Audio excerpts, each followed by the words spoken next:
final fight begins now. G2, able to get to the ball first. They go. Quick read around the corner. Hard. They go! Right into the G2 net. J-Nap, he's got a lock. The 10. He's got the back one open, but it's taken away. BDS, impossible to beat. This is the moment.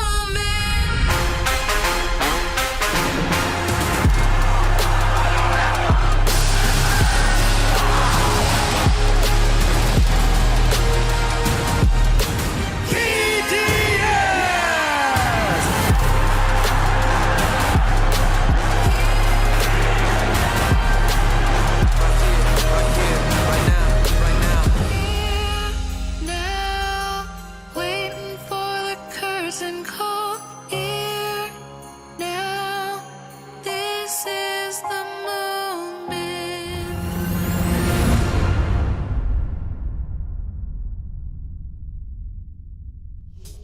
Wow, that last shot there of Extra, his hands in his face. That's how I feel watching that after movie. Shout out Daniel Haglund for editing that. That was incredible stuff, and a little taste of what we had last season. Incredible season. Of course, this season probably going to be even better. So we must move forward. We must move into the present and into the future because we got a whole season ahead of us. We're back into the fall split, which means we go back to a Swiss style format, into a single elimination bracket. So let's see where our teams have ended up throughout the season, or I guess this first regional so far here. Jorby, tell me what you see. What sticks out to you really quick? What sticks out to me? Well, we have some of our usual suspects that made it, but can we talk about round 5? I want you to look on the right side of your screen right now and see Optic version 1, Complexity, NRG, and Furia all together. Only some of those teams could have made it out. Only Furia and Optic in version 1 made it out. But we very well could have had Optic and version 1 missing out. We don't even have NRG here, as Dad well knows. And it was absolutely crazy. GenG last week, I think a lot of people might have had them missing the top 8 after their performance in the qualifiers, but they really clutched up.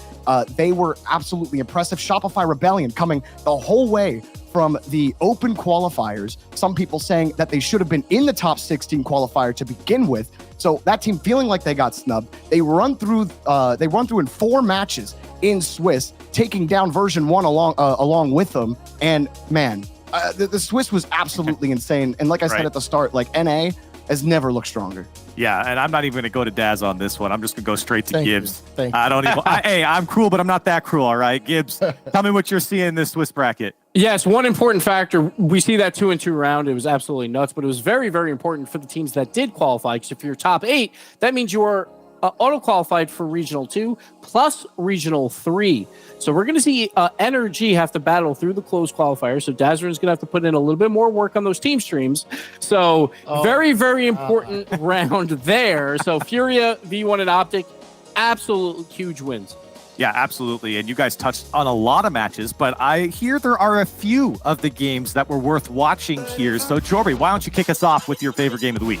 Oh, yeah, my heart. How about this one? Complexity, Furia, 2 teams that have been so close to my heart for so long. CRR comes into this roster for Complexity and absolutely lights up the scoreboard. But Furia, in this match in particular, were just a little bit better. And Complexity looked real strong, but Furia, it felt like they knew how Razeable and AJG wanted to play this game. They took a little bit to download CRR, who caught them out on a couple of open nets, like one you saw right there.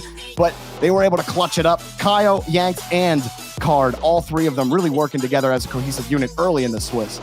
And then we got to talk about FaZe. We saw them 3 times on stream, but they played version 1. It was a very close match. We saw a lot of leads for version 1, but FaZe battled back in so many of these games, finally taking it in game 5. Missed number 2 of all players in Octane rating throughout the day. He's really looking fantastic on this new FaZe roster. Now listen, you can say what you want to say about NRG, but when you see them linking up like that against Furia, except we ain't gonna look at this game. This game was an absolute stop. They lost game 1, 2-6, but then they came back. Look at Garrett with the double. Garrett G played a phenomenal series. I mean, the boys were linked up, and there were so many things that people were talking about over the course of the offseason. Oh, they need to make all these different changes, but in these moments, they looked fantastic. Still, though, obviously, Furia is the better team. You guys are gonna remind me all weekend.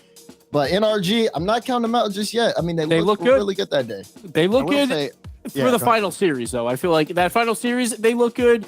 Their first four at times, Daz, I got to say, they didn't look fantastic. So they got to show up versus Furia versus everyone. We can't try to do them that hard, Gibbs. We can't do it that hard. We already made him show us highlights.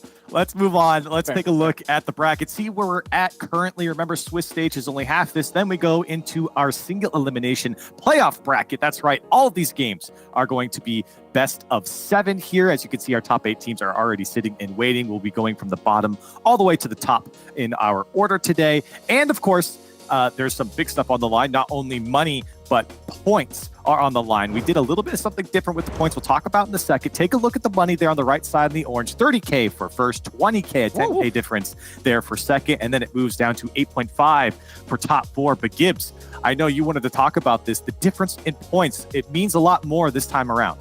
Yeah, points are reduced, but the ratios are slightly more top heavy as well. So first and second, even more important, you are more likely to finish top 5, make it to that fall major. So that's what you're playing for, that 3-point gap through all of these rounds from the quarterfinals. And then until you get to the first place where it's a 4-point gap, absolutely huge amount of points, because any team that didn't make it through top 8, they've only gotten 4. So you want to get as many points as possible, but this quarterfinal round is so incredibly important because you want to be in that top 4, so you're away from that 4-way tie for that last major spot.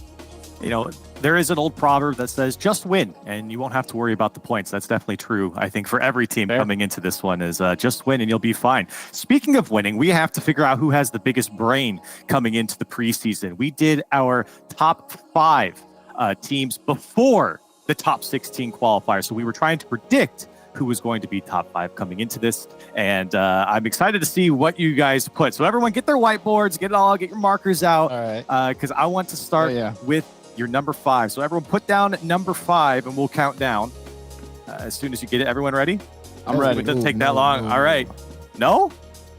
Wait, I gotta do math. Okay, gotta do math? Okay. Sorry. Look, Math, listen, bro. We told you about this before. What do you mean you got to do math now? What do you mean you got to do math? Pull up more from Alpha. I got it down. I got it down. I got it down. All right. Everyone ready? On 3. 1, 2, 3. There you go, Jorby. I like that. All right, I like you, Corelli. Space Station at 5? Okay. FaZe at 5 for FaZe you. Wow. Oh, FaZe top at 4 5. worlds, 5 in NA. Hello. Listen, when Your you see calculations are off, my friend. That's all I got to say. First of all, This is why I told you to use the website, bro. when you see number 4, it'll make a lot of sense. Okay? All right. Everyone Okay, get 4 down. Everyone get How 4 does down. that? I still don't get it. Like, while we're writing down, though, FaZe Clan is always 4th or higher, and you put him 5th? Yeah, but- fifth doesn't make sense to me. I want to see who's Listen, 4. I'll explain when I show 4. Stop the yapping. All right. You got it down? Did you get your math figured out? Yeah, I got the math figured out. Okay. All right. 1, 2, 3, flip. Space Station Okay. E1 Furia. Come on Okay. now. Come on. This is another top 4 I'm team. the- 4. that 3 or 4. I hype. This respect team it. didn't make a roster change. That's all I'm saying, okay? I respect it. I I'll say put this. Optic in there. You know I'm what? with I'll say Optic. this, Corelli. Optic were number 6 on my list. If Yes, I was making they the top were 10. too. I had them at 6. Okay. So Yeah, I I like respect the 4 Optic. though. I respect 4. I rate them high. All right, number 3. I still don't understand, though, Daz. You had FaZe and then Furia, 2 top 4 in world. No. this doesn't add up. Furia above FaZe makes sense. That makes Well, sense. we all know Yes, what but his 1 is. but it doesn't add up at 4 and 5. I feel like It was that's close. my issue. Well, I'm not talking about them. It'll I'm make saying more Furia sense over when we FaZe. see his 1, I'm sure. All right. It everyone- better not. It better not. All right, number 3. You guys got it down, Jorby? I see you working there. Yeah, I got it. Sorry, I had 5 up again. I had to change the number. Okay. All right, 3. FaZe, Go. Okay. So this is where we'll FaZe. flip. Okay. I D1. See? I don't understand He went over how FaZe? FaZe is below Furia. I don't know I just what- don't. I don't He went over understand that. FaZe made a FaZe? roster move and they upgraded. It's a new team. See, I'm giving credit. What? You can't. They just made a change. Nah. They got What are you talking about? You Costello. don't know how to. Okay, in? What is that supposed to mean? They added Mist. What, you think Mist was going to... First of all, I feel like I've already been right considering the fact that in the Swiss stage, they haven't even looked that smooth compared to finished the other fourth. teams. They finished fourth, though. That's where they finished. They finished fifth. And they finished fifth. FaZe got business done in points. space. What do you have a problem with? What do you have a problem with FaZe's Hey, the run? tournament All I'm isn't saying over. is like we're talking about initially going into the season. I'm obviously gonna I put still don't teams- see how you. I still don't see how you can rate them below version 1. My God. All right. I don't know. Matt, he needs a calculator. All right, Let's all get right. number 2 on your board. Everyone got I think it everyone now? knows my number 2 because I have Furia at 3. So I'll pop mine up here real All quick. right. FaZe is my number 2. FaZe Okay. was the number 2 team Jordan, you last ready? season, and then they upgraded. Oh, Wow, Corby. Corby. Furia. Corby. Whoa! No G2. number 1. G2 number crazy. 2. Oh my God, no, Oh, That's you crazy. Guys, no. don't- No, you didn't, bro. Okay. No, you What's didn't. wrong with you that? Did you I don't didn't have see anything Space wrong Station with on that. your list. Where's Space Station? Oh, my G2 logo does not show I don't up know. very well on my phone because it's a black background. Here you go. You'll see a red eye for my number 1 right there. Okay. G2. It's just creeping in there. Yeah, but I you're going assume too we have fast on 3 it, man. G2s and because Daz put him number 2. All right. Daz, please, Yeah. please don't. Daz, don't do this. Please Daz, don't. don't I you think you're dare. about to. Daz, I do swear, not, I do swear, bro. not do On what the I think you're Rocket about to League do. Octane gods, if you do this, bro. If you do this live on Yeah. I cannot an believe international this, man. broadcast, Clip it. done. I didn't even Yeah. do it, Daz. I didn't Flip even it. do it, Flip bro. it, Daz. Flip it, Daz. Oh wait, hold on. I messed it up. Okay, here we go. Shit! No. You should have known where I was going the whole time. I've been talking about the regain all day long, and I almost had it. I was so Daz, close. I was oh one my goal away from goodness. getting it. Oh, didn't even make my top 8. goodness. Daz, we they are didn't even make it to the power top ranking 16 close qualifiers. We're not First doing of that. all, Yes, close this qualifiers. was Number 1 team. pre-season. This was for sure. before the matches were played. And guess what? Even after the matches were played, I still stand by it. I'm gonna stand by it until I finally Oh see some my God. evidence. They got that Brazil by supports it. Dignitas, dude. Ain't How nobody are they number thinking 1? about that, Gibbs? That's old stuff. Why you bringing up old stuff? They did it yesterday. Like Gibbs. Delusion. They also win 5 games. Fury wouldn't be here. Jordan would not be vomosing right now. He'd be sad. He'd be like, They almost oh, no. left to 2.5 Semper players.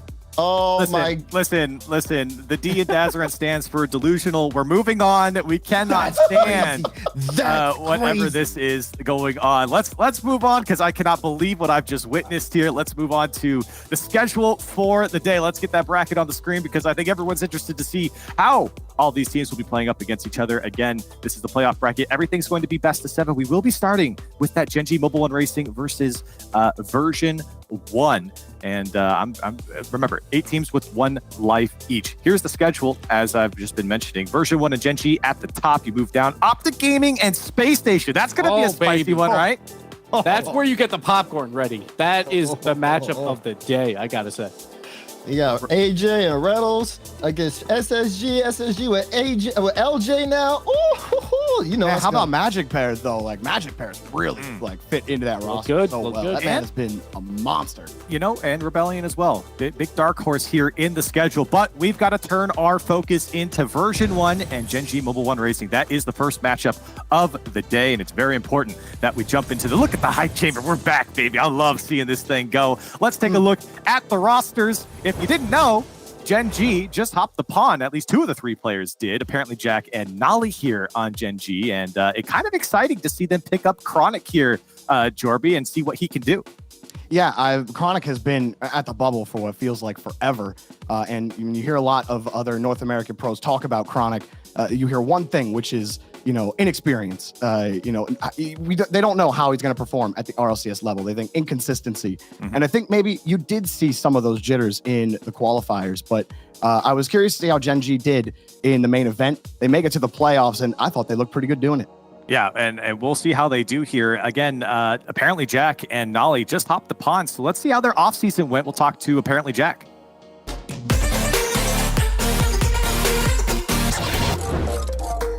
Moving to Canada or moving to North America is very exciting for me. I think it's just, I like being pushed. I don't like kind of being in the same spot forever. So it's kind of a good opportunity. I just thought it was fun to do, so why not? I'm only young, you only get so many chances to do this at 19, so you don't know what's going to go on next, but that's the good part of it. In that corner, Jack is central. Jack is shooting. Jack is scoring. Me and Dig didn't stick together just because I wanted a different path, and GenG came in and they looked really good to me. It was kind of a bit of a dream walk for me, so I had to try and join them, and here we are. Seemed like a triple threat in comparison. Here comes Nolly. Bro, double after the mind game. Unreal by Nolly. So my 2 teammates are Nolly and Chronic. Obviously, everyone knows Nolly from Carmine Cup last season. And then Chronic's a little bit of an underrated player, unknown player. He's known by a lot of other pros to be quite a, mechanical, young, upcoming ones player, but to the fans, I think he'll surprise them this season because they're not really too sure of who he is. But he'll definitely be known after his team does. Is the Nolly. No way. Second hat trick. I think that GenG joining Rocket League is pretty insane. Obviously for me, like I said, it's my dream org. They're an organization that I really want to represent and feel really appreciate to do that. I think it's great, another huge org coming in. It's always good. Hopefully it encourages more, big orgs to join. Dignitas again, just posturing to put one away. It's apparently Jack with a second touch. Our expectations obviously is to win. Of course, it's always to win. But realistically, we're a new team. We understand that it's going to take time, and we just want to slowly progress as a team and make sure that we keep making improvements to our game. Nolly, reset, looks to go the whole way! Mama! Glory for Nolly! He said, our expectation is to win, and GenG are certainly sitting in top 8 right now. Apparently, Jack, always well-spoken. Love hearing what happened during the offseason. And I mean, yeah, he's a great guy. We always love, apparently, Jack. But any thoughts there about this matchup here as we jump in to kind of diving into this series here? Daz, I want to start with you. GenG in version 1, what do you make of it? So obviously, I've seen a lot of GenG. I think NRG played them twice, both one for each qualifier. So what I've noticed is that like their play style wise is like they're really good at adapting to the team play. I think the biggest question is going to be Chronic. How does Chronic handle a V1 team? Because V1, they're already set. They already have their game plan. They know what to do. They've been looking at the tape. Like this team does preparation. So it really is going to be dependent on Chronic because Abjack and Noli are two very flexible players, and they're also very selfless with the ball as well. So I'm keeping eyes on Chronic for this one. It's huge. Like I think with apparently Jack, because it's an international transfer, that's already big enough. But you bring in basically a no-name player like in Chronic. I'm not saying no name as in like people don't know him, but like when we talk about the RLCS, it's been in 2 regionals, 1 top 8 ever, and that's it. So no experience. So this is a bold move, an absolute bold move for both Jack and Nolly. I mean, it's kind of like a play from the Europe card, right? Europe, they tend to bring up a lot of these talent more often than we see in North America. So it makes sense that the 2 Europeans moving over, they're going to grab the grinder down below that hasn't gotten a lot of shots up at the top. And it's like, okay, you don't have a lot of experience. We'll be the experience. You be the pop-off. You be the young gun. And I think Abjack and Nolly are the perfect duo to bring Chronic up. Yeah, international transfers with a new young gun in Chronic, as you mentioned, going up against what is a team that stayed the same here in the offseason. So very exciting. I want to get now, you guys kind of broken it down just a little bit here. Let's get into the Verizon fan vote. Hashtag GGM1 if you're on the GenG side. Hashtag V1 if you're going for version 1. Gibbs, I'll start with you closest to me. We'll go down the line here. Give me your predictions. So this is tough because I power ranked V1 at number 5, but GenG was lower than them.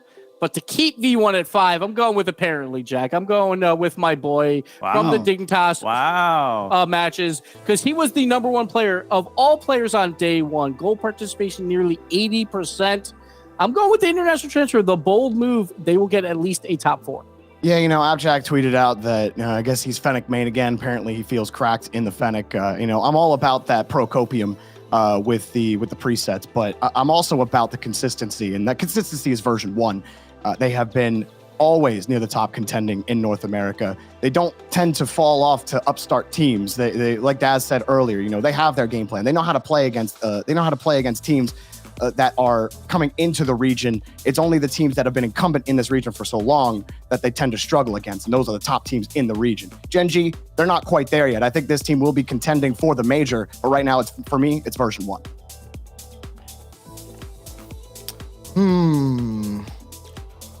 Give me version 1. I thought it was going to say NRG, honestly. Yeah. They might have had the graphic form too. I wouldn't be surprised. Can I explain? Yeah, we don't got that much time. No, you can't. You cannot explain. No, I'm listening. Give it to me, Daz. No, we're not listening. I got version 1 as well. I'm going with version 1. I think staying with the roster is the right move. Let's see what the fans said in the fan vote result. The verdict is barely version 1 at 52% there. So fans just in favor of version 1. Looks like it's climbing there. But listen, there's only one way to really solve this bad boy out. Let's head over to the Verizon Skybox with Achieves and Subi to see who comes out on top of this best of 7. The first match of the Fall Regional, GenG and version 1. Let's jump into it.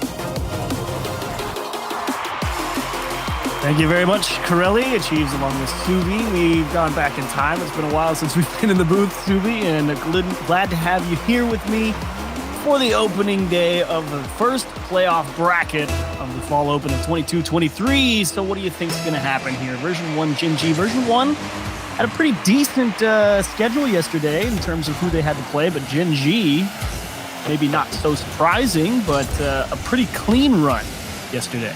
You know, I got to say, for me, it is surprising that they came out in the number 3 seed.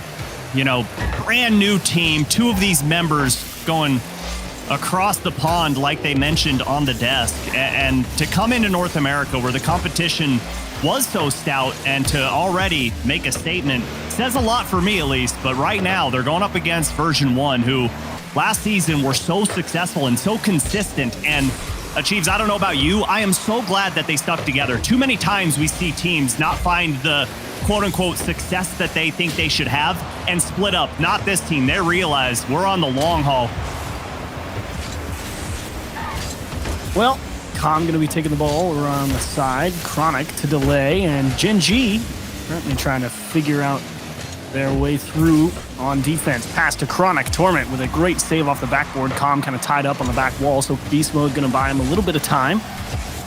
Jack just keeping the pressure up with the boost steal and hoping Nolly can find a way forward. Com able to dodge a couple of demos, and Chronic really aggressive there as the third man, seeing if he can find a way to break through that V1 defense. They had a pretty decent matchup against FaZe yesterday, went all the way to 5, and it's a good reason that V1 felt pretty good. Gaz said it, they didn't really make too much of a roster move. You definitely make a case for them ending up in the top 5, as Chronic having to dodge a demo, big save, Beast Mode pressing him hard. And Nolly had an excellent showing at a couple of live events last season, seeing if he can continue on at the start in the new region as Com pressuring the goal line. Beast Mode looking for some options in the midfield, forced to just punt it across. Com to buy some time as Chronic needs a little bit of help from his teammates. Nolly forced to pump it as well, and GenG kind of struggling to make sure that they hold on to possession. As Beast Mode, nice clean air dribble. Chronic gonna give Nolly a nice clean line at it. Torment, you gotta make sure you put this one in the right spot. Have to hit the double tap just to buy a little extra time, and it will be effective as Beast Mode continuing to press around the corner, looking for a little bit of help. Torment, little stutter step in it. Not quite able to get through Nolly. Com actually going to let that one roll for a second. Maybe give Beast Mode a cleaner line at it. Unfortunately, Nolly adjusting well. As GenG finally getting their feet set on them here in the midfield. They win a couple of challenges. They may be able to string something together, but that demo can kill all of that. Beast Mode has to buy a lot of time here. Nice read off the ceiling. Nolly. Trap is the right move. Got to try and force possession in your favor. Apparently, Jack giving a lot of ground, and hello, Torment. Going to give him a big tap on the wall. Clear up to Jack. Can he score it? Beast Mode not going to give him an opportunity. Beast Mode performing very well in the past couple of days in their qualifying matches as well yesterday. And GenG finally really starting to get some offense going as Beast Mode making another save here. Yeah, my apologies on that, Achieves. You know, wouldn't be start of the season without having some tech issues, but hopefully I'm back loud, crisp, and clear, and I've been keeping an eye on this game, and it's been very impressive at how both teams just continue to go back and forth, jockeying for position in midfield, and I'm really impressed with the play that we're seeing from Chronic. He's coming into this and showing no fear in his eyes, especially going up against the likes of version 1. A lot of physicality on version 1 as well, forcing a lot of adjustment from GenG. As Beast Mode trying to trap this one in the corner. He's going to lose out against 2 people. Apparently Jack now solo approach against 3 defenders. Can't find a piece of Com on the backboard. And it should be an easy clear. Chronic as well going to get stuffed out. Nolly hoping to take it across his net. Com wisely into his own back corner, taking it away from GenG. 50 seconds. No one able to crack the net. Shots actually coming at a decent premium. Nice play. And that's a beautiful pass indeed, but probably the one you probably needed to score if you wanted to win in regulation. Not too many opportunities actually on net here. Yeah, and I don't feel like it was one too many touches. It was just a great all-involved passing play there, but just a little off the mark. Couldn't quite tuck it inside the bars. Chronic, big swing and a miss here in version 1. Gonna look to break out of their own half, and apparently Jack gets a piece of comm. Here comes Nolly, just keeping it alive, and awkward on that back wall, but here comes Comm, able to regain control, able to gain control of this ball. He's up off the ceiling, and no go here, and Achieves inching closer and closer into overtime, but big fake on the ball, and Torment tucks it under the crossbar. They get one more look at it in the end of regulation. Nolly in the 1-on-3, Comm just getting in his face, making it as difficult as possible. Chronic knew he had to try and cover up. You can't beat the stone cold veteran Torment. Ever since he found himself in a position to put shots away, he doesn't miss too often. Delivers a big one there for version 1, and unfortunately no overtime possible for GenG. They're going to take it away with 5 seconds left. Beast Mode, Torment, and Comm controlling the ball nicely throughout most of game 1, really forcing GenG to come and take the ball away from him. Yeah, and I really love that fake that we saw there. Great communication from version 1, and that's what you're going to see against one of these, or that's what you're going to see when you're GenG, brand new team, still figuring everything out. Obviously, Nolly and apparently Jack, tons of experience on their side, but version 1, experience as a team is what matters here, and just kind of knowing where each other are always going to be. You don't even have to chat in moments like that, but version 1, success in the final 5 seconds, and they get game number 1. Yeah, great showing. Aquadome looming, and if you're looking over on GenG's side in terms of the adjustments, it's really quite simple. I mean, you know that version 1 was very focused on ball control there, so you have a couple of different ways to go about that. You choose to be real aggressive, try and control a lot more boost, maybe give up some stronger in terms of shot power or hit power in terms of the booming clears, and you maybe have to play a couple of balls over your shoulder, but you gain a little more map pressure. Or, of course, you try and pull the old South American approach and just dive at everything as fast as you possibly can, and see if you can make them sweat that way. So many tricks you can pull out of your sleeve, but right now, GenG, they just need to focus on getting a goal. Game number 1, only 3 shots on target, and for version 1, when you've got a defender like Torment that is so comfortable up on that back wall, you've got to throw a lot on target to make him jump and make him respect you, rather. As apparently Jack looks for the pinch, well read by Beast Mode. Here comes Beast Mode, and it's the dunk. Comm can't quite get the touch, but pressure going to remain in favor of version 1 here. Oh, really nice job from Comm as well. Stole the boost in the corner, boxed out apparently Jack from getting a clear up onto the blue side, and it's netted V1 an extra opportunity, and they're cannibalizing all those corner boosts right now, really struggling to get the ball actually into a scoreable position. So while they hold a lot of pressure, GenG doing an excellent job of moving the ball around the net and making it difficult for them to actually shoot one. As Beast Mode, little floater towards the goal, and apparently Jack maybe not the strongest clear that he would have liked, and that means another few opportunities for V1 here. Version 1, their offense just circling like sharks. It's almost impossible right now for GenG to get clear, and thankfully they get this ball into the blue half. Let's see if they can stay in any type of offense. My goodness, just bombs that ball downfield, and Comm can't quite get the touch. Torment denied by that post, as GenG might have gotten away with one there as the game remains all tied up. Old pass to Comm, straight down. Apparently Jack in a great spot for it. Read it beautifully. Chronic stuck on the backboard. I thought for sure version 1 was going to come away with a goal somewhere along the line in that sequence. Unfortunately, just not able to get it in between the posts. Apparently Jack with a big win, trying to jam it near post, and good save from Comm, forcing him to go through the car, working it out to safety. Just saw a little miscommunication there between Jack and Nolly, and like we were talking about, Chiefs, we're going to see a few of those, at least in this first regional here in the fall split, as Chronic can't get the touch. I think Nolly got the shot on target. Might have pushed it just enough off target, as Comm pushing downfield has Beast Mode to work with, and Beast Mode goes for demo but turns off at the last moment. Had he kept his head forward and looked for contact, I think maybe that might have been a goal for version 1. They're doing a nice job reading the challenges, positioning well. They're definitely focused on not losing one on the version 1 side rather than trying to just straight win them.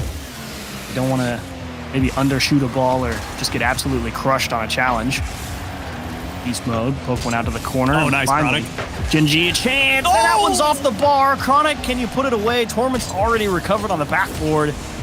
I don't know if Chronic actually had a way to shoot that ball from where he was without taking another look at it, but that one's going to sting a little bit. But still a lot of time here in game 2, and finally a chance to really press this version 1 defense. Yeah, and right now they're getting very aggressive. All 3 members bunched up in the same corner, but no punishment coming from version 1 as Beast Mode, just a snapshot on target. Final 2 minutes underway here in game number 2, and yet again, all knotted up. You've got to be impressed with GenG, how they're coming out, North America, making a statement, making these games close. Great clears Torment, tries to hit Appjack with a changeup. See if he can catch him diving to the far post, and apparently Jack didn't bite at all. Great poise on the goal line there, and what felt like a surefire scoring spot for version 1. Ollie trying to steal away some boost. Apparently Jack off the back post, and Torment's going to recover as well off the backboard. Beast Mode just going to launch this one away. They need the space and the time. GenG really starting to come online. That's what I was talking about, Achieves. You gotta fire shots on target, especially when Torment's sitting back there. He's seen pretty much everything in the game, and you've got to do something tricky to get him to kind of bite on it. And already GenG doubled the amount of shots here in game number 2 as Beast Mode forced to go up, push it into his own corner. And final 50 seconds here as Chronic trying to keep the pressure up for GenG, but great stop there from Calm. Trying to get the offense going here for version 1. GenG definitely trying to control those midfield boosts, driving forward, and will allow that press from Beast Mode, and the idea that they'll have more on transition here. Chronic to Nolly. Nolly needs to slow it down to buy a little time, and apparently Jack didn't think he was going to get through for free, so he was playing a little bit tighter. Unfortunately, couldn't make the adjustment to actually shoot one, and version 1 get a little fortunate there that they missed the ball. For real, I didn't think Nolly had any shot at getting a touch there as Appjack another pass, and that shot on target. Great 1-2 combo play to get the goal late in game number 2. Tom just following this transition back in his net. He saw it get through everybody, was like, oh boy, there's a lot to pick from here, and apparently Jack, perfect shot. 75 miles per hour, straight above his head into the top corner. No chance for Calm. Beautiful finish. And version 1 gonna have to press hard with 10 seconds now. Force overtime, and GenG no intention of letting a Beast Mode slow floater into the midfield, but Calm is there for support, and they get the bump, but they don't really have too much boost. Torment tries to pound it off the wall and steal the corner. Unfortunately, I don't think version 1 quite has enough in the tank to get this counterattack done. They're going to try everything they can now that they have to go the whole length of the field, and Nolly's going to swat it to the floor. GenG wind it back up and get it going in game 2. Impressive showing there from GenG. Maybe a little bit of nerves on display, especially from Chronic, but he comes into this one, gets the MVP here in game number 2. Tons of shots on target and gets the saves as well. Just marching up and down the field, north and south, east and west. And GenG didn't outscore him by a ton, obviously, but man, they held pressure in that final half and really boxed in version 1.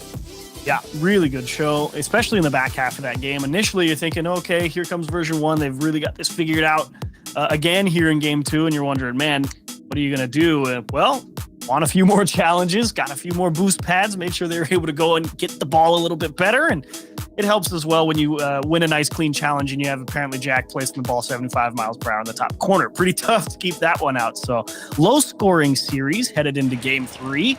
Few more shots in game 2. People may be finding more ways through the defense, but I'm not too sure who to favor in game 3. GenG definitely got it going, but I felt like version 1 had a good thing going. It was just a product of circumstance. It's not like it's a consistent outplay from GenG in game 2. No, I agree. I think it's just, the shakeup of game styles between games 1 and 2 when you've got an opponent that isn't really bringing anything as far as offense goes in the first game, and then they come out in game number 2 and just shot after shot after shot. Really shakes things up, but that's where you need to be successful if you want to be the best team in the world. And, that's what we see from BDS so consistently is where game number 1 might take them, few minutes, but they download their opponents and they're just so good at reading the game style, what their opponents are bringing. And version 1 coming in here, and let's see if they're going to try and figure out GenG is Calm boxing him in. Great pass off that back wall. Mistake from Chronic. Didn't have the boost in Torment. Okay. Double tap. Can't find it, but Calm denied by Nolly. Great defense there from GenG. Liked the idea. Beast Mode trying to lay it into the net as well.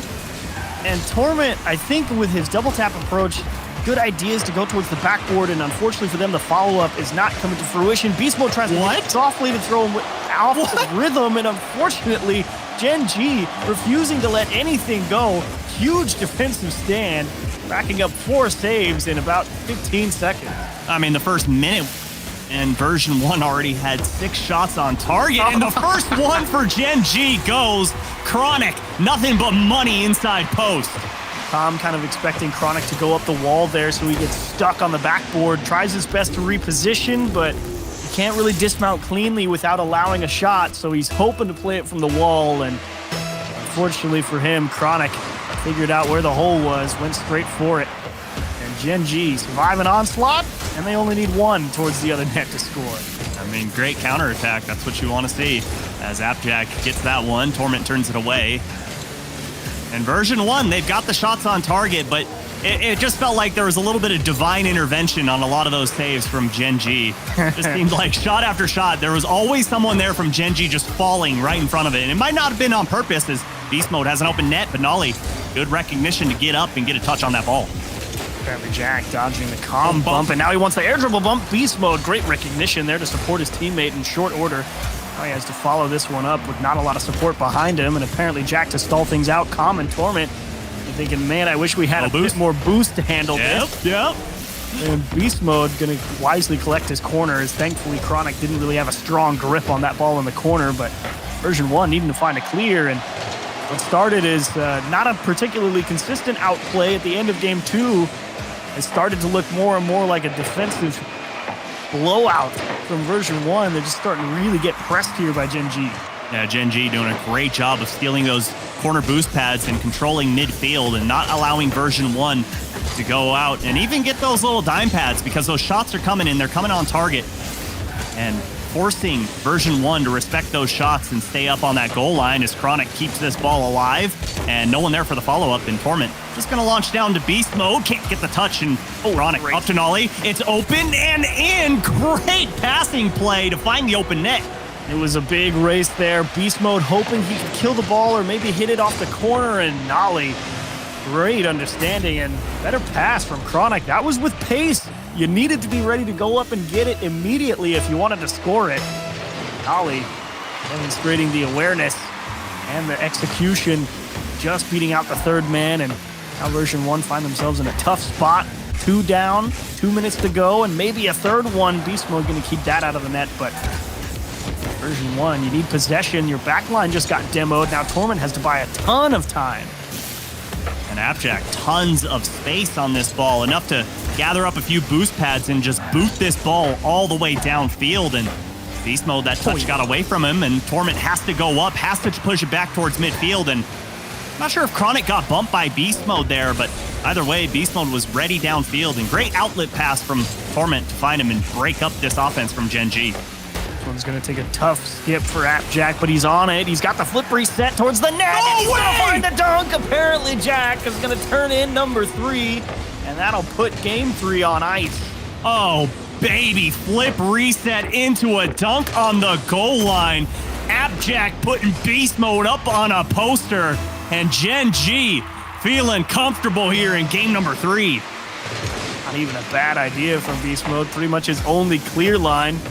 Apparently Jack just managed the boost beautifully to stretch that one to number 3, and version 1 kind of scratching their heads. I mean, they were playing well yesterday. They're playing pretty well today.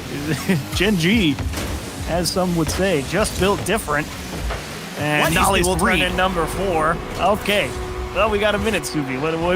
Let's hang out for a bit. I think this is done. I already finished off game 3 on my notes, but whatever. But the read from Nolly, I mean, he was up a year ago to get that touch. Impressive display of mechanics from everyone on GenG in this game. Everybody getting involved. And again, for me, it's got to be Chronic. I understand he's not up there in terms of MVP, quote unquote, because of the score, but he's got 2 assists, 1 goal, a save, 2 shots. He is just everywhere, fitting so well with this GenG roster. Why not another one?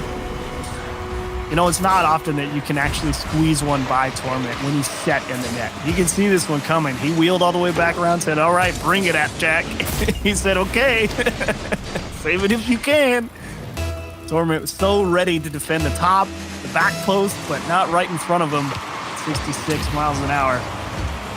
unfortunately for them. Version 1 going to be put on. Oh, no, we're playing best of 7s today, so we got more. I almost thought we were doing best of 5s again. Well, I mean, when you go back to the World Championship and we had, 56, 57 best of 7s throughout those weeks or whatever, and we had one game where it didn't matter if, that game 5. What am I trying to say, Achieves? I don't know what words are, but whoever won game 5, their third game is essentially turning it into a very best high 5 conversion percentage for the series. If they ended up winning their 3 out of 4 games, then there it generally is. they There would, it is. Yeah. If they won game 5, they would end up winning in either 6 or 7. But there we go. Anyway, version 1 and 1. Yeah. wisely here. They're going to take a timeout because this one was the absolute smackdown.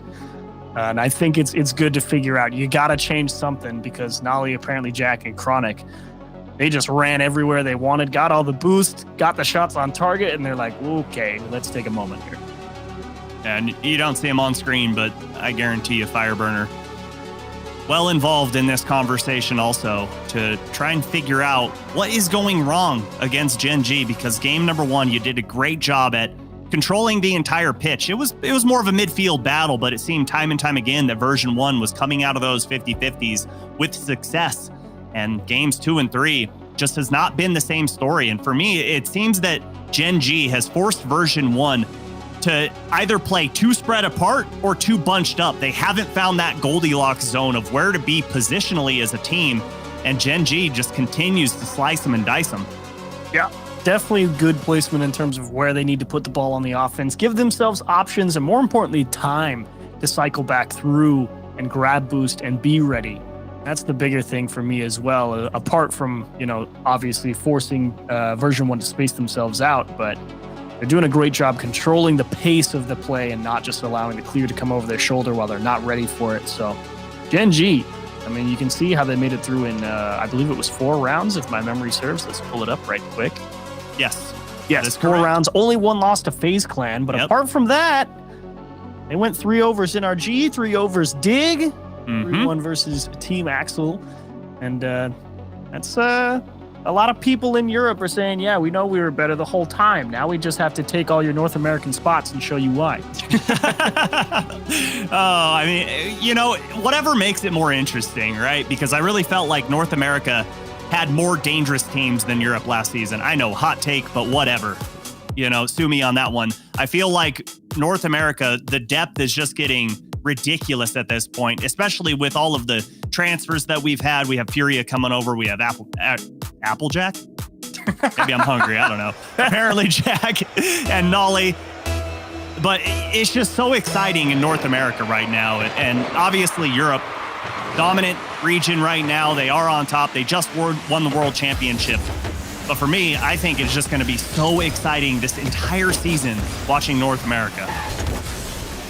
Well, first minute here in game 4, going to be quite important here for version 1. You take the timeout, you'd hope to at least see a small adjustment in terms of possession or how the game is playing itself out. And currently, they do hold a little bit of possession. I think Com just got that boost stolen. No, he picked it up in the midfield. Great read. Apparently Jack pressing and Torment, great timing. Nolly looking for apparently Jack, and this is what we were talking about where in the last game, apparently Jack would have been ready for that, but this time it's a mistimed pass. Tom is able to jump all over it with Appjack giving the space right here as he goes and needs boost and tries to circle back around, and Com dots it in with a big pinch off the wall. Cookser is proud across the pond as Com comes out with that pinch and puts it on target, and just a little bit of confusion on the side of GenG. Opportunity for Torment there. Can't quite get that ball, but you saw that pass over to Appjack from Nolly, and Appjack, he had no boost, and he just decided, I'll just bail out instead, and it put him in no man's land, and nobody home, and that's why that pinch was able to find its way all the way downfield. Beast Mode missing the bump opportunity on Nolly right there, but more importantly, making sure he secures his own corner boost on the way back. Not about to allow GenG, and you get Chronic, he's not trying to do anything right now except buy time. Exactly. He needs to allow Nolly to go all the way back and get the boost. Oh, Appjack, no one there. And that shot a little too high off of the crossbar, and GenG finding the shots, but version 1 doing a great job of defending the net. Is Calm forced into a snap save there. That was a tough shot to defend. Apparently, Jack going to kind of manipulate Torment into placing the ball towards the side where Chronic was waiting for it. Version 1 actually have a small opening here finally, and Calm really trying to secure the midfield boost pads as well to prevent GenG from getting an abundance of it. Pass to apparently Jack. Torment a few steps too far forward and can't cover the far post. Well, just not a great touch here from Calm. Just centers that ball perfectly, and the only one that can get it is Appjack. And Torment left on an island there. Not much you can do to defend that. And GenG capitalized on the mistake from version 1. Yeah. Can definitely understand the thought process from watching the replay. Absolutely. Because the pass definitely intended to go to Torment.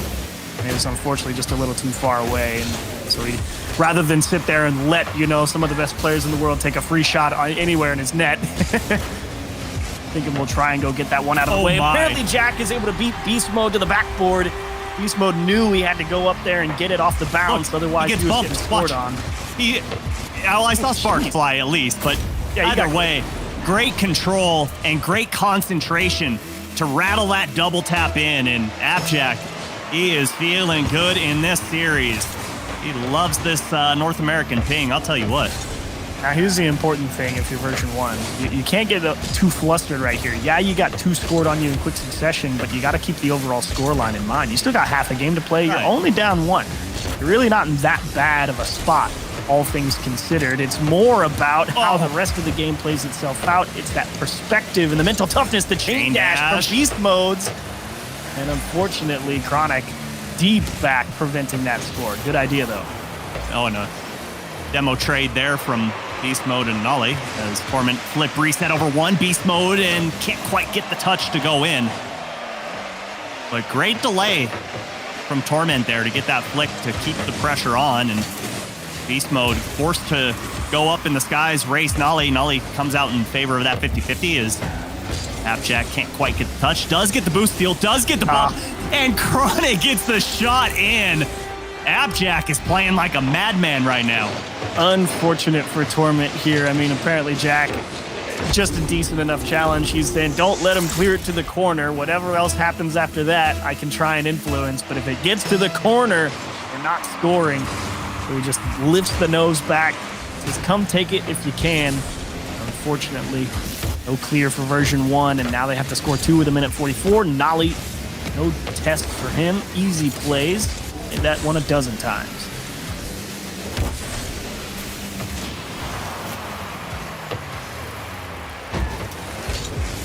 I'm going to size up the defense here. Apparently Jack going to prevent the flip reset heading towards the backboard as version 1 definitely going to start trying to ramp things up.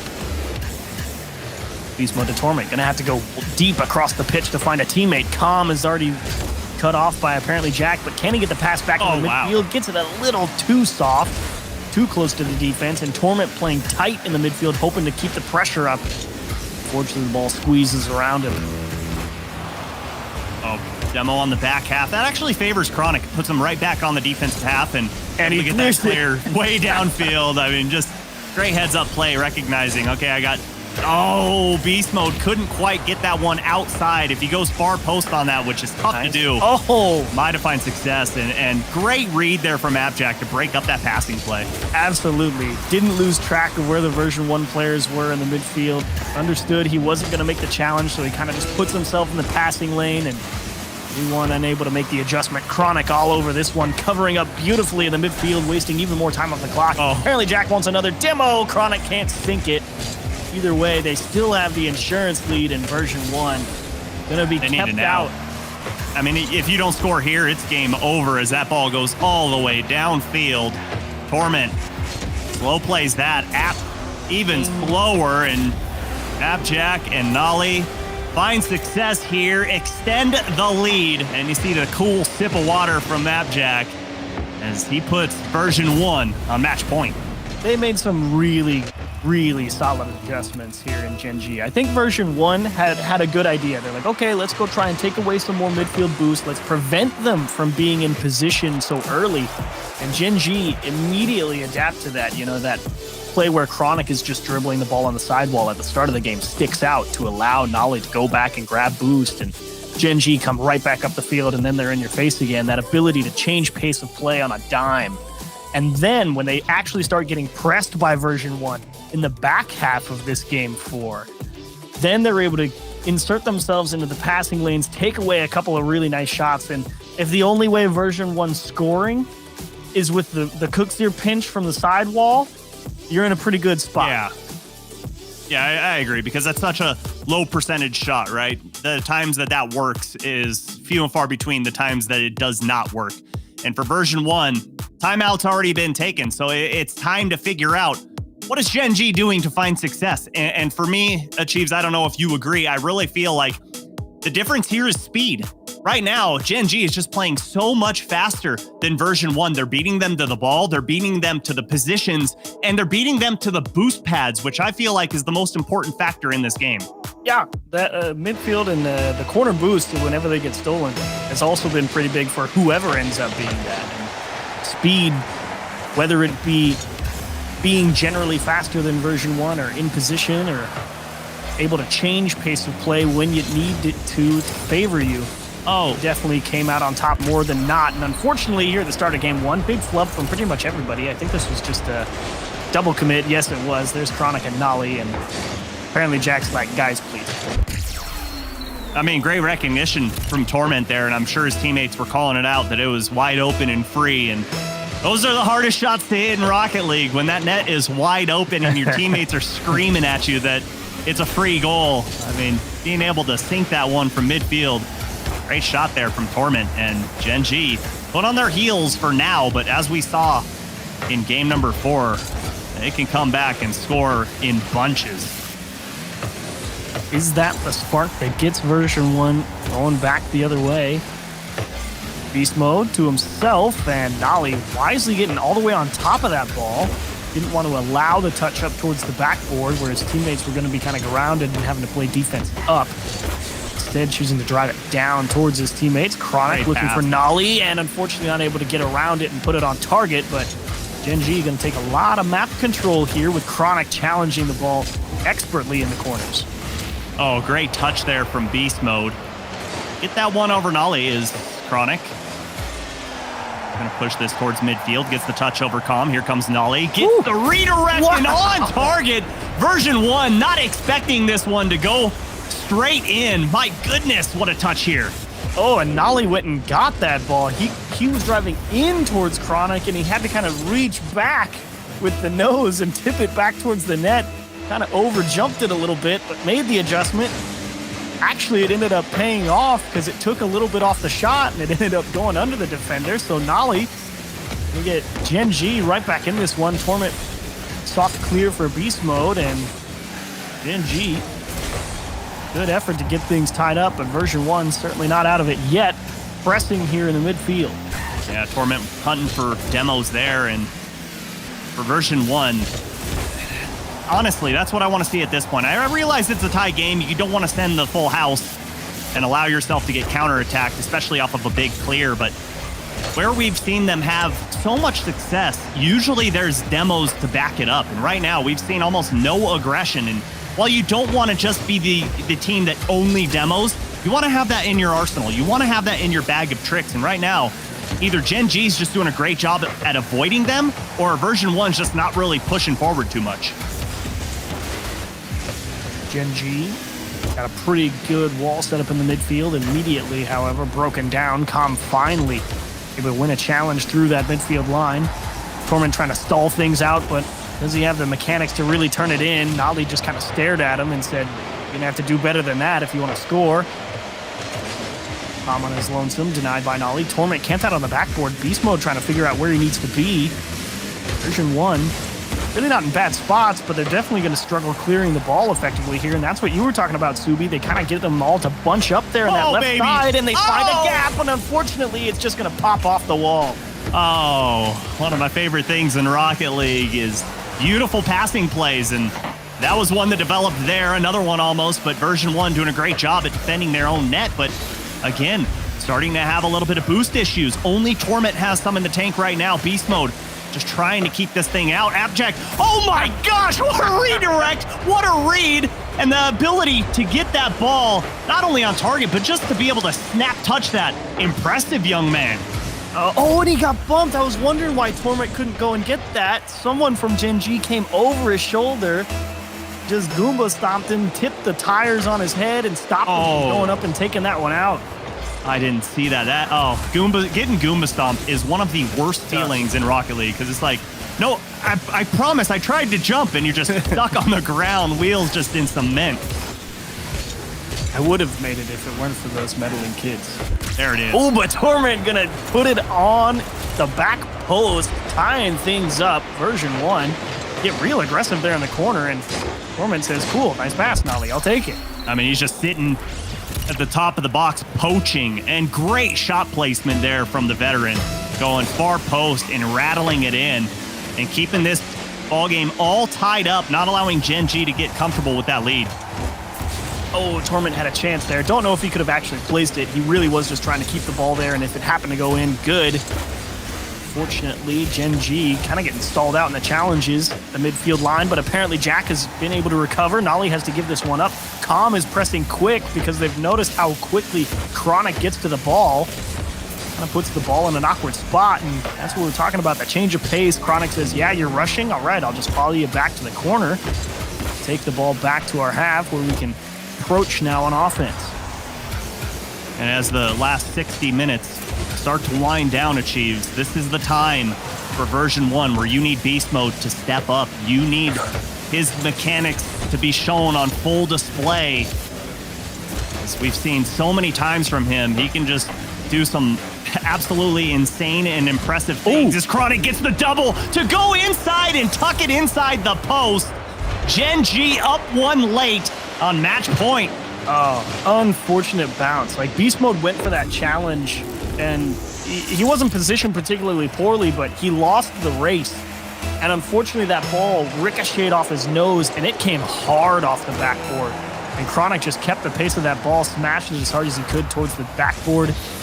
And a perfect follow-up into the top left. Again, the late go-ahead goal for GenG. Version 1 trying his best to keep everything together. And Great Beast save. Mode's going to bail him out, keep him within 1. Calm's going to get punted away from the ball. And Version 1 in shambles as they have only 10 seconds to get it together. Ollie and Beast Mode get in a headlock in the corner when you need to score. And if they are down a man when they need a touch, everyone's going to be looking at that with question marks. And they do indeed separate. Torment one-on-one. Huge bounce. Beast Mode is really trying to size it up, and Nolly will just take it away himself. If you're not going to hit it, we will. And GenG close it out in clean fashion, 5 games. Oh my, putting on an absolute clinic here in this series. Game 1, a slow start. Maybe it was nerves, I don't know what, but look at him. He's repping his team. GenG Mobile 1 putting themselves into the semifinals in the first regional. I mean, I was excited when this roster got announced, and I thought, okay, it might take them a regional, maybe 2, to really get going. But the fact that they're doing this the first weekend, putting themselves into Championship Sunday, absolutely impressive. Yeah, big wins off of top teams for sure. Add another one to the list. Version 1 was a team that a lot of people in North America are like, yeah, they're pretty good. And, you know, they spent all of the 21-22 season proving that, and they had some expectations coming in here, but took them all 5 rounds to qualify yesterday. Yeah. Now they get bounced out in the quarterfinals here on Saturday. GenG going to make the semifinals. We'll see them tomorrow, but we come back, we'll continue with day 2 of the RLCS Fall Open for the 22-23 season. It'll be Space Station Gaming and Optic Gaming. Stay with us. We'll see you in a second.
came from. We're breaking open. Feel like our future's just begun. And all I know is that we lost time. If we stay right here, we could free ourselves inside. We'll stay awake forever. We'll hide away where no one knows. Let's run away together. Just lead me into your world. We'll stay awake forever. We'll hide away where no one knows. Let's run away together on our own. Just lead me into your world.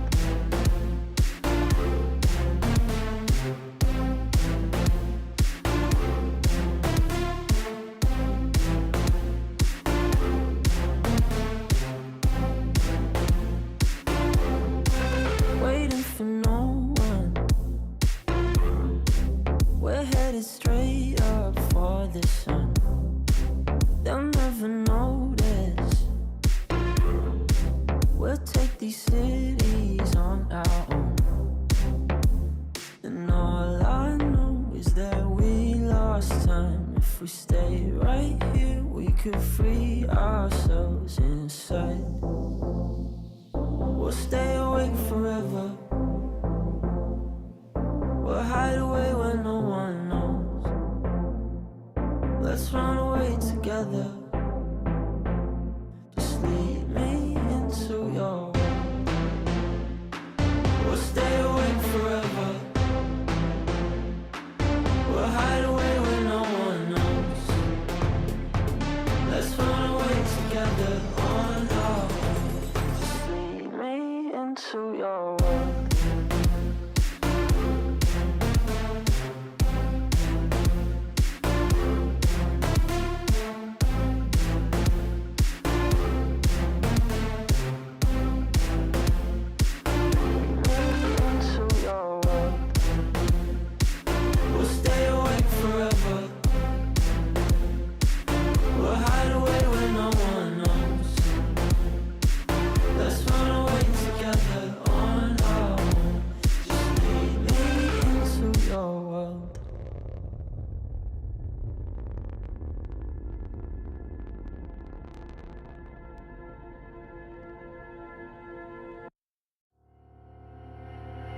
I've got you hanging on my words.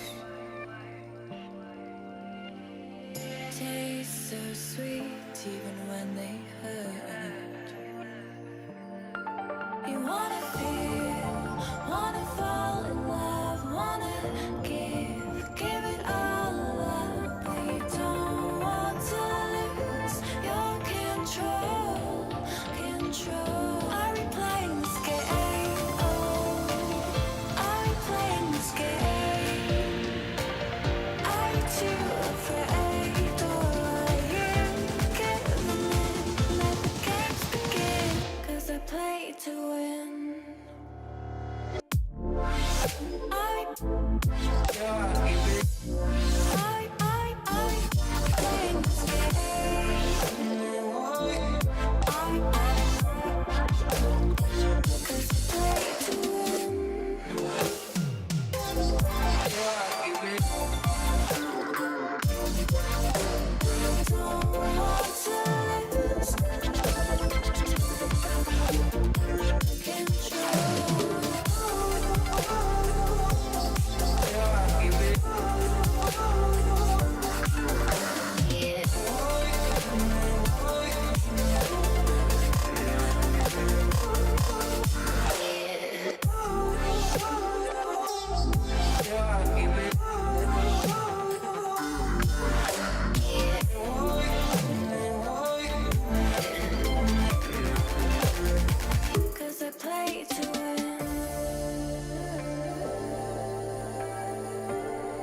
The first quarterfinal is a 4-1 for GenG over version 1.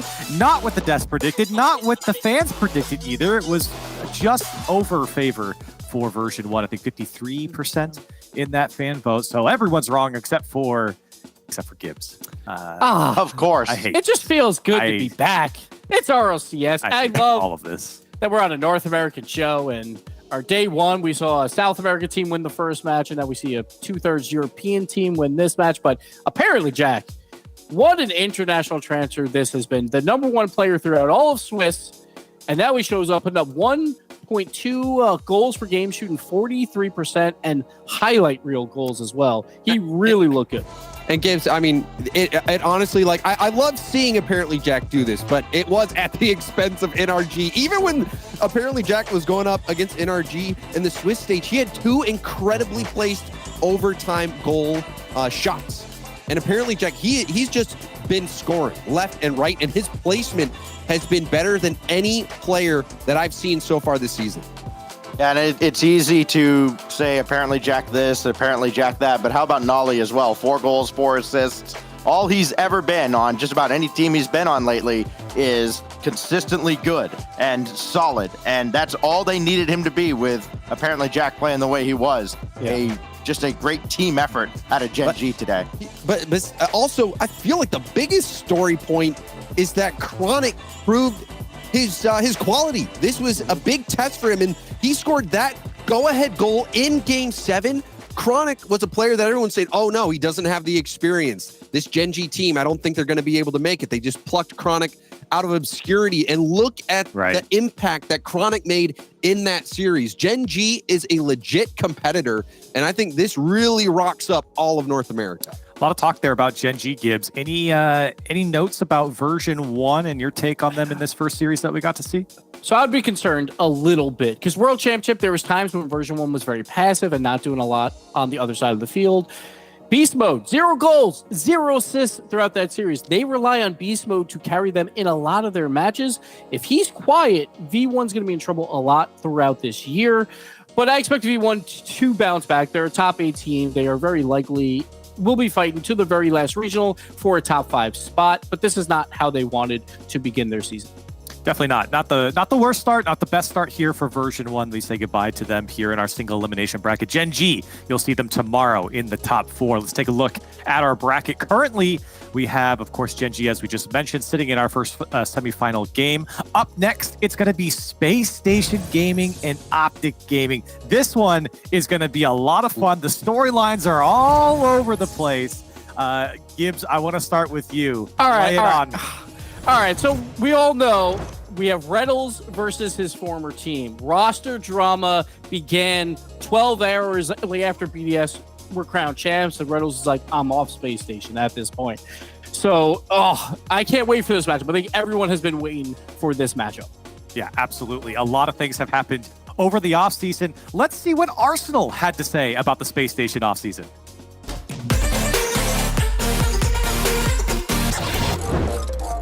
Our placings on LAN and how we performed at LAN was pretty overrated. We got like a couple of high placings, but like we didn't really beat a top team to get there. We just beat like who we needed to beat. So I guess that's good, but the back wall puts another shot on target, and it's absolute money. I think we need to do a lot more and be more composed under pressure to even have a chance at winning. The shot denied!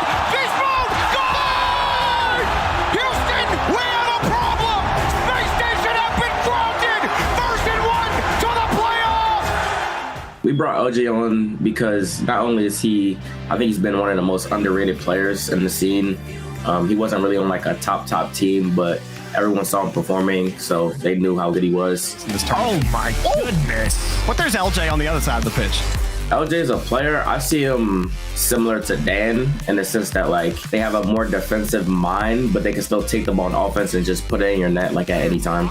So he's just solid in every aspect of the game. LJ freestyling in front of the box. Got the reset, got the dunk. He was not going to be stopped. I do think we have a really good chance of placing well this season. I think we're going to be able to perform as well as we do in scrims. So that's a plus. And yeah, I think we'll win. You have to keep an eye on the oncoming shot. Daniel doubles Space Station's lead. The vibe of the team is kind of just like, we're just going to play the game, and then whatever happens, happens. We're able to like laugh stuff off, like, but we're also able to take it serious. We have like a really good medium where it's like, we don't take it too serious to where we're all nervous and like jittery, but we're also not like too goofy to where we're trolling. It was just like a perfect in between. Arsenal to the back wall. Bang, bang! And just like that, SSG survives and advances. Space Station currently undefeated there. You can see Arsenal talking about maybe feeling overrated last season. I'm sure looking to be rated properly here in this season coming in to our newest one. Now, let's turn our look towards the Verizon fan vote. Let's throw that up on the screen before we get talent predictions. You can vote in chat right now, hashtag SSG or hashtag OG for Optic and Space Station Gaming. My friends here, let's get down to the nitty gritty here with talent predictions. James, I want to start with you at the end. We'll come back towards me. What do you got? Oh, I just think this is such a juicy matchup. One, because Optic, they went through it to even get here. If you were watching the Swiss stage, they had to reverse sweep Complexity.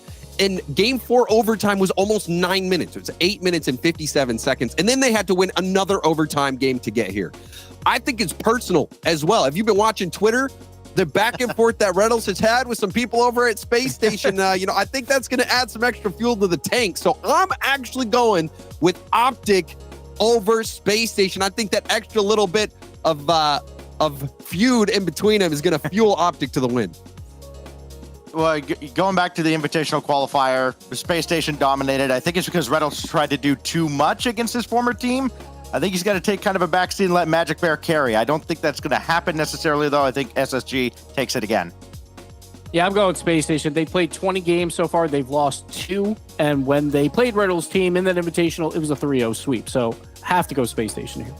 Listen, I had Optic sitting at top 4 in our little whiteboard prediction things. I got to go Optic here and be consistent. I do think they're going to be a top 4 team in the end. It's definitely a tough matchup here against Space Station Gaming. Put me down as Optic. A split desk here. Let's see what the chat has to say in the Verizon fan vote. You guys went 60% in favor of Optic Gaming. Wow, a lot of confidence, even with the way Space Station has been playing. The green wall is here to vote, and obviously, okay, now you guys are going back. I don't know what you guys are doing, but Optic clearly well ahead of everyone else here and against Space Station Gaming. So let's jump right into it. We've got another matchup here. We're going to head to the Verizon Skybox. It's the green wall taking on Space Station Gaming. Boy, are they going to be talking about this series later on. Let's jump right into it.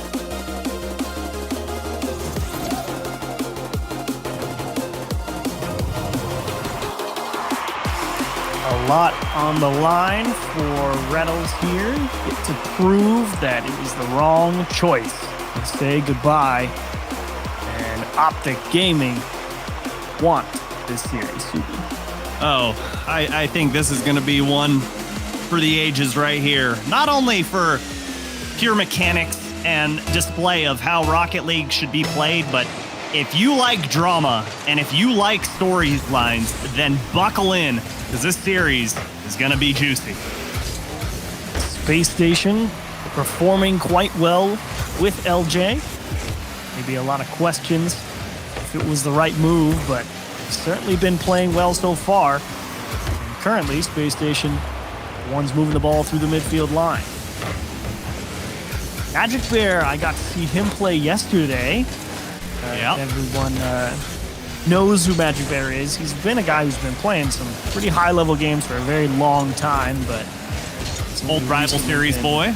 Yes, he's been around the block, so to speak, and this is definitely his first team where he can consistently, very likely qualify for regional events, making weekends, getting through closed qualifiers, and performed quite well yesterday. Brilliant positioning, and AJ and Reynolds really controlling a lot of the ball in some of their series yesterday, and he was slotting around wherever he needed to be.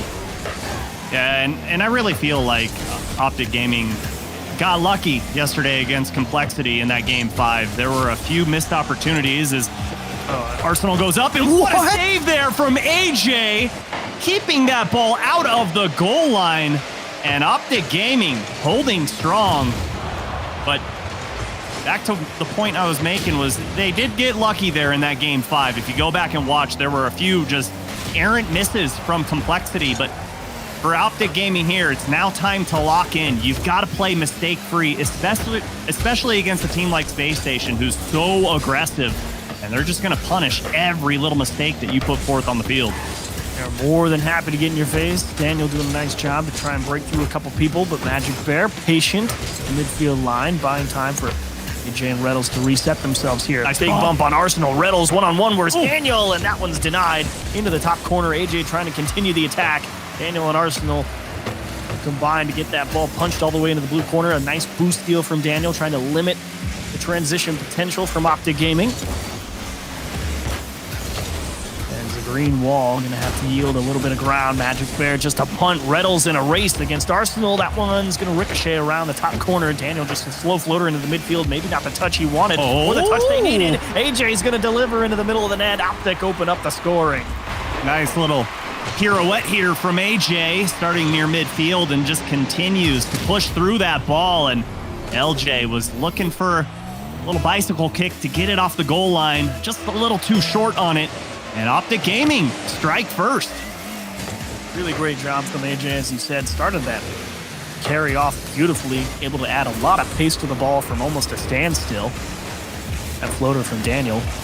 Whew. Definitely a little suboptimal as Space Station pressing here on the blue half. LJ going to come up empty on the demo. Will get it on the second try, though. Magic Bear to cover up and delay push. As Reynolds getting in Daniel's face as well. LJ is just going to smash this as hard as he can towards the blue side. Magic Bear to control it. Kind of getting in 2 players' way on Space Station, and that's really the big thing, is just try and shunt and shove them off the ball as much as you can, because everyone knows how Space Station likes to play, and it's in your face. Well, LJ, that's quite clear. Especially none other than Reddles, right? I mean, he was pretty integral in the success of this team, and he knows that, you know, hey, we were kind of responsible for the demo meta when it was at its height, and nobody does it better than Space Station Gaming. And if there's anyone that's going to know how to counter it, it's going to be Reddles, as AJ pushes this ball back past midfield. LJ up high, using a lot of boost to get there, but well worth it as Magic Bear flies by the screen. And Space Station Gaming, man advantage. Magic Bear goes up, but denies. And again, Space Station Gaming having trouble getting past this midfield line. Yeah, they're really trying to figure out if they can be as aggressive as they would like on some of these challenges, because it kind of feels like they're waiting to see if their teammate wins one or not before they actually jump up for it. And to be fair, I don't fault that. I would do the exact same thing. And that's why they're not able to really string together more of these pushes with a little more pressure, because they're waiting to confirm that the play they think is happening. Magic Bear does a great job to break through that line and finally get Optic out of the blue side. Daniel, by himself here, has a couple of options downfield, and AJ gonna cut that one down, saw it coming. 30 seconds remain here in game number 1. Optic Gaming just looking to hold firm. And for you, Achieves, is this the time where you just turtle up, don't even worry about scoring a goal, or just keep the pedal to the metal? I mean, if you're Optic, I think you try and keep up the pressure, because you never want to cede ground to a team like Space Station as the time comes down. You need to be able to force them to respect you. And Magic Bear doing just that with the air dribble towards the net. LJ soft tap. Here comes Reynolds to try and bury it. Daniel going to get in his face. Have to do it in the air. And Daniel, again, solid enough tap towards the side wall, and that's actually a great clear. It's an awkward bounce. Arsenal gets a little tip from LJ. Misdirection. There's Daniel. Space Station Gaming. What a brilliant 0-second sequence. Oh, the young GOAT showing out and showing up here in game number 1. Tucks it in, close post and in. Great vision from the young gun there, sending it into OT, as it looked like Space Station was done and dusted. Everyone terrified of Arsenal jumping at the ball. Gave him all the respect. And Reynolds had a chance to close it down, but unfortunately was coming in a little too hot, couldn't adjust his speed. So overtime here in game 1, starting off well for Optic, but can they score it again? Daniel's able to dodge it. Arsenal's on transition. Space Station is going to bury this one and steal game 1. And you can see Reynolds, he's just like, I can't believe we lost this. I can't believe it either. But when I saw that ball, get punted all the way downfield. It's one of those things where like, uh-oh, we're in danger. And you saw everyone just fly at the ball, throw themselves, and threw caution to the wind at the same time. And Space Station Gaming, I mean, come out on top, but I'll be the first one to say it. They stole game number 1. Oh, man. All right, well, let's see it again. Look, like, this is a great idea. Starts off brilliantly for AJ. Great shot. But here it is. Arsenal, everybody in that net was staring at him, wondering where he was going to place it. They were all so ready to dive. And LJ is like, great misdirection. We'll just poke it under him. What a play from Space Station. That's... Well, and didn't this happen a bunch yesterday where Optic Gaming had the lead? And I think it was against FaZe Clan, where it's like they continued to have the lead. And then at halftime or 2.5 minutes to go, they just continued to just throw the lead. So it's something you got to keep your eye on, right? That Optic Gaming, can they maintain a lead? Can they hold on to it? Obviously, they're going to win games, but is this going to be something that they continue to battle with? They were close games yesterday. It was a 3-0 in favor of FaZe, but they were pretty much all one-goal games with the exception of game 1. 2 overtime, so Optic But didn't Optic score first in games 2 and 3 and maintain a... Oh, LJ. LJ just shutting us up, saying, stop talking about Optic. Let's talk about us and show mechanics. Oh, boy. Beautiful double. Talking about getting on top of one. Necessary, too. Only way that was going in towards the bottom of the net. LJ, 2 big goals now. He's starting it off strong for Space Station. They're saying, yeah, we may have stole game 1, but we're going to make sure that we earn game 2. And Optic going to have to press the reset button. Magic Bear unable to go for the demo on LJ, but that ball is very floaty in this corner, and Arsenal going to get it well under his control. AJ stolen away on the sidewall, and LJ to support, and a lot of map pressure here for Space Station. They control a lot of the midfield boost pads at the moment, but they give a lot of ground, and LJ kind of gets it a little weak. This is very awkward. Nice little adjustment to throw off the approach from Magic Bear. Space Station may actually have something here as it's going to come straight down, and Reddles. Great pass. A nice read off the wall.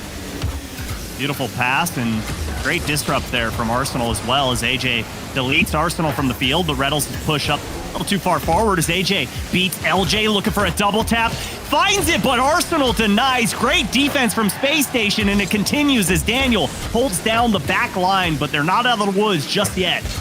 Low boost here for Space Station. Strong pass, too strong in fact for Magic Bear, but he does steal away the corner boost and keep Space Station in the strap position. The only one with boost was Arsenal, is able to get up there and find a clear, buying a lot of time here. And that's a great job from Space Station to cover up in a bad spot. Floater to the back post. Daniel sticks with it. Tries to get on top of the ball. Gets the flip reset so he can force the flip on the challenge. Oh, Daniel. I know you've gone through your rookie season and it was great, but I didn't know you could level up more. AJ over 1. Gets the double, but denied by the bar. He was showing LJ he could get on top of that ball. Also, and Magic Bear with the feels backflip. The pressure continues, but Daniel, great collection of that ball, able to keep it on the goal line and keep it out of the reach of Optic Gaming. And here comes Arsenal, giving him a little breathing room, giving him a little space, and starting the offense for Space Station Gaming. Optic questioning everything they think they know about how to score. Magic Bear just trying to dunk Daniel, saying, forget it. Just going to come at you as hard as we can. Clearly the air dribbles are not getting through somewhere for some reason. Daniel saying, watch this. This is how you're supposed to do it. Passes to LJ. That one's way too high, though. Reddles will take it away from Arsenal wisely. Big counterattack chance for Optic. Unfortunately, Magic Bear not able to put it on target. Reddles in the corner. Gonna buy some time here.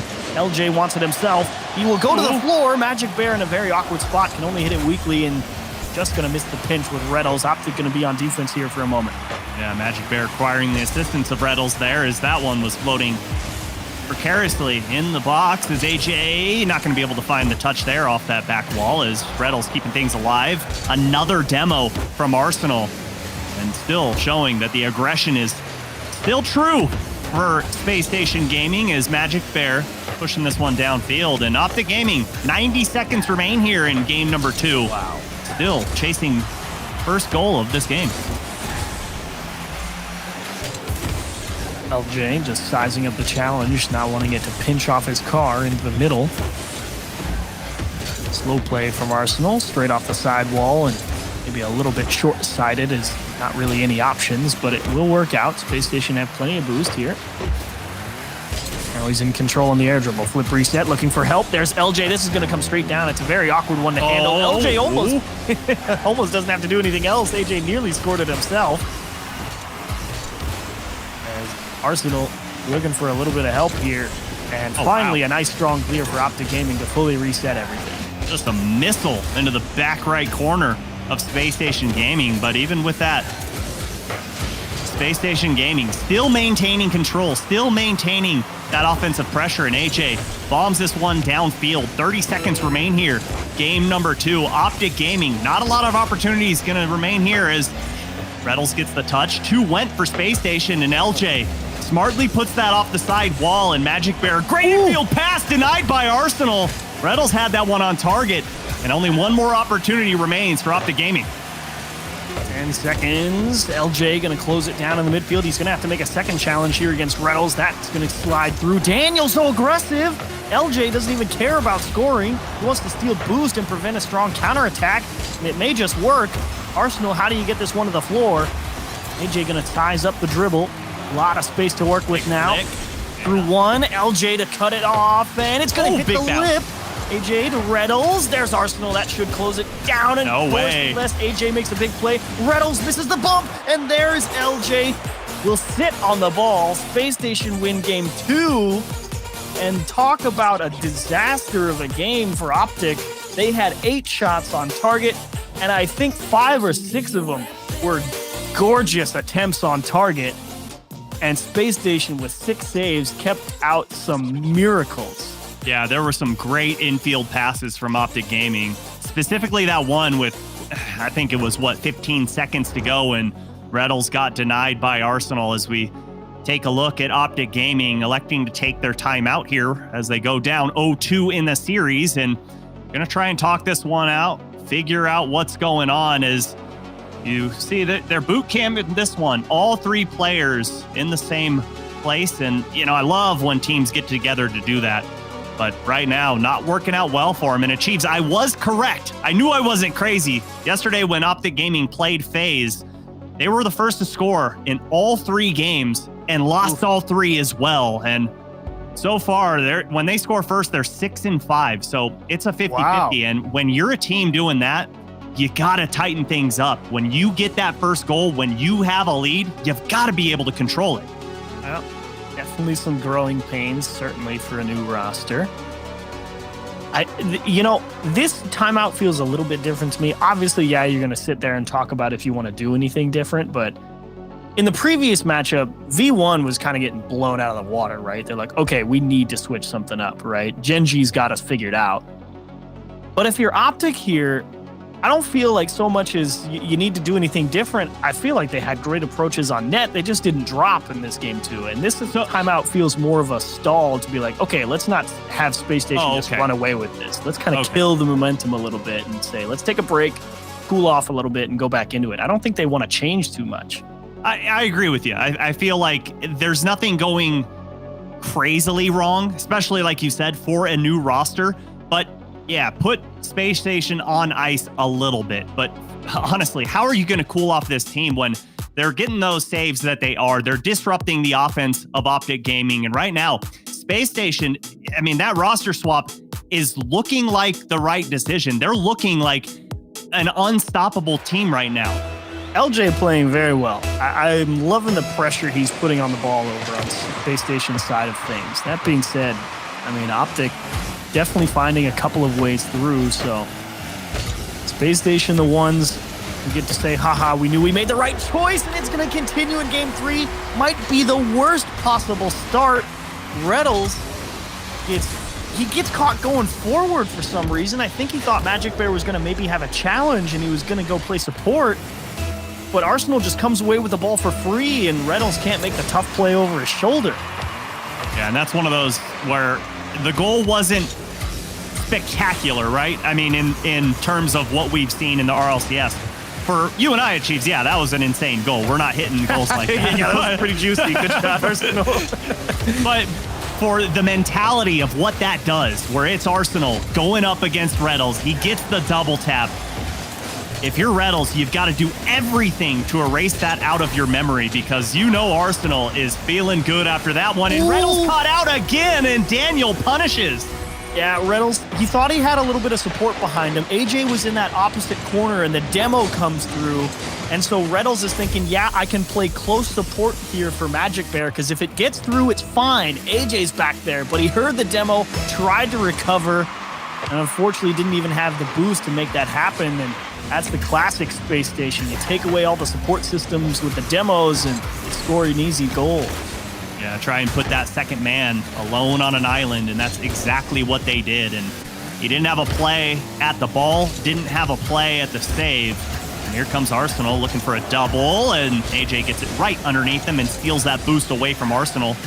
Gonna slow down the approach here from Space Station is we've yet to see Optic Gaming really get any sustained offense here in game number 3 as Arsenal boots this one away, and AJ pushes it towards middle. Daniel avoids the demo, and yet again, Space Station break free. Ooh, okay. So big opportunity here. LJ is just trying to buy time, and that's a good steal from AJ. This is what you need if you're Optic Gaming. You worked a possession away, you stolen a boost, you need to win some challenges and force the offense to come to you. Let's see what Magic Bear can do with that, and that is a boom of a clear from Arsenal. Great challenge. Now it's Optic in their court to say, yes, we hold possession here. Is Arsenal going to make another big save? I'm very curious to know, Achieves, throughout 2.5 games, how many demos Space Station Gaming has and how many Arsenal's responsible for. Because I really feel like every time we've seen a demo, he's been the one coming out of the smoke screen. Oh, LJ and as I collect said, one. Oh, and that almost worked out beautifully. Dipped back to Arsenal, and he's just going to waste time, steal the corner boost. Good heads-up play from Arsenal, trying to limit Optic's options on defense here. Daniel down to the middle. There's LJ, kind of catches it a little flat, runs away from him a bit. Should buy Optic some time to recover, but there's Daniel off the post. Disaster. Could have had 3. Would have felt pretty confident in calling the game if you were Space Station right there, but now everything remains up in the air. Anything can happen in 2 minutes. Yeah, it's just chaos right now for Optic Gaming, and it's at the hand of Space Station. It is not because Optic's playing bad or poorly or anything like that. It's just how fast Space Station Gaming is. And right now, here comes AJ. Can't even get a touch on that one. Daniel gets a flip reset to push this one back towards midfield as they link up on the passing play, and it was a nice shot, but a better save, and Arsenal and LJ combined. Not sure if it was calculated or what, but it works. See, that's what I'm talking about. If you're Optic Gaming, you're like, how is that not in the net? He essentially just own goals it. And it ricochets off the crossbar, off the post, and stays out. Like, those are ones that irritate you to no end, and Reynolds can't jam it into the top right there with a little bump on Arsenal, and even still, I mean, you just gotta wonder why the net says not today, Optic. I mean, you gotta wonder, did Space Station do a deal with the devil? I know Halloween's on the horizon, but it just seems like no matter what, that ball refuses to go in as Reynolds gets a great 50, and again, off target. The ball is just, there's no way. How does this ball not find the back of the net? It's like, it's fine that it's not in, but it's just so far away from any type of support. The challenge is going so wrong. It'll float to LJ through Magic Bear, and Reynolds will make that clear. Only 50 seconds left. Man, it could have been such a different game if you're Optic. You'd only have to find one here in a minute, and they just still might. AJ will finally get something between the goalposts and through the defenders. Nice little chip to the left side. And what do you think? I mean, 45 seconds. I think they can. They've certainly got the press to do it. Well, I mean, yeah, of course they can, but the way this game has been going, yeah, I wouldn't bet does the game anything let on them? that. Yeah, exactly. I don't see it happening, but AJ might say differently as He gets that shot, and the pressure is on the right half of the field as LJ gets this one back towards the blue half, and Optic Gaming going to have to march the full length of the field. 25 seconds. Magic Bear going to need a little bit of help. Awkward transition here for Optic. One-on-one. Magic Bear got caught out playing real tight. LJ says that's too far. Good night, game 3. And that right there is called trespassing. You're in no man's land, Magic Bear. Not supposed to be there. And LJ gonna punish and extend this lead and pretty much guarantee Space Station Gaming go up 3-0. And gonna force Optic Gaming to pull off the almost nearly impossible reverse sweep in a best of 7. Ugh. Tough 2 games for Optic. I mean, it's one thing to have game 2 go the way it did, where you just don't score, and then to have game 3 start off, bang, 2-goal lead for Space Station, and then you can't even get yourself back in the game until 50 seconds left. That was tough. That's a tough game to swallow if you're Optic Gaming right there. Well, because like especially you didn't with the play shots, bad. right? Yeah, you didn't play bad, but to top it all off, it feels like nothing's going your way, and it's just like, ugh, devastating. Arsenal says, "Yeah, that's me. Don't stop me." I think that might have been after the one that he scored over Reynolds. Over Reynolds, absolutely. And I would love to get to hear what he was saying there. That probably pretty fun to listen in on. But either way, we got to see it. And Arsenal, one of the most animated players that we have in the scene, and we love him for that. And Space Station Gaming, get as animated as you want, because right now, the way you're playing, there's no reason not to be. And for Optic, on the other side, it's all about slowing down. And like you were talking about, Achieves, with that timeout, trying to put Space Station on ice. But how are you going to do that after the series or after the game that we just watched? Well, it's all ball control at this point. If you're Optic, just got a forced possession, and that one skips away from Magic Bear. Here's the other big problem. I mean, yeah, we've been talking a lot. Arsenal playing very well. LJ being a great support player, but Daniel, I mean, that guy's making the touch. You know what I mean? It's like Space Station needs a touch to go exactly somewhere. Holy! Wow! Forget Daniel. Magic Bear to AJ with pace, 92 miles per hour. Oh, baby, put some hot sauce on that one. And 92 miles per hour from the top of the box. If you blink, it's a goal. If you don't, it's still a goal. Optic Gaming get out to a very spicy start. That one out of nowhere. And it felt like Space Station was moving the ball pretty nicely too, horizontally on their own half, but hello, Magic Bear, positioned beautifully, and better follow-up from AJ. Finally on the board first. Whoa! See if they can start to right the ship on that win percentage when scoring first a little bit here. Reynolds towards the back post, denied with the boost deal, though. This should be a 2-goal lead. It's Reynolds the board! Oh, Reynolds! Oh, man, you can't write this stuff. Oh, you would, but most people would think it'd be sitting in the fiction section. I cannot believe the amount of shots that shoulda, coulda, woulda gone in as AJ sends that one all the way downfield. And speaking of AJ, he's the only player for Optic right now to get a goal. Oh, you can't miss? How? We're not on land. How is he hitting these shots? You can't miss. He just jumps off the wall, dodges the dump. He doesn't even have any more boost. He just set up the line. He's like, if he misses, the ball will be here. And I am correct. And AJ missed. I'm telling you. From Daniel. I'm telling you, there were some souls that were sold this weekend because everything is falling just in their laps. That's 2 where Optic have to make a tough play. In Optic's defense, that is a difficult play to make. It's over your shoulder. Reynolds is able to poke that one to safety, but Space Station right back in it.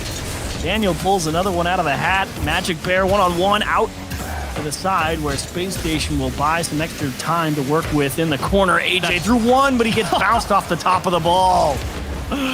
Oh, no follow-through allowed on that one as Reynolds gets that midfield boost, waiting for that reset from Arsenal to come through. Great delay. force the defender to swing and miss and just fly right past that ball. Is Magic Bear, not a great play on that one. Just turns over possession and 1v3. What are you going to do if you're AJ? Nothing, not even get a touch. And Reddles, not the greatest touch as that ball just hangs on the goal line. Arsenal just going to lift this one for LJ, and AJ, he knew he needed to get out there and close that one down. Wasn't about to let Space Station just grab boost and then start to press in the midfield, so Optic kind of trying to chase this one a little bit, maybe a little too far. AJ gets beat by a mile to a ball. Arsenal looking for Daniel, the pass a little out of reach. Magic Bear has a chance to recover on defense. Right idea, though, as Reddles carries this ball into the corner. Can't quite find the 50 as Magic Bear, just a little honesty check there, making sure LJ was in the right position. And 2 minutes remain here in game number 4. So important if Space Station wins this.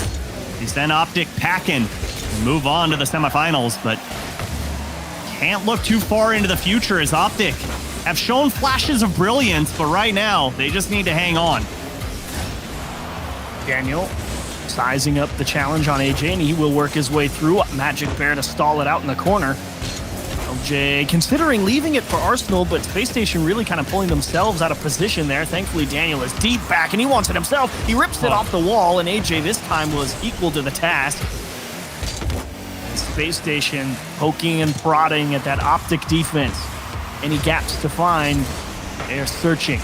Well, it's really easy right now because Optic, any clears they're having are just those kind of panic clears where they just try and push that ball all the way to midfield to give themselves a little bit of breathing room. And Space Station Gaming playing so spread right now that it just kind of continues to fall right towards them as Daniel waiting at midfield to poach. And there he is to break up that passing play as Reddles gets the demo on LJ. But let's see if Optic Gaming can get things going here. 45 seconds remain here, game number 4. Strong clear, and Daniel, what a lift out towards the side. He's going to have to make another great setup for his team here. And able to push Reddles off the ball. Nice little dodge, duck, dip, dive, dodge from Reddles. LJ trying to get in Magic Bear's face and just misses the bump on Reddles. And great defense here from Reddles in a couple of top situations. 20 seconds remaining, overtime looming. Oh boy. Daniel to himself, not able to find any bumps. AJ, huge recovery to take that one out to the side, but does it amount to anything is the question. Arsenal going to wheel back around. Daniel's going to grab the boost on the defense on his lonesome. Tough play to make, and just able to beat Magic Bear to the touch. Here we go. All on the line here. Space Station Gaming looking to get the sweep and rub it in the face of Optic Gaming. And for Optic, just trying to show up and show out, and that's an opportunity. That's an open net. AJ punishes the overcommitment from Space Station Gaming, and what a way to have it in OT, right, Achieves? Give them no shot at offense. Really an awkward one. LJ trying to back pass to the corner. Caught the ball a little strong. Daniel wasn't even expecting it on exactly that line, so a little bit of a misplay there from Space Station. Optic jump all over it. They will go to 7-5 now when they score first, if only just, but no one cares how they do it as long as it happens. You've got another Game 5 coming up here. Optic, chance to sort of steady the ship. If you win the next game as well, you start to feel a little bit better. It's like, okay, we dropped a couple we probably shouldn't have, but we know it's doable. We know the last one wasn't a fluke. We just need to make sure we don't miss the touches over our shoulder on the backboard, because apparently Space Station is just turning in all of them. Yeah, for real. I mean, anytime that they get a look and there's the slightest opening on that goal line, they're finding it. But for Optic Gaming, I'm really impressed with the passing plays that we're seeing. They're continually trying to find each other in that infield, but Space Station Gaming is definitely getting privy to that. And we've seen that where Arsenal's breaking up those passing plays. So it's time for Magic Bear to live up to that name. Show a little magic here in game number 5, because like I was saying, Achieves, AJ, the only one to score for Optic so far in this series. And how sweet would it be for Magic Bear to just get unleashed? Strong punt on the onset of game 5, excuse me. Magic Bear sizing up Daniel on the sidewall. And I'm telling you, Daniel's the guy who's the problem. He is making Optic work for possessions if he can help it. And he is executing on a lot of his approaches. AJ looking for a touch into the middle. Magic Bear, big fake on LJ, gives Reynolds an open look, and it sails wide on him. Not sure how much he actually had to pick from, but it felt scoreable. It definitely felt scoreable. That's one you gotta tuck in. Thankfully for him, though, they do maintain offensive pressure, and as I say, that ball goes right back towards midfield, and here comes AJ. Great read there from LJ. Pre-jumps that, knew exactly what AJ was trying to do. As Reynolds goes up, Daniel beats him, and oh, what a save from AJ! The respect shown, realizing Daniel has the skill set to hammer that shot in and position himself accordingly to take away the shooting lane. And AJ kind of chain dashing up the wall there, but rolling away from him. FaZe Station figuring out how to approach on offense. Kind of been a slower start for him here in Game 5 in terms of offensive pressure. But slowly regaining that presence in the midfield. They miss another one off the backboard. They get the support from Magic Bear, but unfortunately there's too many pieces of Space Station forward, and they can't keep them out. Yeah, and you can't fault Magic Bear. That's just a snap save there and better positioning from Daniel. Ready to be the garbage disposal there and just clean up shop. As Space Station get an early goal here, and they've got a long way to go to hold on to it, but from what we've seen, they've done a great job at boxing Optic Gaming in. AJ, little floater, huge demo from LJ. Find a bump on another member of Optic as well. On the respawn, Optic really just kind of getting pushed and shoved around a lot here, trying to find some way to retain possession while not conceding any type of positioning in Space Station. 3v1. Not having any of it, but they do get in the drill. One little miscommunication from Reynolds and AJ, who's actually going to take the ball, and that's all Space Station needs to reset. Yeah, you got to be able to march down the field, especially when you have that 3v1 advantage. This is a mistake. Goal line open. AJ can't quite find the angle. Got to slow it down in Arsenal. It's that little swat away as Optic still looking to get some shots on target through half of this game. Only one shot, and that's been from Reynolds. Reynolds denied a flip reset. Arsenal going to get in his face as fast as possible. LJ over Optic once more at the midfield line. Oh my gosh. Daniel just pressing as much as he can. Reynolds able to break through briefly. Magic Bear in support. Can he turn this one in? And the one-on-one finds the flip reset, delays the touch, but Daniel times it well on the goal line.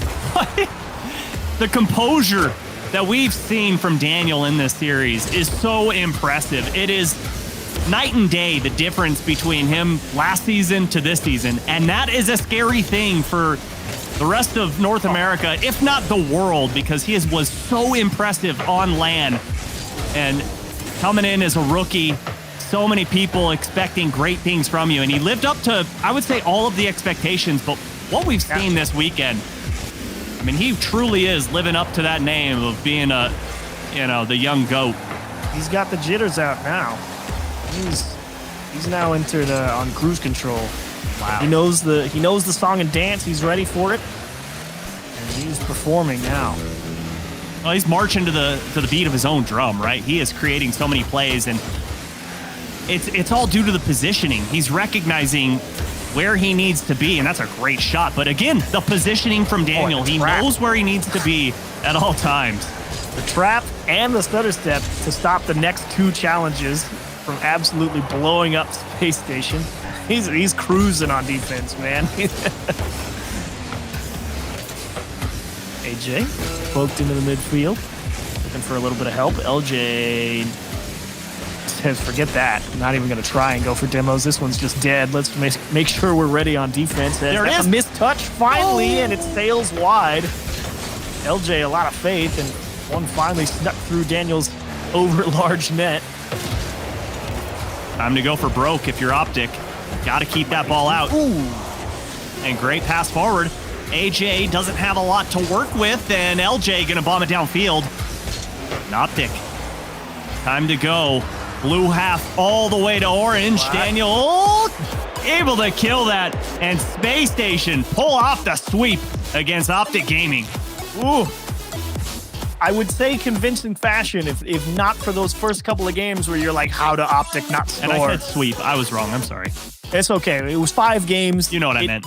This felt like it could have been such a different series. But today, it was not to be for Optic. For whatever reason, shots off the post, saves that get pinched off the crossbar and are not own goal, missed touches on the backboard to convert extra leads for Space Station. And it was all the tiny, tiny things going wrong that ultimately lead to this one looking like a blowout when it was generally pretty tight. Yeah, they really, I mean, it was one of those instances where that molehill turns into a mountain because it just continued to add up after time. And for Space Station, there were a lot of expectations saying, okay, you're kicking Reddles, a lot of controversy behind this. We're bringing in LJ because we feel like he has what it takes. And from what we saw, this entire split so far is obviously brand new. But last weekend when they were qualifying and then today, this team is looking very dangerous and very exciting. Well, Space Station continue the march, 4 straight wins, now into the semifinals of the Fall Open. And up next, Shopify Rebellion, playing one of the staples of the top 4 in North American FaZe Clan. Shopify been playing upset recently. We'll see what they can manage against First Killer, Typical, and Mist when we come back.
Space Station on top yet again. They are undefeated so far. They are looking good. 4-1 over the green wall. Look at Arsenal get hyped, getting loud for his team. And of course, Optic going home here in top 8. But all the discussion right now is on Space Station. They feel like the team to beat. They have been crushing it through qualifiers, through the Swiss stage, and now a 4-1 here in the top 8, Gibbs.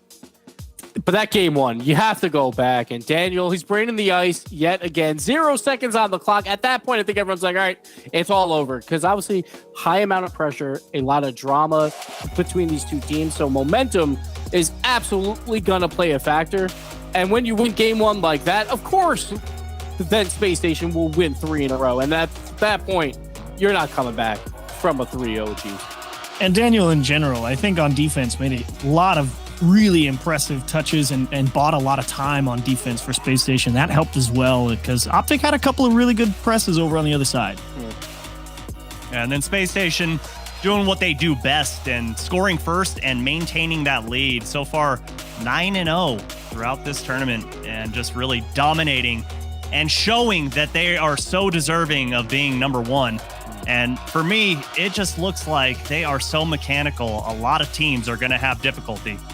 Yeah, I think there's a lot of good stuff here from Space Station. They certainly look to be like the team to beat right now. And I would love to get a talk to Arsenal here from Space Station. Arsenal, welcome to the show, my friend. A huge start to your season. Top 4 already. Talk to me a little bit. We got a little video about you early on about your off season, but tell us again, I mean, you guys obviously pick up LJ here. What's it been like transitioning in the off season and now coming in to this 22-23 season? It was a little rough at first. Like, we played in the little off-season tournament, and we didn't have the best performance. Everyone was counting us out. It was like, oh, SSG, they made the wrong move, yada, yada, yada. You know, basic stuff. But I just compared ourselves to G2. I was like, when they first picked up Atomic, like, they didn't look good at all. But the more time you team with someone, better you get. So we're only in Regional 1, and you guys have played 25 games, and you've lost 3. But did you plan for this, that you guys would be, like, a top 2 team right now, or were you expecting that maybe by the end of fall or maybe into winter?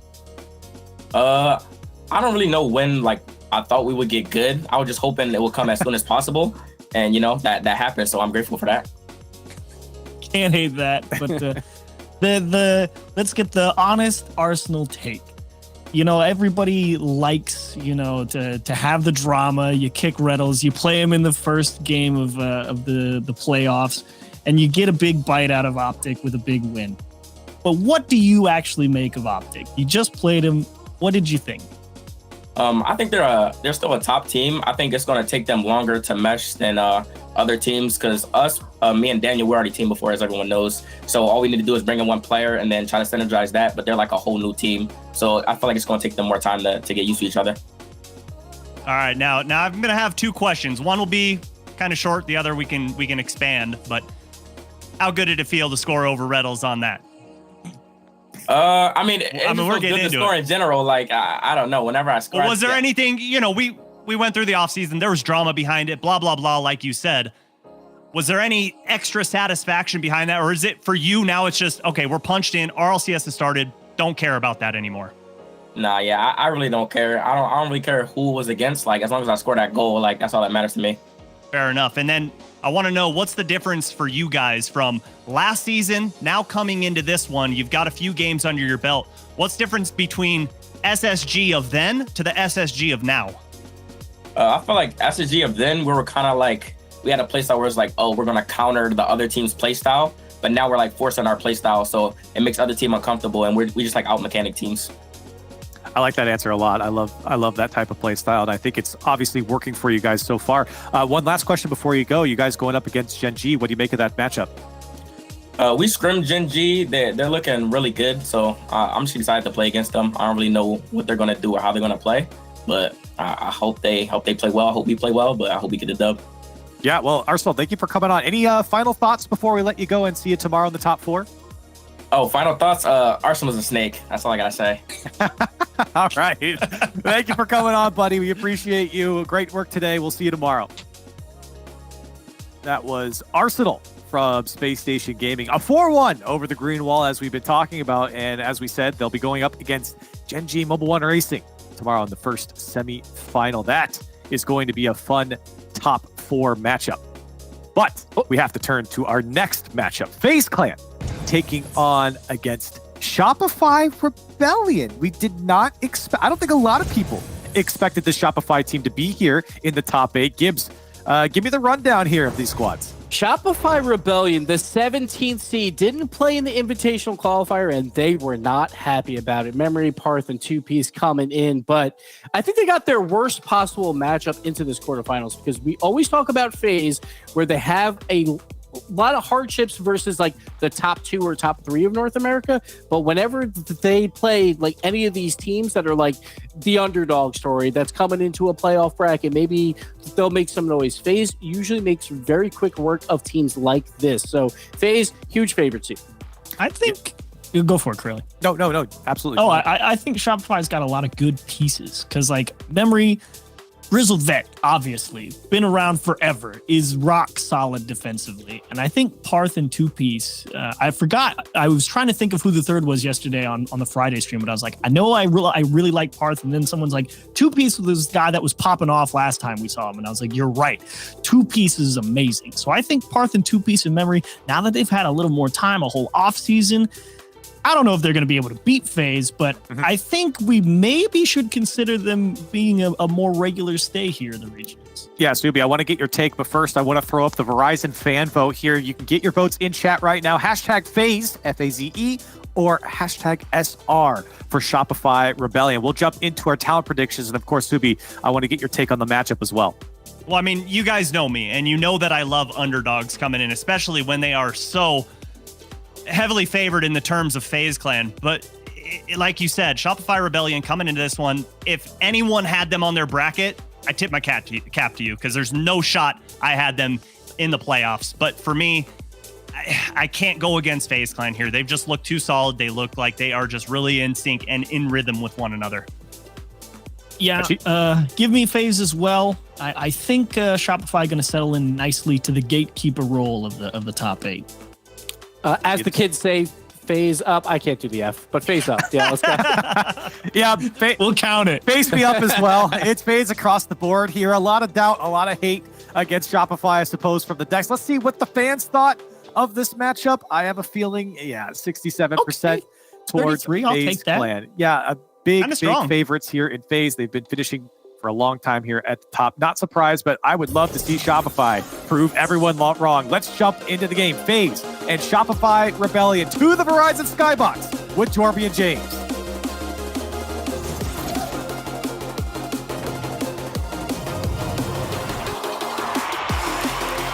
FaZe, just another day at the office, another top 8, but a new challenger approaches in Shopify Rebellion.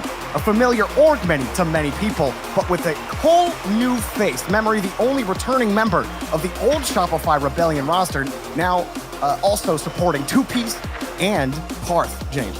And you know, this Shopify Rebellion team has had a few facelifts, but now they're back on top. You may remember them best from when Beast Mode was on the team. Beast Mode, Rapid, and Memory. They had lots of quality results. And now with this lineup, like you mentioned, Jorby, the addition of 2Piece is really what has elevated the Shopify Rebellion team. We'll see if they can keep that success going. FaZe with Mist has been looking dangerous. It certainly has. And when FaZe did make that change, and people were wondering where FaZe is going to go, and they found out it was Mist, the reception was largely, well, this is going to be great. Because First Killer is always going to deliver this kind of performance as he gets the first goal. And it was a nice setup from Mist as well, but that is how deadly FaZe is on offense. You see 2Piece, he was flailing, but there wasn't much hope. First Killer was in full control of that ball after that pop from Mist.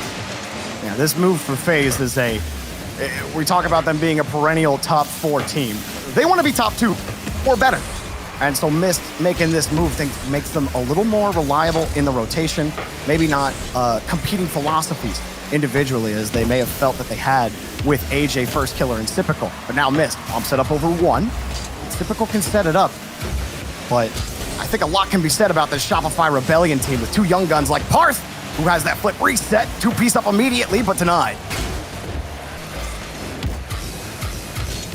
Memory still in control, light flick for him. How about the story of Memory, James? Do you ever expect to see Memory in another top 8 again after all of the crazy things we've seen? When you got a guy like 2Piece on your team, it helps a little bit. Well, I feel like 2Piece, after we've seen what he can do on randoms with some surprise results, young player coming in, he really does breathe new life into Memory's career, who you would mention has been around for a long time. You remember him teaming up with Lefamir all the way back in the Universal Open.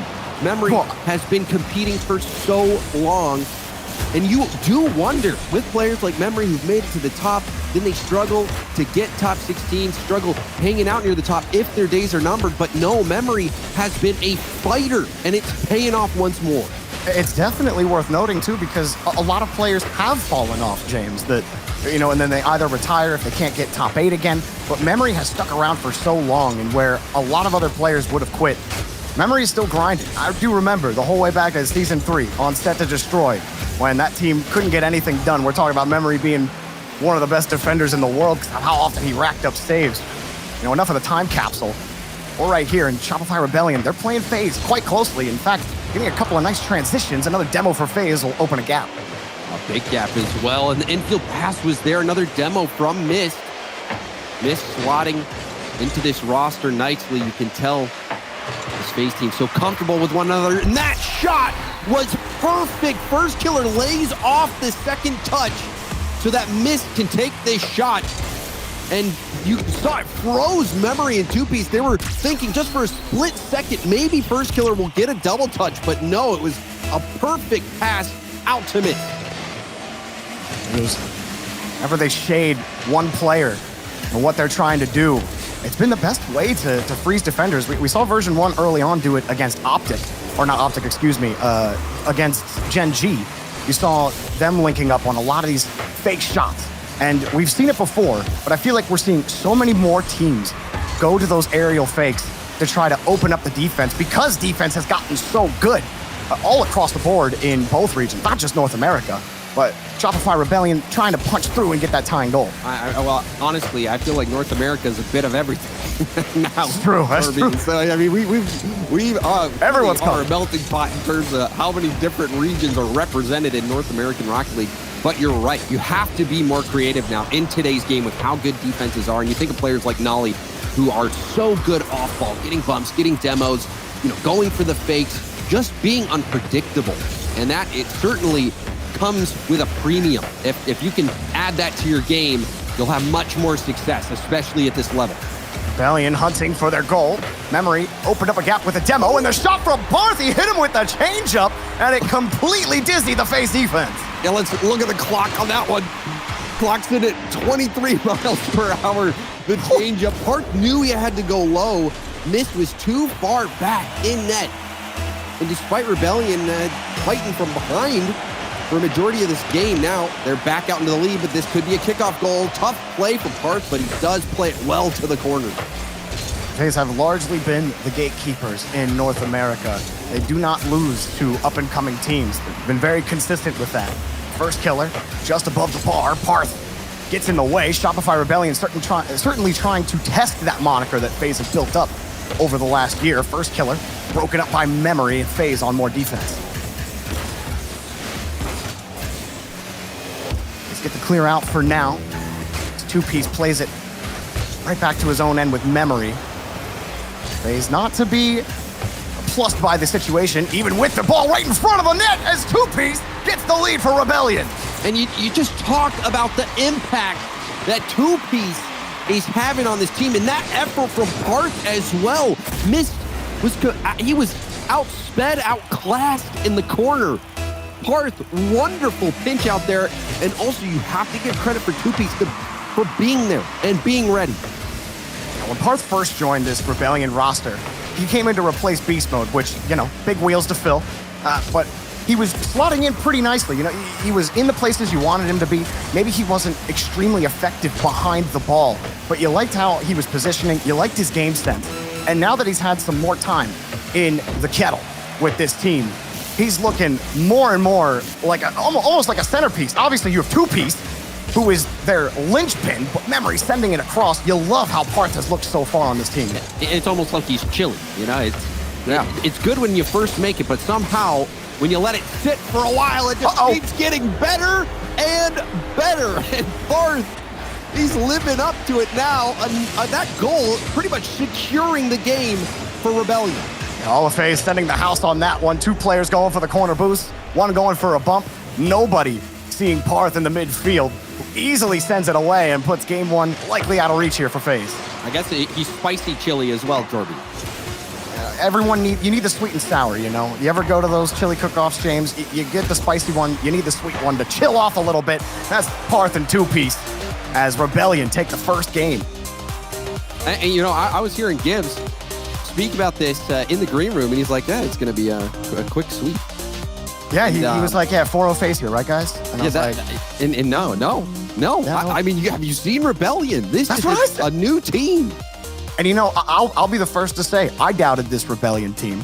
And when they got the 17th seed when the top 16 teams were seeded, and they didn't get invited to the qualifier, they obviously didn't like that too much and felt like they deserved that 16th seed over Dignitas.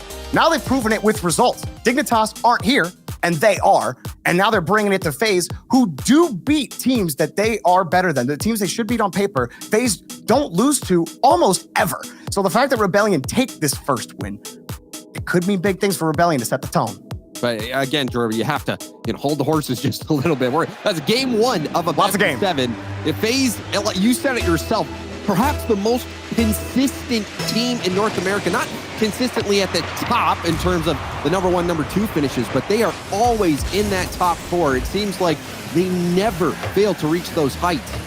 But they are finding a tough opponent in this Shopify Rebellion team. One thing they're going to have to contend with. However, FaZe adapts. But Memory getting in front, making life difficult for FaZe to get the clear.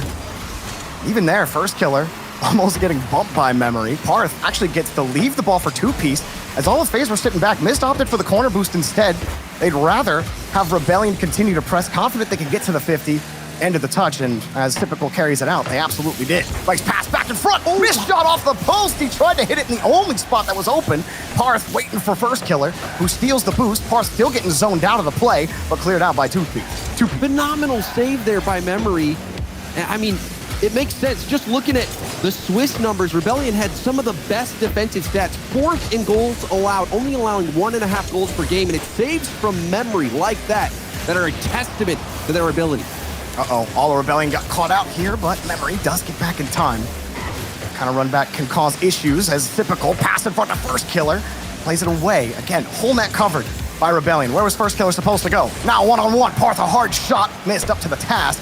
Puts it right back to the corner. Memory. Carry again. It's enough to get the 50 and freeze FaZe. First killer bumped off the ball. Player still rotating back. So Rebellion happy to push. They've got the boost to do it. 2-piece.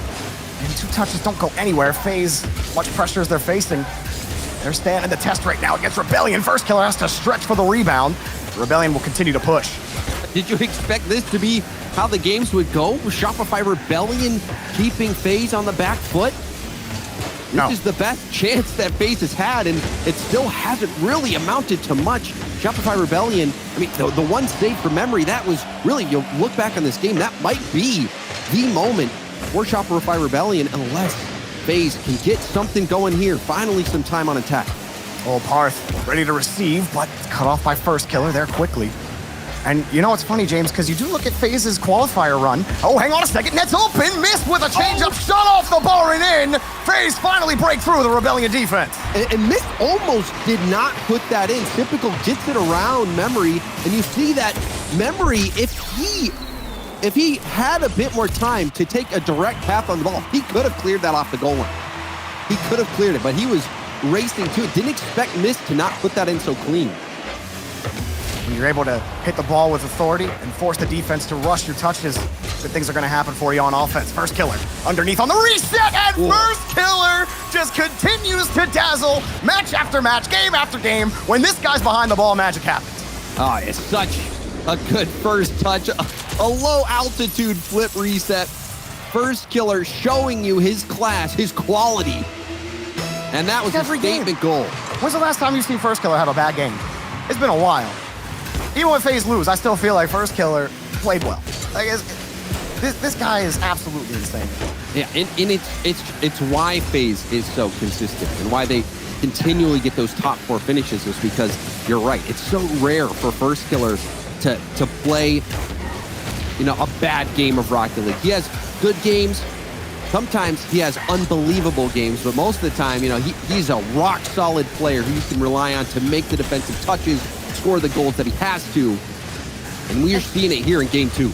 You used to never be able to say that about him either. Inconsistency used to plague him. You think as far back as Rogue, as Rebellion just missed the net. But First Killer has really done a great job molding himself into that all-round player who seems to produce time after time. He still gets that, hang on, Parth, I thought he might have had something there. Mist was there on the defense. But it might still have some trouble shaking off that old, inconsistent, First Killer's just cutting rotation, trying to 1v3 argument. I think some people still feel that way when they see First Killer, but he's not that player anymore. This man facilitates the success for FaZe as much as he's the star of the team. Two-Piece and Parth are trying to move downfield, but FaZe would just shut Rebellion down. At the same time, Jorby, you wonder offensively, what will this FaZe team look like? Who will be the big players besides First Killer? Will Typical step up? We know he's got the shooting potential, and Typical was known for his defense. Back on Space Station, he was the third man, and now you've got Mist, who also is such a strong third-man player. Who will be that player that's going to move up and play more of a role with First Killer up on the attack? That's kind of the best part of having a roster like this, right? Where with AJ, you felt like the philosophy was a bit muddled. Everyone kind of wants to be that guy. And I don't think Mist is as concerned with being that guy, at least as his play style would inform us. But as far as Typical goes, it's a much more comfortable spot for him. You saw him even at the World Championship start to take a much more aggressive role. And I think he's much more comfortable being in that aggressive role. I don't want to be, Mr. Stacks historian here, but the whole way back in Season 9, Season 8, when we're talking about Typical maybe being the best player in the world, and we haven't seen that kind of form from Typical, remember, you're going to put this ball in. There is 1 goal to go to tie it up, but with 2 seconds, they're going to need some magic on the kickoff. But I do agree with you that, Typical, I think he can be that next guy that can be the guy alongside First Killer. And well, all of FaZe is going to have to bring their A game on this kickoff. We'll see if any kickoff strats happen here for Rebellion. It does make it up the wall on Two-Piece. Going to have some boost to work with. Two-Piece got the dunk. Oh, Mist was there, but, was he? That was really close. You're sweating a little bit. You're sweating a little bit after that one. But Rebellion fend off being swept, and they're, Rebellion, they had some good moments on attack, but overall FaZe Clan just kicked it into a different gear. Missed that shot there. It was a close call, hitting it off the crossbar. Was able to still get it through, and then that flip reset from First Killer, that was going to be enough. And it looked like Rebellion were going to get shut out, except for that last second goal, and that play on kickoff with it rolling up the wall, the pinch narrowly missing out. I mean, you don't want to take any chances, especially in this game now, Jordan. We've seen plenty of 0-second goals. We saw some earlier with Space Station. So the fight in Rebellion was there, but unfortunately for them, they fell just short, and FaZe going to equalize in the series. Yeah, for Shopify Rebellion, just felt like FaZe's defense was so much cleaner on the back wall. Also, one of Parth's goals from the last game, you remember it just being a complete open net.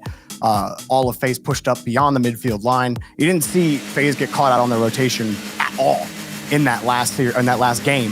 So FaZe clutch up on the backboard, stop Two-Piece from dunking them into an overtime, and now FaZe have righted their vessel and try to take control of the series here in Game 3.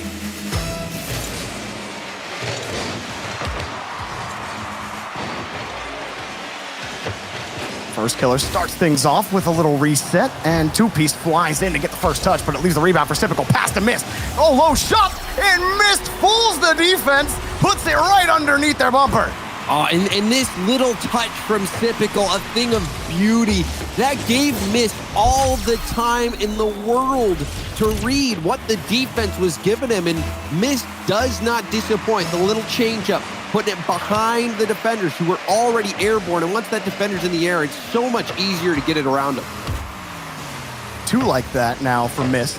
That one a little cleaner than maybe the last one is two-piece. Looking for the tying goal. Taken away by Typical. Parth trying to set Memory up, but he's too far back. Typical's got him beat easily. Parth protecting the retreat for Rebellion. Out here for first killer. Decent enough first touch, but he only had 20, couldn't make contact. First killer demoing Memory out of the way. Trying to set Mist up against Parth, who gets, and then Mist got bumped by two-piece, forced to flip the ball back out. You see, just lofting the ball in front of the box. And Rebellion finally get a 50 to break out. Two-piece shuffles the ball off a Mist. Now Parth has a shot, but taken away. Oh, and then you're seeing some demos come out. Two-piece was targeted by Mist as well and did well to dodge it so that it could turn and get that clear. But FaZe, they're starting to look for the demos. You're seeing more and more of them. Parth even almost got demoed by Mist there. Now two for Rebellion. Both jump for the ball. First killer. Just gonna dump it back. Typical cuts. And now both first killer and Typical wait to move forward. Almost getting optimistic on his positioning there, but he got back to Parth on the 50. Now you do break out again with two-piece behind the ball, but that's about as far as they get, James. As soon as two-piece breaks through the midfield on a 50, the follow-ups aren't really forthcoming as they have to defend a shot and they don't even get contact. First killer, right side of the net, 2 goals for FaZe. And Typical with a low boost, delays that touch. You saw Memory trying to figure out if he's going to go back wall pass, go infield. Well, goes infield, and first killer was there and ready. Great communications, good control from Typical as well to stay on top of that play. Just a little too far for Memory to stretch out. The two-piece didn't make contact, but that was probably the better result. First killer was waiting right there in midfield. FaZe still retained possession, and now they're starting to look like that bubble team destroyer that we know FaZe as. Not discrediting Shopify's run at all here, just FaZe being that top 4 team and talking about their success against teams they're better than. This is the form that I think we were expecting at the very start. As competitive as Rebellion have tried to make it, these last 2 games have been squarely FaZe. Oh, certainly. I mean, and it's no disrespect to Shopify Rebellion. Like you're saying, we've seen FaZe continue to bring their A game at international competition in their region all the time. The consistency of FaZe can't be questioned. And so Shopify Rebellion, you know, everyone, I would say for the most part, was expecting them to have a tough time in this series. Game 1, it looked like they may have a decent shot, but these last 2 games, FaZe really has been in control. Even that 50 just goes the complete wrong way for Rebellion. They had to completely reset their rotation. No one was ready for that follow-up. And they're trying to find ways to shorten up the FaZe passing game, but FaZe keep finding the gaps. But what do? Parth trying to feign his approach to Mist. Does come back to two-piece. The midfield has been a difficult one to figure out. Two-piece going to take this one himself, but he gets off the ball just long enough. Now they finally have a little bit of possession here. But how can they actually push FaZe? Can they get that shot pressure? Right now, haven't had any of it. They spent about 15 seconds over here. There's the first, and it's taken away by Mist. Two-piece, gonna take the boost, let Memory come in. Rebellion, what do they got? Memory, underneath on the reset, forces Mist into a tough spot. Shot denied by Mist 3 times now. Pass shot denied by first killer off the post. Memory racing, trying to keep Typical off the ball, but FaZe get the clear. How on earth did one of those shots not go in? That was immense effort from FaZe on the goal line to keep Rebellion scoreless. They even get it back to the orange half, but then Mist takes two-piece out of the play. That would have kept the pressure up. Now Parth has to make up for lost time. Two-piece on the spawn. Can't keep the ball away from first killer. Bumps him out of the way. Memory a big clear. Rebellion absolutely needed something, but it's just return fire for FaZe. It gets sent to the orange, and it feels like it comes back to the blue with twice the force. Parth leaving it for two-piece. This is looking good. You gotta feed your machine, but the 50 goes to the corner. Parth, what does he have? Pass in front, over to Memory. Oh, it denied again. All 3 jump for FaZe. First killer got there. Mist coming across. Another 50 for Memory, but he doesn't make contact, and first killer gets FaZe out again. First killer, the one first to that block, also had support in Typical. The goal line defense from FaZe has been remarkable, and now they're going to have to make another stop. First killer jumping early, and the swift support from Typical relieving some pressure, but it's still not over yet. Finally, with that touch, first killer is going to let the pressure off. Stay behind the ball. They've wasted enough time, and barring a Rebellion 2-second goal, will be a FaZe victory. Is that one just wide of the post? And I don't think they can get down far enough. Attempted pinch, cut off once more. but FaZe in full control. And now with 2 more to go to move on to the semifinals, the ball touches the ground. And with that game, that's the first time that the Shopify Rebellion have been shut out in this regional. That goes to show you how good the FaZe Clan defense is to finally keep Rebellion scoreless. And it shows you how good Rebellion's offense has been this entire regional. Yeah, shutting them down, certainly a feat. With FaZe on defense, I mean, some of these were so close. Missed getting that change-up shot certainly helped set the tone. The beautiful pass from Typical you saw, but then it was the defense. Missed here once and then missed again. He didn't even have to move. And then there's one first killer's there. What do you do if you're Rebellion there? The whole net's closed, and the way the ball's bouncing, you're trying to cover options. You're trying to find a way to actually make yourself effective in the rotation. And it just kept happening that Rebellion had to keep shooting at the left side of the net. None of FaZe were really relenting on the left side of the net, and there's just nothing you could do. FaZe defense clutched up. They have, and you know, in those situations, if you're FaZe Clan, you're very vulnerable to a fake or a changeup. We've seen it before. Well, Typical streaking in, goes all in on the shot. First killer also pre-jumping. You know, maybe Rebellion need to just slow it down, go for a slow shot, or even just go for a complete fake when they have FaZe on the goal line like that.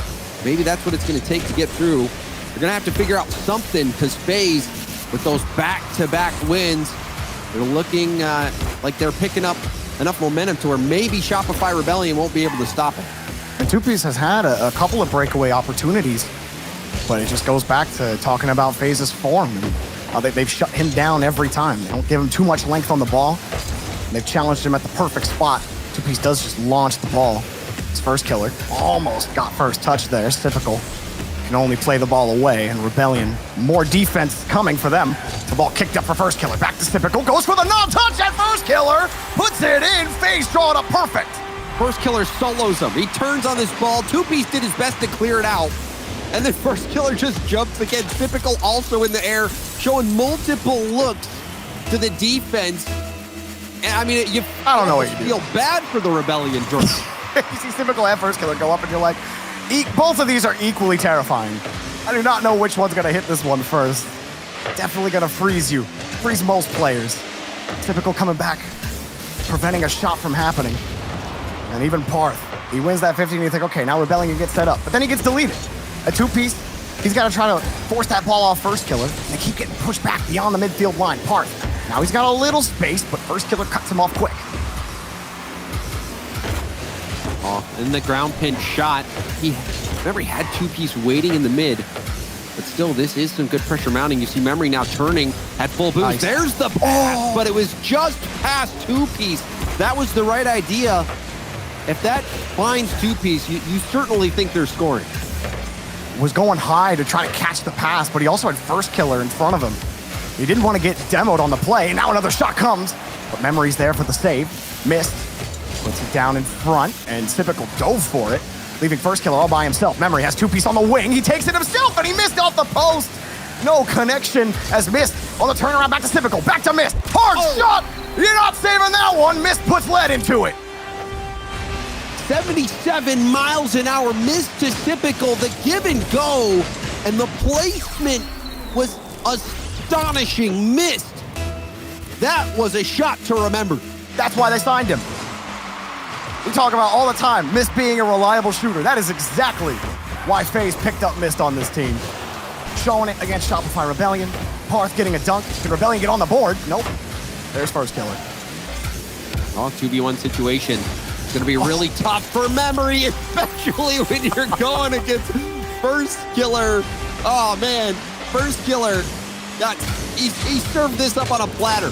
What are you doing for Memory there? It's first killer. He could be going for 1,000 different things.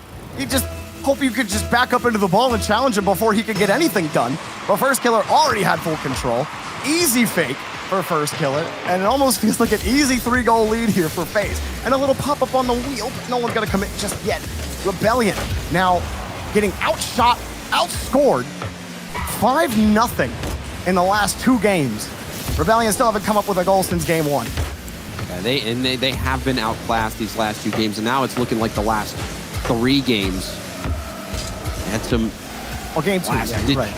And yeah, I mean, game 2, they did almost have a last-second comeback. They scored with 2 seconds on the clock, almost had something off kickoff, but Game 3, all FaZe. Game 4, all FaZe. It looks like FaZe has found the adjustments, and they are really, they have figured out this Rebellion squad so far. Memory trying to get something going for Rebellion, but every touch is with an orange car in traffic. 2-piece getting bumped. Parth had to avoid an attacker last time. And then they get that transition, and that's the kind of desperation that they're in. 2-piece is just diving forward, hoping he can get a chip, hoping he can force FaZe into an unfavorable position. They do get a goal here. 2-piece able to actually catch FaZe out on their rotation. Have not been able to do that in several games, but a great 50 from Parth forces Typical into a spot where he can't really get back to the ball, and 2-piece delivers. There was a little bit of indecision there from Typical. You saw him hesitate for just a moment on which path to take, whether to challenge the ball or whether to get back to net. And that 50 from Parth really set up that goal. Now all 3 go, but the clear is big enough to prevent that from really haunting him, Jorby. Yeah, the phrase 3 heads are better than 1 doesn't normally apply, but if you get the clear, I guess it doesn't matter. Oh, are you kidding me? Are you kidding me? What is going on in front of the net? This one has to be slower than 23. It's 20. It's 20. 22 miles an hour. You called it. I think missed bump Memory harder than that shot was. Can anyone hit 21? That's the next one. This match has been all about how slow you can shoot the ball. Now all of a sudden Rebellion are in position to tie it up. First killer, what a pass to Typical. Back over to first. Typical just couldn't get enough power. Memory trying to race back for a transition. All of Rebellion were played up pretty close there. They do connect with Memory in the corner. These are actually getting hurried up here. They got dunked and demoed. Parth, is he going to be able to get a 50? No, denied by miss, but that actually works out. It's 2-piece. Falls back in front of the ball. Got the 50 back to Memory. Rebellion trying to build something here. But the 50s start going the other way. FaZe with control in the blue half and maybe stinting the comeback potential here for Rebellion. And that was a good cut from Miss. First killer! Oh, it was Typical. I'm sorry. Typical was first killer with how clean that was, but Typical showing us his ability. That was a gorgeous double tap. Had just enough boost in the tank to make the play. And that was set up by Miss cutting off the pass at the midfield. I think the only thing that could have went better on defense is Parth. He went to read the double touch, but he was absolutely in position, and he had the boost to just go for the backboard read. In that position, much better to try to go for the read than try to read where Typical's going to put that. You can only cover so much of the net with that kind of read. Typical made him pay, so what are those small decisions you can make facing that kind of pressure on the goal line? You can only harp on the decision so much, but maybe it was savable. Parth gets underneath it. Can he set something up with time left? Well, he put one off the bar, and there's a goal with 1 second left, and we're gonna need some trickery here on the kickoff if Rebellion hope for a tie. This is a run back of the same situation from game 2, except now there's only 1 second on the clock instead of 2. We'll see if there's any kickoff strat for the Shopify Rebellion to keep this ball in play. Parth just going hard, cheat, supersonic. They get a favorable bounce off the ramp. 2-piece sees Parth on the left. Decent catch from Parth, but he's gonna get 50 the whole way back to his net. Memory keeping the ball alive. We've seen long 0-second drills. This could be the makings of another one. Memory sends it up. Parth, wait down a 2-piece. 0 seconds, they've done it! Rebellion failed the first time, but the second time is the charm. The whole way set from Memory back to Parth. We're going OT. It had to be the perfect kickoff. There was no other avenue for the Shopify Rebellion to stay in that game. They had to have the kickoff. The ball needed to be elevated. It needed to hit the corner and bounce, and it did. The Rebellion, you never see that happen. It's so rare. We just watched them try to do it a couple games ago, and they failed. They got kind of close to the net with that one, too. This time, they actually complete it and get the comeback, but they've lost a couple of these balls, and Rebellion need to be a little careful. They've got momentum. They need to find a way to grasp it and punish FaZe here to tie up the series. First killer already downfield. Not where you want him to be when he's got full control. Gets underneath on the reset. 2 coming for Rebellion. The follow-up man gets bumped out. He was on the opposite side of the field. Now Parth is given a clear. He's got a pass. 2 pieces wide open. Rebellion have tied the series. They stole this game. I don't think I've ever seen a better steal than that game in my entire career casting the RLCS. I do not believe what we just saw. That was insane. I mean, they were denied twice on the 0-second line. They lost the midfield challenge. They lost the ball after the initial kickoff went so well for them. First killer cuts them off, and then Memory saves the day in the corner. Bounces it off the ramp while First Killer's breathing down his neck, by the way, and then somehow orchestrates a 3-man passing play down the field. I mean, it literally, James, you might not have seen anything like that in the RLCS. I mean, I've seen incredible 0-second goals. We've all seen incredible last-second goals, but to come back in that situation, 2 down 3 goals, 4 goals, scoring in that situation, that pass, this overtime winner. That was a remarkable game. That is what I don't think I can ever forget this game. The Shopify Rebellion versus FaZe Game 4 will be seared into my memory forever. I'm And that here was, for it, man. And honestly, in those final seconds, I was on First Killer's player cam, and he was just staying upfield. He was waiting for the game to end when that ball went in at 1 second. And then on kickoff, you just had to get the ball rolling on the ground. It says 1 second on the clock, but it can even be less than that. And all you need is just to have it roll. Just make it roll. It couldn't get elevated. I don't believe it. Winning that third game, FaZe winning their third game would have assuredly put a pin in this one. And you're thinking 3-0. You don't see 3-0 comebacks all that often. FaZe are going to get the first goal here to start it off on Wasteland. I'm still recovering from the last game. Shopify Rebellion have made a series out of this where halfway through the last game, we didn't think there was one. Yeah.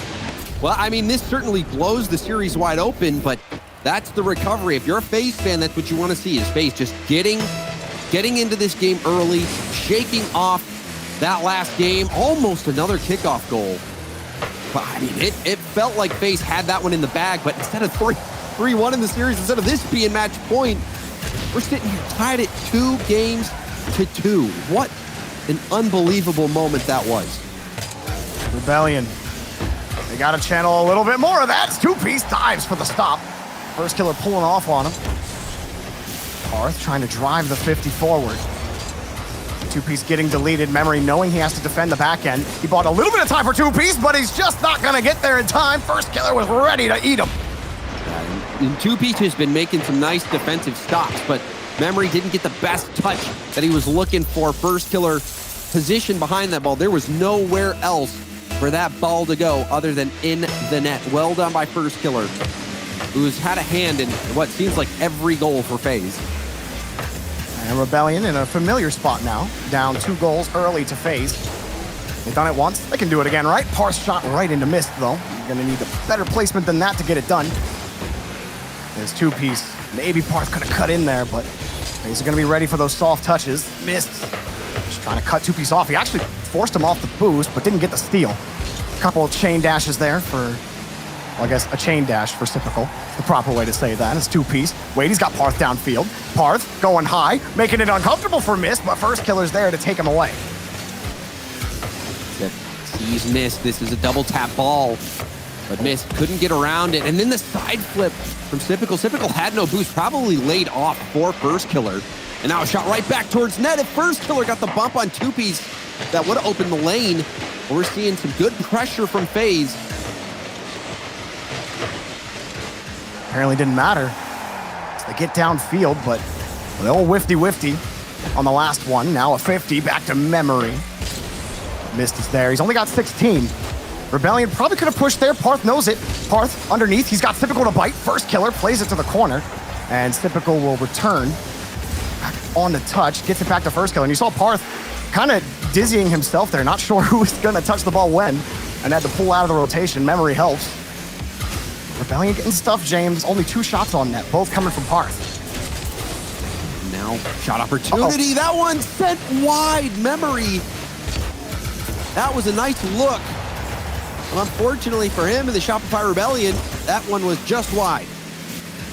Hard ball. Caught nicely here. Oh, well, it was nice initially by Parth. He lost it. And 2Piece wins the 50 against Typical. Missed it first killer. Still back. Parth got the catch. Saved by Mist off the bar. First killer there to follow up. Typical downfield to receive. Typical got the touch. He almost got the dunk against 2Piece, but he just didn't have enough boost. Mist able to send it forward, and it's just more time chewed off the clock. And Mist is so good at that. He doesn't panic when he's last back, when he's on the goal line. He welcomes shots like that. And him making that save, that was a big one. And even kick-started the counterattack. So well done by Mist. Getting the job done as third man. Mist there to cut it off again. Memory only left with 36, but Fox kicked right down to him. More uncomfortable defense for Rebellion. Memory gets almost a free look. Mist finally gets there in time. 2Piece, not sure where that touch is really going to go for him. He wanted to be in the path of the boost. Parth is there waiting in midfield, but they need more of those consecutive touches. A pass, late pass to 2Piece. Memory's there to follow up. What's he got? He's got enough boost to get back to the dribble.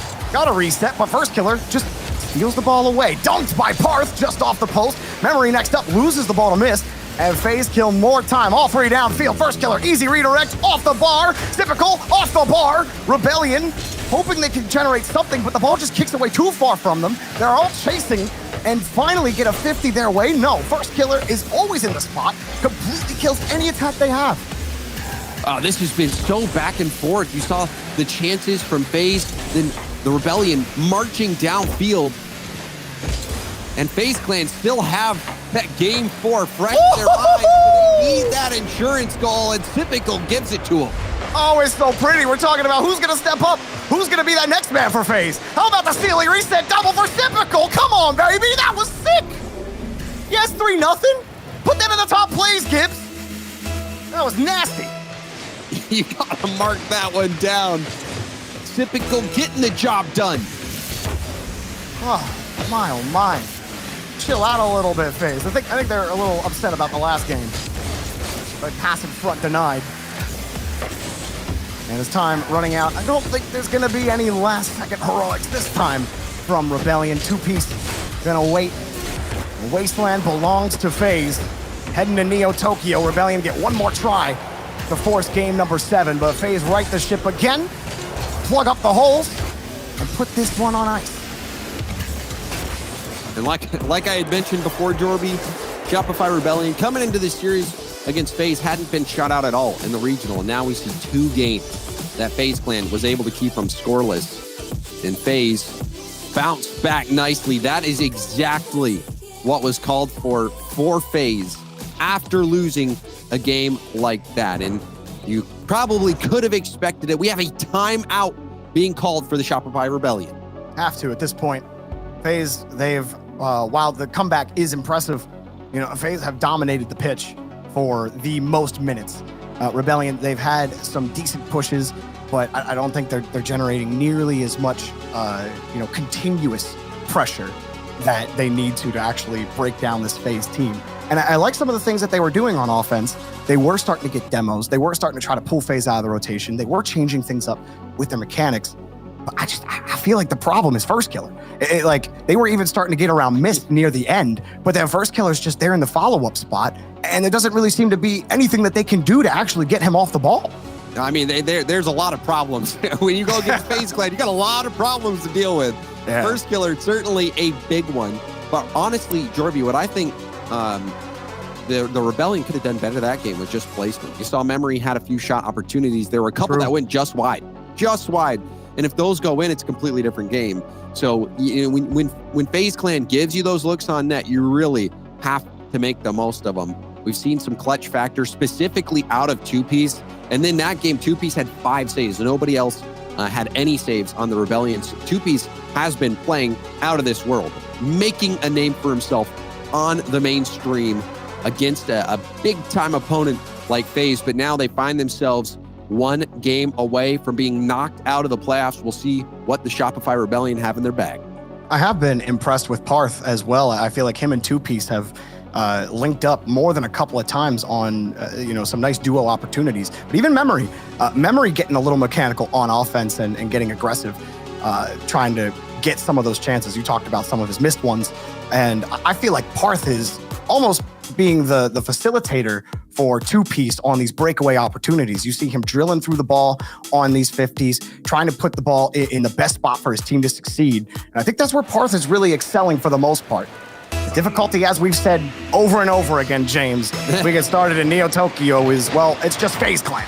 And also missed. You saw in the highlight package that save from Mist over his shoulder. Mist, he just finds ways to keep that ball out of net. First killer back over to Mist. Does get the dunk. The Shopify Rebellion, I think it would behoove them to score first if they really want hope. When FaZe have scored first in each of the last 3 games, it's going to be difficult, or really 4 games.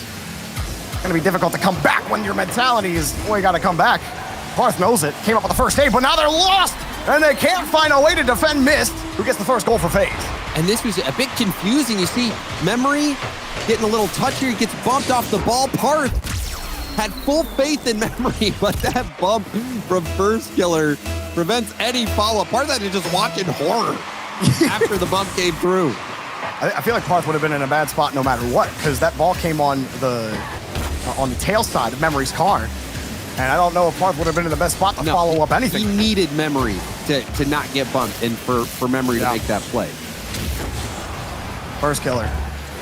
Getting us set up to get the second goal here. Goes underneath. Parth able to get down on the 50. Now two-piece. Gonna get a free look on the reset. Two-piece taken away by Sipical. Not good enough to get by 1. Memory gets deleted on the play. Parth coming in. Pops it up high. They are starting to stretch FaZe. If you want to get by them, they're going to need to hold that midfield line. They're doing it for now. Memory, a light touch, taken away by Mist, but the light touch allows Typical to come in. That's the factor the Mist will always bring. The smart touch is the right touch, and he gets the demo, gets the clear.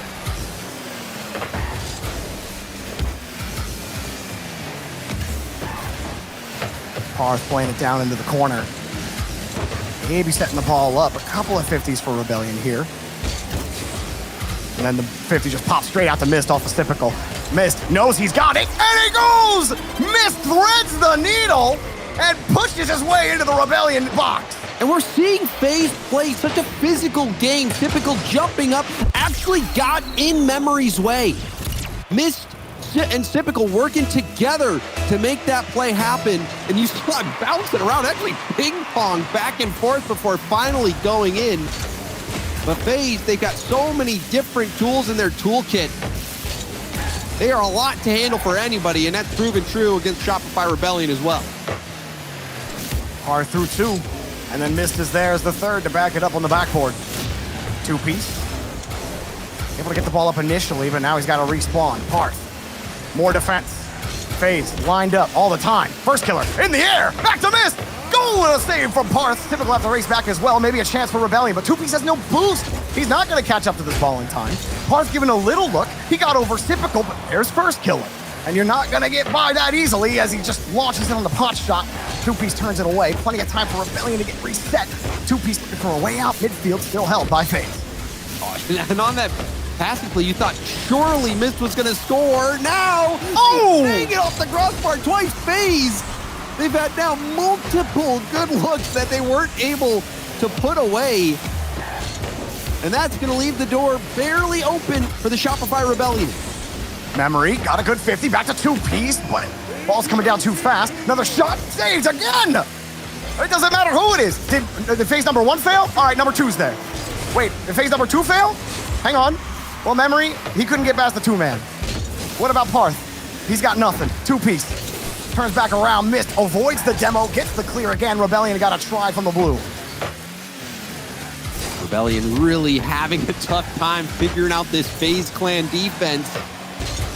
I mean, this is game 6. Every game so far, FaZe the first to score. We've seen multiple shutouts by FaZe. Now they're going to get another one, potentially. First killer puts that wide. But time is running out. The fall open journey for the Shopify Rebellion looks like it's about to end. Parth pops it up over 1. We've seen a little magic before. How much mana the Shopify Rebellion got left? Ball up high. and kicked away. The 50s have not gone their way. FaZe have been excellent on the challenge game. Rebellion chasing every ball down, but it's with FaZe control. Parth, no pass, but a light touch from Memory might set this up. Two-piece committed with Parth. He's not going to follow this one up quickly and has to rotate the whole way back. It's more time off the clock.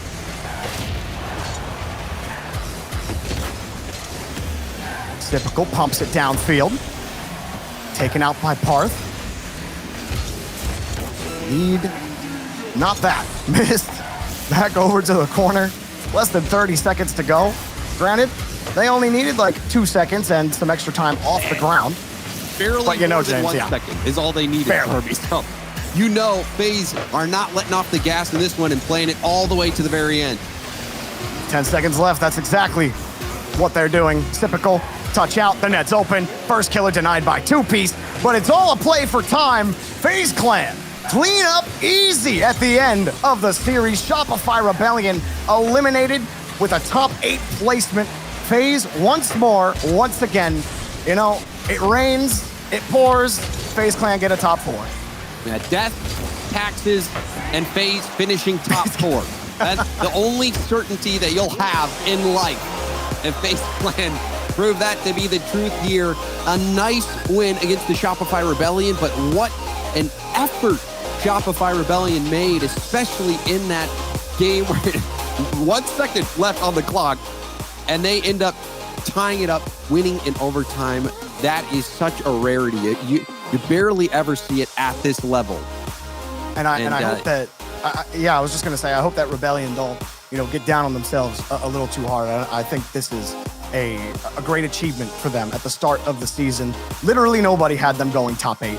And so to surpass that expectation and to really show some chops in this series against FaZe, I think bodes well for them for the rest of the fall split. Oh, certainly. I mean, this is, I think this was a big test for them. They fell a little bit short, but still getting 2 games on FaZe, and one of them in the fashion that they did. This is a huge step forward for the Shopify Rebellion team. Memory, who's been in the league for so long, is going to take this as a huge win. And North America just keeps getting more interesting. All the teams that are stepping up, the teams that are coming from across the sea, across the border, getting into NA, making this region one of the most interesting and entertaining regions to watch. And Shopify Rebellion coming up through their own NA bubble. But we got one more quarterfinal coming up. It's another team coming to North America. Furia have to play their old buddies G2. Can they get over the hump this time and take down this G2 roster? Find out after the break.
Some usual suspects for FaZe Clan going into the top 4 here over Shopify Rebellion. It was, I think, a little bit harder than maybe some might have expected, but in the end, FaZe coming on top, a top 4 team once again here in this first go-around for the North American RLCS. Guys, let's talk about that series. James, what did you see in FaZe? How are they different with this Mist guy?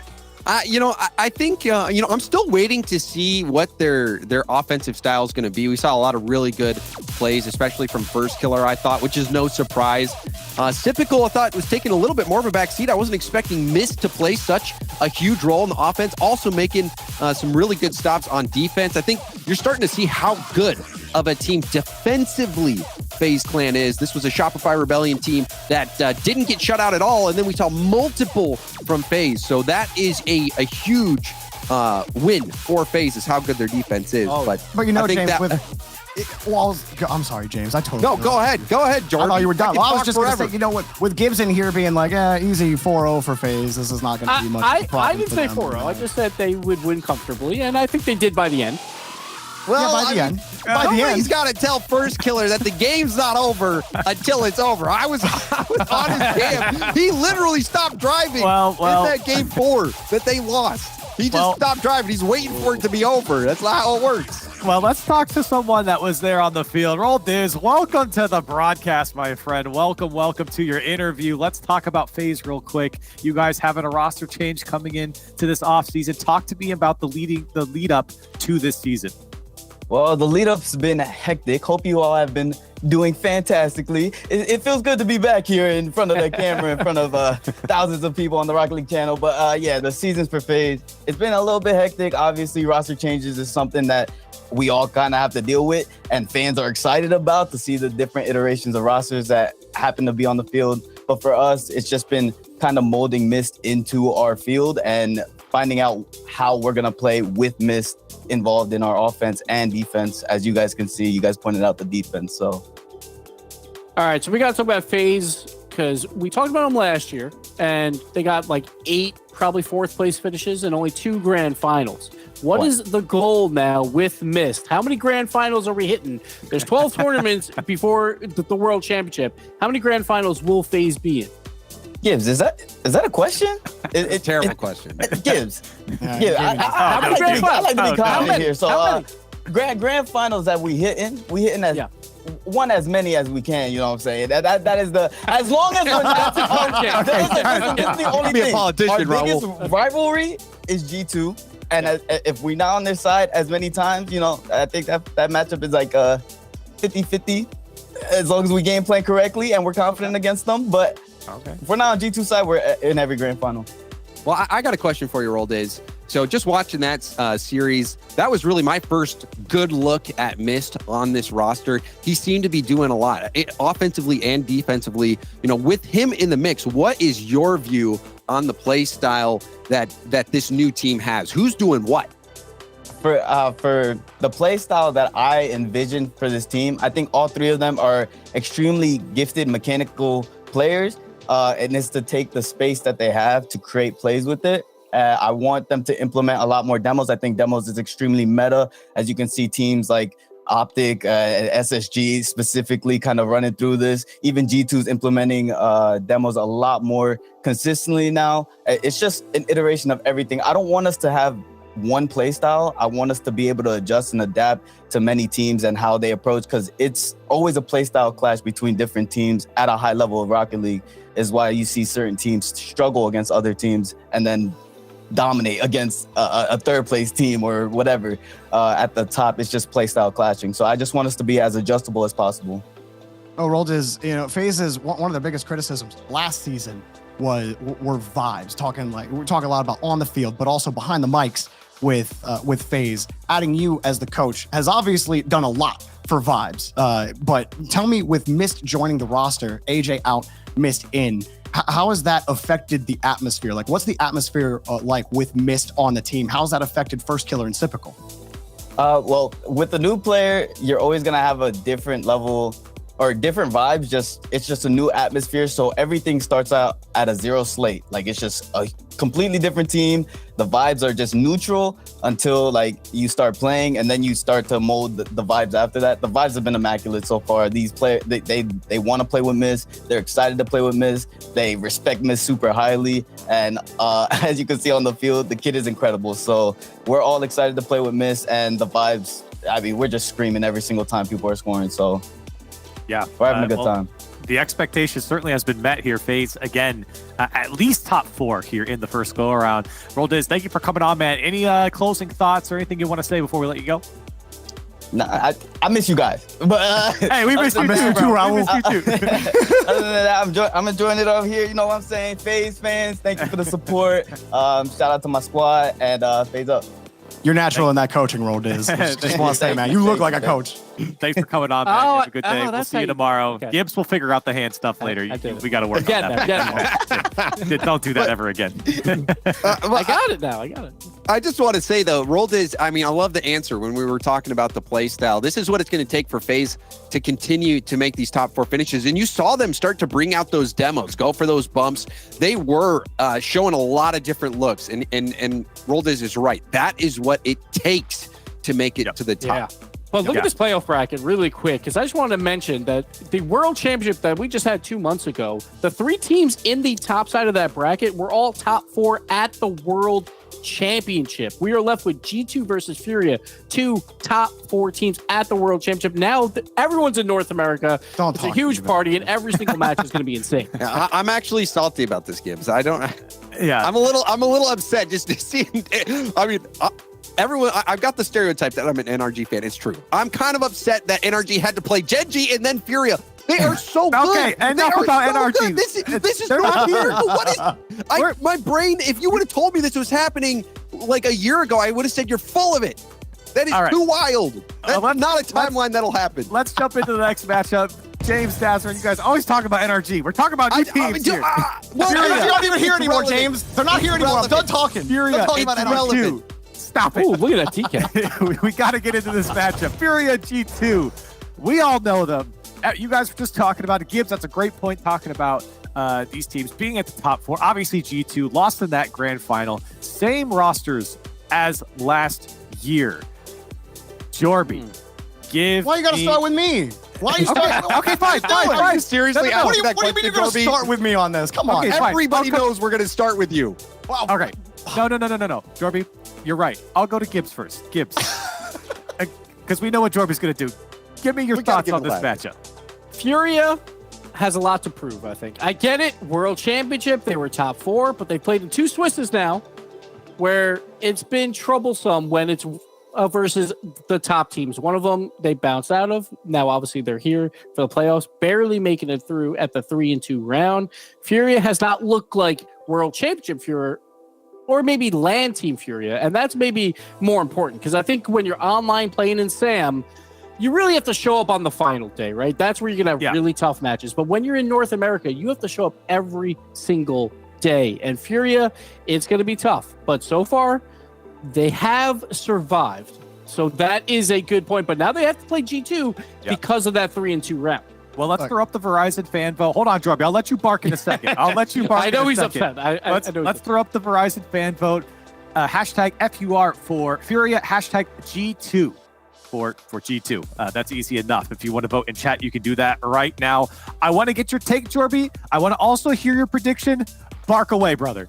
I know people think that I'm just going to be full bore Homer Furia here, but here's the thing. I acknowledge that the move to North America is not without its problems. It is a stronger region top to bottom. Furia aren't used to playing in a region that have so many teams that are capable of playing against high-level players. All of those teams they played, Dignitas, Luminosity, these guys have played against the best in the world week in and week out. They know exactly how to handle mechanical teams. Where do Furia fall short? They fall short with what did Roldiz just get done talking about? The demo meta. They demoed less than any other team in the top 8, and that is, I casted every single Furia match in qualifiers, okay? That's definitely the issue for Furia. Roldiz is telling me that G2 are implementing more demos into their game. That scares me. Well, here's the thing. 3rd time's the charm, all right? They lost in the winter, they lost in the spring, and I'm done dealing with this. Bona Furia, you're gonna win against G2 this time. You're gonna get your first top 4. It's gonna happen. They've adapted, they're gonna get it. I'm done. James, real quick, prediction here.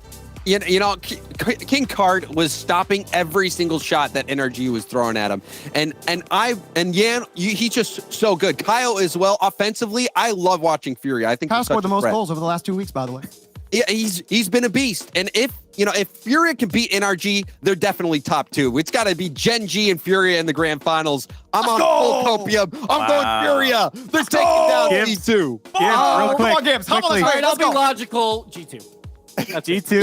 Yes. G2. Come on. Voting, that's a Furia vote. Let's Put go, it guys. down for G2. It's not Furious time quite yet. They will get into it. I think G2 is going to be the better team here today. Let's see what the chat thought in their vote. It is 56% in favor of G2. Very, very close. I'm hearing that these players are ready to go. 2 titans of their region come together in North America to face off. G2 and Furia. Let's get over to the Verizon Skybox with you know who it is. Stacks and Dazzler. Take it away, boys. Well. We're back to close out another day, Daz. I got to put you on the hot seat. Who you got here? Well, listen, there's only one team I think can win, and that's going to be in one of these teams because honestly, they're all both really good. Looking at this one, it's really hard to make the distinction between G2 and Furia. We've seen Furia really show up and have a lot of highlight moments, but we've also seen them struggling in A. I think G2 are the favorites coming into this matchup, but we'll see how these teams play when they're on the field. Furia has done just enough to get to this point. They're into the top 8 bracket. Can they do enough to survive here? Oh, what a save! But Kaio's there to clean it up after Card nearly scored a nearly impossible angle. I mean, look at this for Card. Just getting that double so solid, forces that tough save from Chicago. And the way Kaio follows up is the way Furia plays. Full steam ahead as they get the first goal. No surprise at all to see Furia press the issue. This is what they do. Sometimes it gets them into a little bit of trouble. They're still adapting to that North American style, but it's good enough for a 1-0 lead. Chicago looking for JNaps. Couldn't get the pass away cleanly, so Atomic has to intercept in midfield, but Jan's got that challenge, and that leaves JNaps all alone, and Chicago comes back to help him out, so G2 avoids any disaster there, but now they've got to reset defensively as Card was threatening. And this is kind of in disarray. Atomic will get credit after the entire Furia defense was bullied around by Chicago. Yeah, you can see, again, a little bit of hesitation. And again, this jump here, Kyle just trying to get that read off the back wall, ends up own goaling there. A little bit of panic set in because G2, once they start swarming on that offensive push, sometimes they can cause some disruptions, force a couple errors. What is it? Kaio has put both goals in so far in this particular game. One on either net. Here goes Yan. Flip reset. Trying to get in front of JNaps as well. But Naps there for the save. Coming oh so close for the second time. Trying to lift that World Championship trophy in Fort Worth. Fell short, of course, to Team BDS. Here's Yan to the crossbar and through JNaps. 2-1 Furia. The mechanical mastermind of Yan, when he's in the air like that, you gotta put a hand up a little faster, Atomic. Able to get the flip reset over him into the dunk, crossbar down and in. That player, you gotta keep your eyes on this entire series long. If he gets free space in the air, it could spell immediate danger for G2. Both of these teams building up so much momentum over the course of the previous season and now all the way back to square one.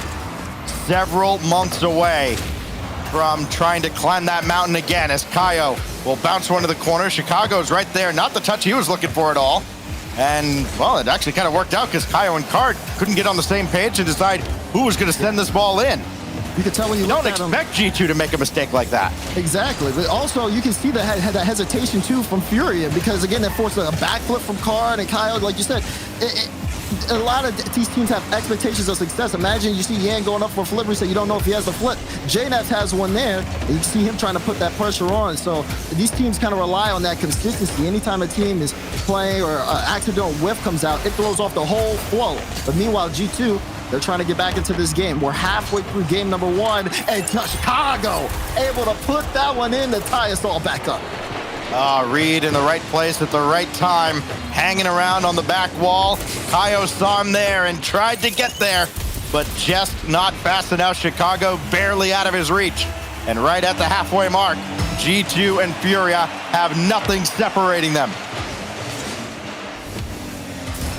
Jan with a full tank of boost. He'll defer to Card. That means he's got to get back and play this ball, maybe unexpectedly. Didn't have much of a plan with that. Good touch there by Card to leave it for Jan. And JNAP's there for the save. That could have been disastrous for G2 defensively, but JNAP's wily veteran coming through. Now Chicago, big clear needed. Right down the middle, Kaio's got this. We'll see if G2 can get some sustained pressure as Card has the save across. Nobody on the weak side for Chicago's ball. And JNAP's doesn't have anybody to pass to either, so he'll just try to play it to space and delay. And has done so successfully. A little floater almost found its way through. Very good on the defensive stops is Furia. They were low on boost when that drive began. Yan here, he pulls out 2. So now JNAP's going to be needed again. You see Card just hunting him, looking for a demo or on a play. And Kaio's able to win that challenge, but not in a quick enough time. G2's able to get boosted up. Keep an eye on those boost totals as things move forward. JNAP's with a chance. Bar down Atomic. No! Unable to finish is G2. It looked like they could have took the lead there. Shades of Optic earlier. Just hit everything except the net. JNAP's coming through. You want something done right, you got to do it yourself. The veteran sticks it top left. Look at this, Kaio, he's trying to get the high ball so Card can follow it up, but not the touch he wanted. You can see JNAP's quick to see that, reads the play perfectly. Great shot from Naps to give G2 the lead. 1:17 to go. And Kaio racing Chicago to the corner. Chicago got the boost, but then ate a demolition. Here goes JNAP with Atomic going underneath, and he could not get the shot at the last moment. It's deflected off the crossbar. But now Chicago with a good win. He's got JNAP to his left. Only Card to beat as Jan races back.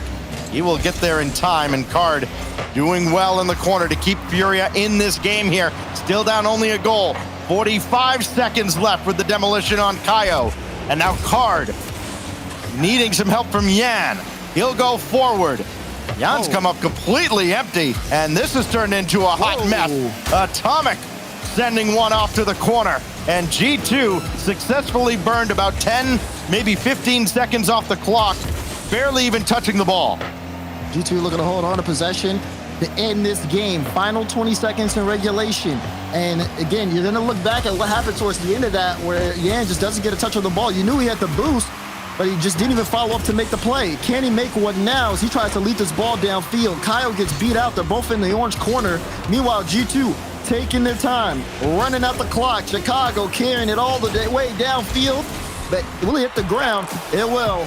Game 1 goes to G2. That was a great finishing sequence from Chicago as well. Faking the touch initially deep in his own corner. That forced Card from challenging to turn all the way around at midfield, expecting the big, powerful clear, maybe even a pinch. And as a result, Chicago bought himself the entire field to work with, brings that down to ground. G2 just outfoxes Furia in game 1, but it's game 1 of a possible 7 here. But that man feeling very confident in his play so far. Yeah, you're gonna definitely look at the cameras here from just kind of seeing those initial reactions. But I think I really enjoy looking at this matchup head to head because both teams can love playing that aggressive style of play. You see G2 swarming, Atomic, not afraid to go for demos, not afraid to mix it up, leaving JNAPs a lot of open space. That's kind of the same thing for Furia. We saw, again, their initial goal, that full charge forward. A lot of belief in both these teams on the offensive pitch. But as game 2 comes through, it's going to be the adjustments that are going to be the big difference maker here as these two Titans face off. Onward now to Aquadome game 2. And Furia looks to level the series. Chicago and G2, at least on the aggression so far. It's JNAPs. All the time in the world. Jan waiting, and he waited just enough to be able to make the save, and Furia barely keep G2 off the board in the first 30 seconds. Good start there, though, from Naps, getting that carry. Almost was able to get the dunk. Meanwhile, Yan, he was looking for the double there. Kaio pick it up. Great read on the clear, and Furia strikes first. It's Kaio with his second goal of the series. He's got almost all of them for Furia. 16 in the tournament. Closing in on Card's lead. Of course, he almost scored his 20th with that great effort early on in game one. There's Atomic. Looking across for JNaps, Card in the way. So Chicago's got to take over. Got the shot off, but it's set high and out by Kaio. Follow up here from JNaps. Just doesn't feel like Furia gets any time to rest at all as G2 holds the majority of possession in this series. Atomic now launch another towards the Furia cage. And Kaio up to the ceiling. Just doesn't have much to work with there. There's nobody to pass to. Oh, G2 in his face constantly. This is good, though. You want to keep Furia pressured. That's when you have the upper hand on them. And most of the Furia's matchups where, they've seen them struggle or drop games is because the opponent keeps the ball over on their own end for the most part. They have less chance to break out. They have less space to move up the field. This is a team that thrives with the ability to plan out how they want their offense to work. And we've seen it time and time again. But here at G2, they're able to match that speed, and they're also able to make Furia just as uncomfortable as Furia has made a lot of top teams in the world. Furia is the type of team we like to call survivors as they make a save there. Kaio and Yan coming down to the same spot to deflect that shot away. And now Kaio all by himself. Card trying to trail him behind, but JNaps takes that away and dumps that deeper into the Furia corner. Yan comes up empty for a second touch, and Chicago almost got a shot away, but Card's there to stop him. Just seems like Furia just a tick behind a little bit here in G2's pace. They are a tick behind, Stacks, but they're also a goal in the lead, and they're looking at another one. You see Yan bringing it all the way downfield. It's kind of been a trend that we've seen out of Furia, at least in the first couple of games here. But for G2, even though they've had the pressure, they haven't been able to finish. Furia's defense can't hold this. I say that, but Yan gives it away, and JNaps puts it into the top left corner. Well, JNaps probably wishing every clear end up right in his lap like that one. Right place, perfectly spotted. Right at the halfway mark, we're tied, just like in game one. It was G2 that broke the deadlock in that opening game. And Furia flipped the script. Well, JNaps forces Kaio away and got around Card as well. It took a full team effort to get that ball away from JNaps. And now here goes Atomic. He's lost possession. And Yan, little baby pinch downfield that Chicago is able to corral, and JNaps only as far as Kaio. Just seems like we're waiting for maybe the floodgates to open here. Oh, what a touch! Oh my goodness. And Yan getting some help from the inside of the post, delivering that ball right to him to clear away, but G2 gonna be wondering how they're not in the lead right now. I mean, that was an incredible angle from Atomic. Almost able to put that one in. And yeah, you're right, G2 would have been in the lead. I mean, even despite this, with all their pressure and all their shots, I mean, they have 9 shots to 3 right now. Furia has not been able to have too many offensive opportunities. They're trying to make one here, but G2 are prepared for it. It's been the same strategy all over the course of this game. Furia have that solo play. Someone gets a flip reset plates to the back wall. G2's been ready for that every single time. They got to do something different. Yan has been driving almost at a figure 8 at his own back line, waiting for his opportunity to come up, and he finally does, and the ball ends up right back at his net. Card with his third save. And now JNaps in front. Card deflects away right at Chicago, and Yan has to make a save. He's got a savior medal as well. Now finally Yan can break out, and Atomic is right there to corral this effort, and JNaps waiting over on the side for the pass to come to him. Still a tie game here inside 50 seconds now, as Chicago looking to set up Atomic, and he peeled off, and now he's going to race back with a full tank of boost at least. And Yan's got the pinch, but nobody there diving in. This one ticking down. Furia looking for a way to break out. Yan on the solo once again, gets it past JNaps. Has to try to beat Atomic here on this clear. Gets a bump on Atomic. Kaio comes up, but he's not fast enough. Card gets a misread on that, has to retreat, and G2 can hold on to pressure here until the time ticks down. They're in the perfect position to. Card made sure to win that race to the boost earlier, and that helps them to make this clearance here. Final shot of regulation coming here as Kaio Couldn't get that ball centered. Jan will have a look. This headed downward. It will touch down. We get our first overtime of our last match of the day. Someone goes through into the semifinals at the end of all of this. Will it be Furia surviving and advancing again, or does G2 hold serve? Jan racing downfield, and Atomic up there first. That was so close. I'm not gonna lie, Stacks. G2 had so much pressure that game. I thought they were in the lead.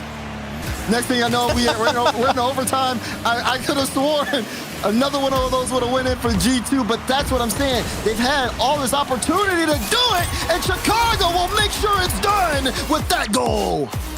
As you got ahead of the script just a little bit, it's G2 up 2.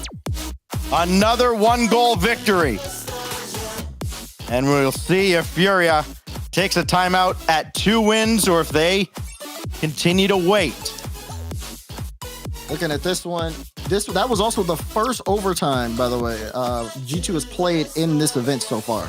That doesn't surprise me. They It was a seem short like one, they're on but- another level, almost like they're really on the redemption tour.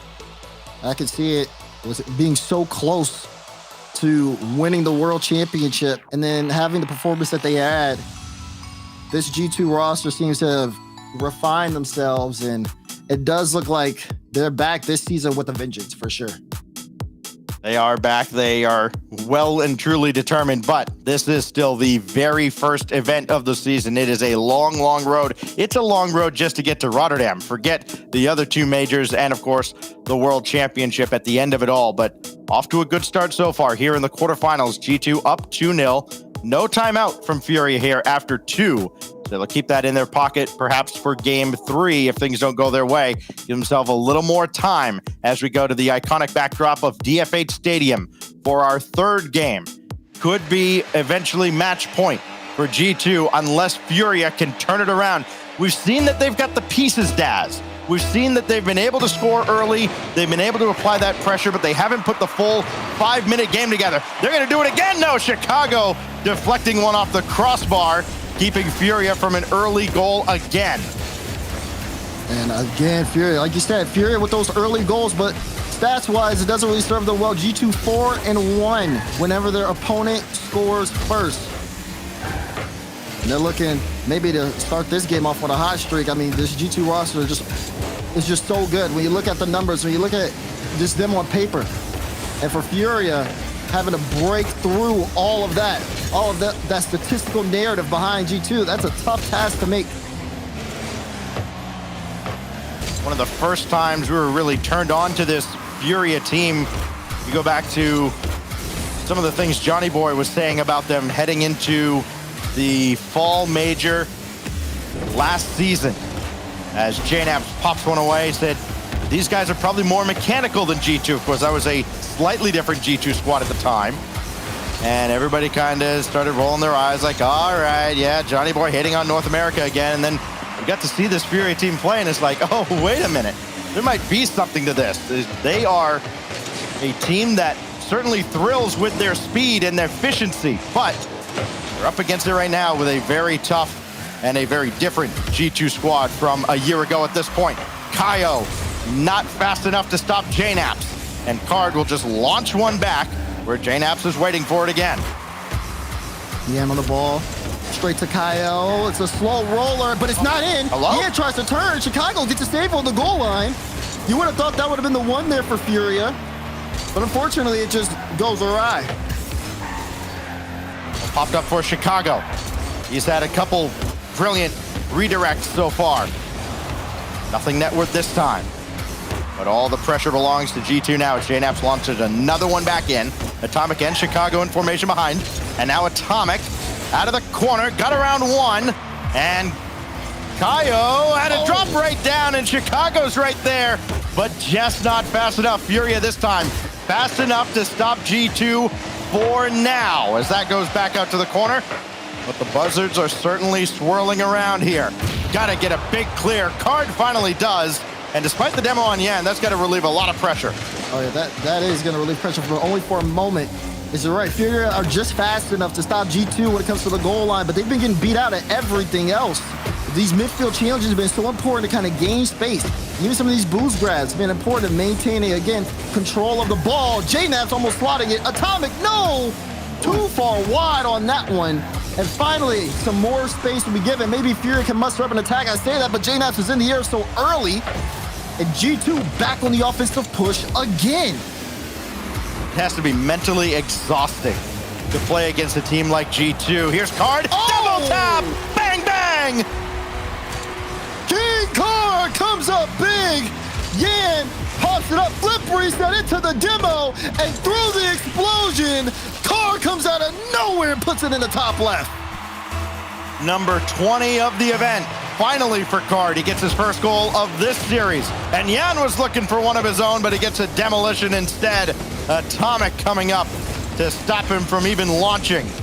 And now Card lining up another. Chicago's got this save just over the crossbar. Yan can't get around Chicago, but maybe Kaio can around Atomic.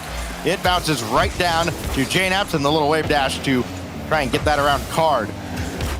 Big time goal. You can see the momentum here shifting in the way of Furia, but you cannot count out G2 just yet. A minute 20 to go. We've seen G2 have the ball swarming over in the Furia, but Furia looking to turn that around. Great stop of the double tap there from Atomic. That's going to be his third save, but then that's also going to be the 8th save from G2. Furia have flipped the pressure on its head here in the final minutes of the game.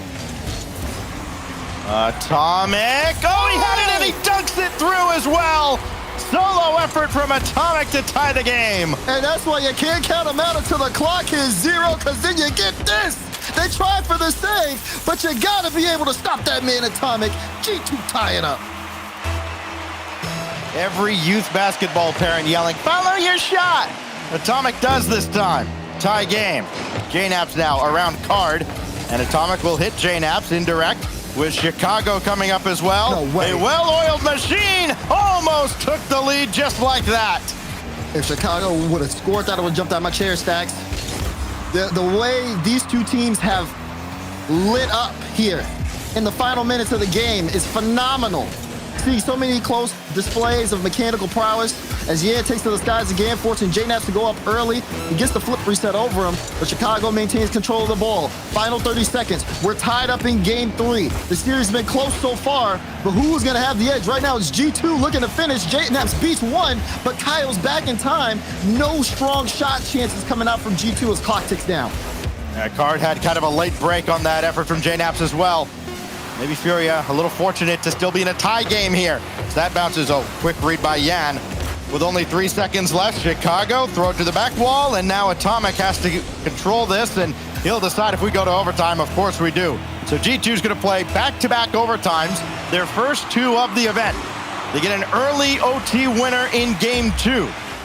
Oh, but they're on the attack again briefly with Yan setting this right back. It's such a big game for Furia. You know that, they win this one, they're going to get the momentum, but also it's just the fact that, again, if they go to match point here against G2, it would take a strong effort for them to try to reverse sweep. Atomic was so close, though, to putting it on match point. If he would have got that bump a second earlier, the shot would go in. He's going to try to finish it himself, but Yan comes through to make the save. This is a team we know is very capable of playing from 3-0 down in a series, and we're going to see how well they do today as JNAPS rolls one through into an empty net thanks to Chicago taking out Card. You can see it, the demo comes through. Toodaloo, the net's wide open, and G2 able to put this series on match point. Furia, they activated, I should say, a little bit later on into the game. They finally were successful on offense. It looked like they had everything going for them. But G2 kept fighting. Atomic lit up. Chicago getting involved. And, of course, JNAPS is going to put that one in, forcing now a timeout here for Furia as they are on their last life here in the Fall Open. 3 very important points on the line here. The difference between a 6-point quarterfinal finish and 9 points just for reaching the semis, and the potential for more as we continue on. So an important timeout for Fury to take here to try and get on the same page and figure out how they are going to erase a 3-0 deficit against, let's face it, Daz, this is looking like the mighty G2 that we were accustomed to near the end of last season. Yeah, G2 just look like a team that can't be beat at this point. They've been practicing, they've been refining the already dominant skills that they've had over the course of last season. And the way that they've shown up in this tournament has been nothing short of spectacular. Now it's just about, obviously, for them finishing the job, but we'll see what Furia have here in this particular timeout. Definitely have to talk things over, because even though Furia changed up the shot possession, the shot amount in that last game, it still felt like G2 had an edge and had a semblance of control there. And Furia end up, there's some mistakes that are made, but G2, I mean, after Atomic scored that goal to equalize, they played on another level, a completely different pace, completely different speed. And they made short work of that. For Furia to be able to stop G2, I mean, that's the question all of North America's been trying to answer in terms of their competition. We'll see if they have what it takes. Yeah, again, the first half of, for the most part, the first half of these games has belonged to Furia. It's just a matter of closing out those games. G2 has won the second half decisively of every single game in this series. That last game, though, as you mentioned, Daz, end of regulation, felt a lot closer, but it still wasn't enough. Utopia Coliseum now the backdrop for Game 4. Could be our last match of Saturday. We'll find out as they kick it off one more time. Chicago already off to a good start. Keeping up that possession. G2 always do so well off those initial kickoffs. Being able to grab control of the ball, play things in their favor. Let's see what Carr can do. Oh, he can get that double, but it's not going to go in. Could have been a great chance there for Carr to start things off on the hot foot for Furia. He's had a pretty good series so far in terms of individual performances, but that one doesn't go in this time. We've been talking about fortune a little bit, and you do have to get lucky to some degree to win an event like this. And I think on any other day, G2 might have a different outlook of this series against Furia. We've seen a few of those kind of free runs through the backboard not result in goals that most of the time do for Furia.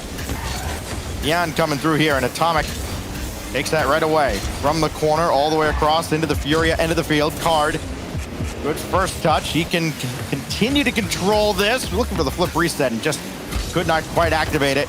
And Chicago swats this ball well away from Yan and out of the reach of Card as well, so that slows him down and almost made him make a choice between boost and ball. And that little hesitation has led to all of this pressure from G2. That was an insane pass play that will never go in. But man, if it did, Gibbs would have put that on the top plays for sure. But seeing G2, seeing that pressure come out, seeing the fact that they're able, even with all that speed, to find each other in front of the box of Furia is fantastic for them. Great start so far, but we're still tied up here. Pace of game has slowed down a bit as Furia looks for a way in. You see Yan with the pass, but it's cut out by JNaps. Here comes the great one. Tayo trying to roll one by Chicago. At least slowed him down and was able to yoink that boost away from him. And now Card with Yan in front. Yan's got to dive in here instead because Card lost the plot. And Atomic will send this ball away. JNaps waiting in behind him as well as a safety insurance policy. Here goes Card again, though. Furia resets, trying to regain, get one on the board at the midway point of a game they must win to keep their fall open hopes alive. But Chicago right out to the middle, and well, Atomic was late getting there, and that could have been very dangerous for G2. It could have been. Kyle was in the backfield too as that play was going on, looking for ways to disrupt. You see him coming in on that play. Now Yan last back. Atomic tried to pre-jump him, but Yan gets a pass. He picks up this mid boost as well. Gonna leave this for Card. Yan playing a little bit further back here, letting Card and Kyle kind of take the push. He's getting 2 minutes remain. No one able to stop this stalemate that we've seen so far in Utopia Coliseum. Yan with a good win. Kaio streaking downfield. Out of the reach of Atomic. And yet again, Furia scores first. Look at this. Yan playing it across. No one saw Kaio until it was too late. just under the ball, puts all the power behind that one. Furia set the tone, but they've been doing that, Stacks. Now it's about if they can weather the storm coming. That is G2. Will it be another lead blown, or will Furia get one on the board and start the long, arduous road back for a reverse sweep? It's Card playing that one back, and Chicago for Atomic, and the miss by Kaio, saved by Yan. As here goes Card and Furia trying to extend their lead. Nobody has had a 2-goal lead in this series. No chance. Yeah, plays it high off the ceiling, but no one there to get there for Furia. So JNAPS will be able to clear it out. Furia trying to extend their lead. G2 stuck in net, so to speak, but all they need is one good breakout chance. Furia trying not to give it to them at all in these final minutes. As Yan! Holy, what a redirect from Yan! Oh, this is brilliant. And when he gets going, he's a difference maker for sure. Just over a minute to go. The biggest lead for anybody in this series. Can they get one back on their side? Important kickoff to make sure they don't concede immediately, and they don't. So Atomic has to race all the way back to his own corner. And G2 has to scramble now in the final minute. And the remaining, Furia though, not letting G2 get out of their own half. They're gonna try to smother them until the clock hits 0. JNAPS, not a chance, cut out. Kaio has Card midfield, can he give it to him? This is gonna be Yan here with a free chance for the shot, plays it high, forcing Atomic up. Card trying to beat JNAPS, but cannot. Chicago able to put it in his face. It's Atomic versus Yan here, 1v1, and it's beat out, going the other way. And G2, they might have to look towards the next game, Stacks, because Furia are closing the door on this one. Only 15 seconds left, and a 2-goal lead for Furia. Card will throw into the backboard, and Kaio will put the finishing touches on a brilliant act of survival and defiance from Furia. 1 down and 3 to go here, as we'll tick off the final 8 seconds in a moment. No smiles here for either side, because you know for Furia, even though this is the most successful game that they've had in this series, it's just the start to a long road if they want to turn this series around. G2 definitely going to look to make some changes, but right now Furia take this game for there will be no sweep in this matchup. Teams that take a 3-0 lead in a best-of-7 here in North America, 234-2 in those series. I know, because I was part of the 2. So, here we are. 1 down for Furia. And you certainly like what you saw from Furia as the second half of that game went on, because it's what they lacked for the 3 games leading up to that point. They didn't have the ability to keep pressure on for a full 5 minutes, and that time it felt like, yeah, sure, a little bit of back and forth early on. G2 probably should have had a couple that came a lot closer to the net than they did. Furia capitalizes, and then as they weather the storm, they put a brilliant performance together in the second half. I think it's really just the thought behind how Furia moved the ball around in that last game that made the biggest difference there from them. Like, seeing the fact of Yan could definitely made some plays on the ball individually, but decided to give it up, and almost a big start there for Kaio. That's been the threat, right? Every single game, Furia have either scored very early on or threatened to do so, as Card was threatening a redirect there, and Atomic got in his way. JNAPS, Chicago, and it's in! Oh, it looked like Kaio might have gotten to it, but Chicago gives G2 the lead this time. Look at this redirect from Reed. The power behind it, off the post and in. Well done, Chicago. G2 strike first this time. Here goes Kaio, looking for an immediate answer. Atomic not willing to give it to Card, but Card still won the challenge. Now Yan not going to be able to stay with this play. And that's got to be the key for Furia too. They've got to get him on the ball a lot more often. He's been away from the ball quite a bit. He's been hovering around the defensive line as he's got to jump in front of JNAPS here. Last line of defense comes through for Furia, and Card helping as well. But they cannot let G2 get that close and that comfortable on that half of the field. Yeah, this is all What right. a win. Oh, Yin trying to get that follow-up, unable to. Atomic's gonna try to clear this downfield. He gets it to the midfield line. G2, one of 2 teams who are undefeated in games when they score first at 7-0. It's gonna be a tough task here for Furia, knowing that number. Yin's gonna try to equalize, and he does! Vamos for Yin! My goodness! Catch and release. 1-1. 3:45 to go, and G2's got to contend with that, Yan. Good luck. Goes right to Chicago here from the kickoff. Probably the best case scenario. Kaio's waiting, and Yan will just pound one away. It just seems like the game goes in slow motion for him when he's in the zone, and Kaio making the save on another great redirect from Chicago. Chicago being Meki is a scary sight. Atomic tried to see if he get that flip out. Back pass to JNaps, keeping the pressure, forcing Yan up. Yan with a miss. Kaio will make a goal line save in time, but this gives so much control to G2. There's some mistakes you cannot afford to make. And Furia almost got punished for that one. Chicago and JNaps crisscross. Yan got to figure out what's going on here. And he just waits for Chicago's shot that rolled harmlessly towards him. Now Kaio over top of Yan. He's got Kaio to his right now. Hard off the corner. Second touch almost. Here's Card. Free reign. And his double. No. Leave it for Yan. 2-1. The Furia force in full effect. Card forces 2 up. Net wide open. And Yan just has to push it straight down the middle. Crazy counterattack for Furia. Despite all that pressure G2 had, and despite how uncomfortable they made Furia look, they recovered, and now they have the lead. It's JNaps right at Yan, who's waiting in the corner. And another big win over Atomic.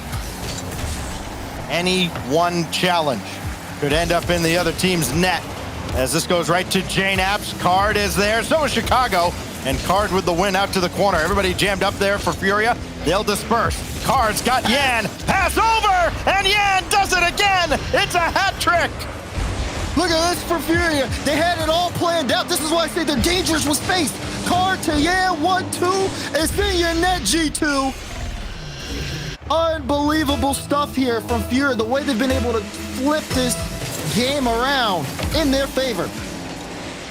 Chicago had the first goal.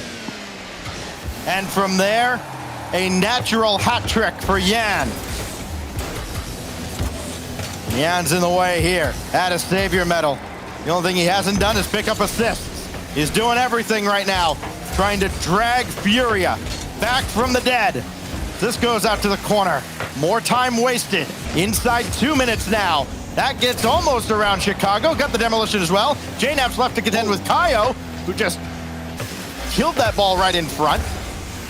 And JNaps, is he quick enough? He sure is, but the shot's off the crossbar. Chicago will have a look. Does he have something up his sleeve? No, Kaio emphatically clears away. G2 still only down a couple here with 90 seconds left, but they can't afford to let up at all if they're going to close this series out here. For Furia, though, this is going to be a long minute 20 as they got a 2-goal lead, but it's against G2. Unless Yan can score that one, he can't. And G2, in these couple minutes, they're going to try to show us what they're made of. Furia, though, fighting for their lives, trying to run out the clock, trying to extend their lead. They want more games. Well, 3's been the magic number for Furia. Got there in game 1, or rather game 4, their first win. Here they are again. That's deflected away, but JNaps right there waiting for the rebound. G2 unrelenting, and you know you're going to get their best shot here in the final 53 seconds. I mean, this is just so good, though. G2, they pull out 2. You see Kyle last back. He has Atomic bearing down on him. He has to get rid of the ball, tries to put it in the best spot, but it's sent straight to JNaps. And like I said, cannot count G2 out until that ball hits the ground. 49 seconds left here. And they are marching forward to try to equalize this game. They've got a lot more time on the clock than Shopify Rebellion had with a 2-goal deficit. JNaps shot sent away by Yan. As this is going to be Atomic's ball all the way, boost and ball. A rare occurrence that you can get both comfortably, but that comfort is dissipating quickly. 25 seconds. Kaio just dump one into the corner. This does kick back out. Card slowing down G2 as best he can, as Jan's gonna play possession in the air. And that's gonna be an impossible task for G2. Just trying to get the ball away from him easily. 10 seconds now. Chicago throwing at the net. See if something good happens. It does not, as Jan's got possession. Atomic's got a turn on this. He got bumped away. No time on the clock. We're headed to Neo Tokyo. Furia able to strike first, but also able to weather the storm of G2. And G2 looked scary towards the end of that game. So many close drives from them, but also many highlight performances, especially out of Chicago, who had a couple of really good redirects here. And G2 are trying to stop this before it gets out of hand. We just got word timeout for G2 as they take some time to talk this over. Yep, timeout orange. After Furia waited until 03 to take their timeout, facing down quadruple match point. G2's let a couple go by the wayside, and they go, no. Sathu wants to talk about it with the boys. And what a calming influence, too, that Sathu has been for G2. I think a great coach makes all the difference when you're not worried about all the external factors, what maps you're playing on, how the stream looks. You just worry about the game itself. And Sathu has his boys focused, laser focused on the task at hand now, Game 6 on Neo Tokyo, and stopping this momentum from Furia.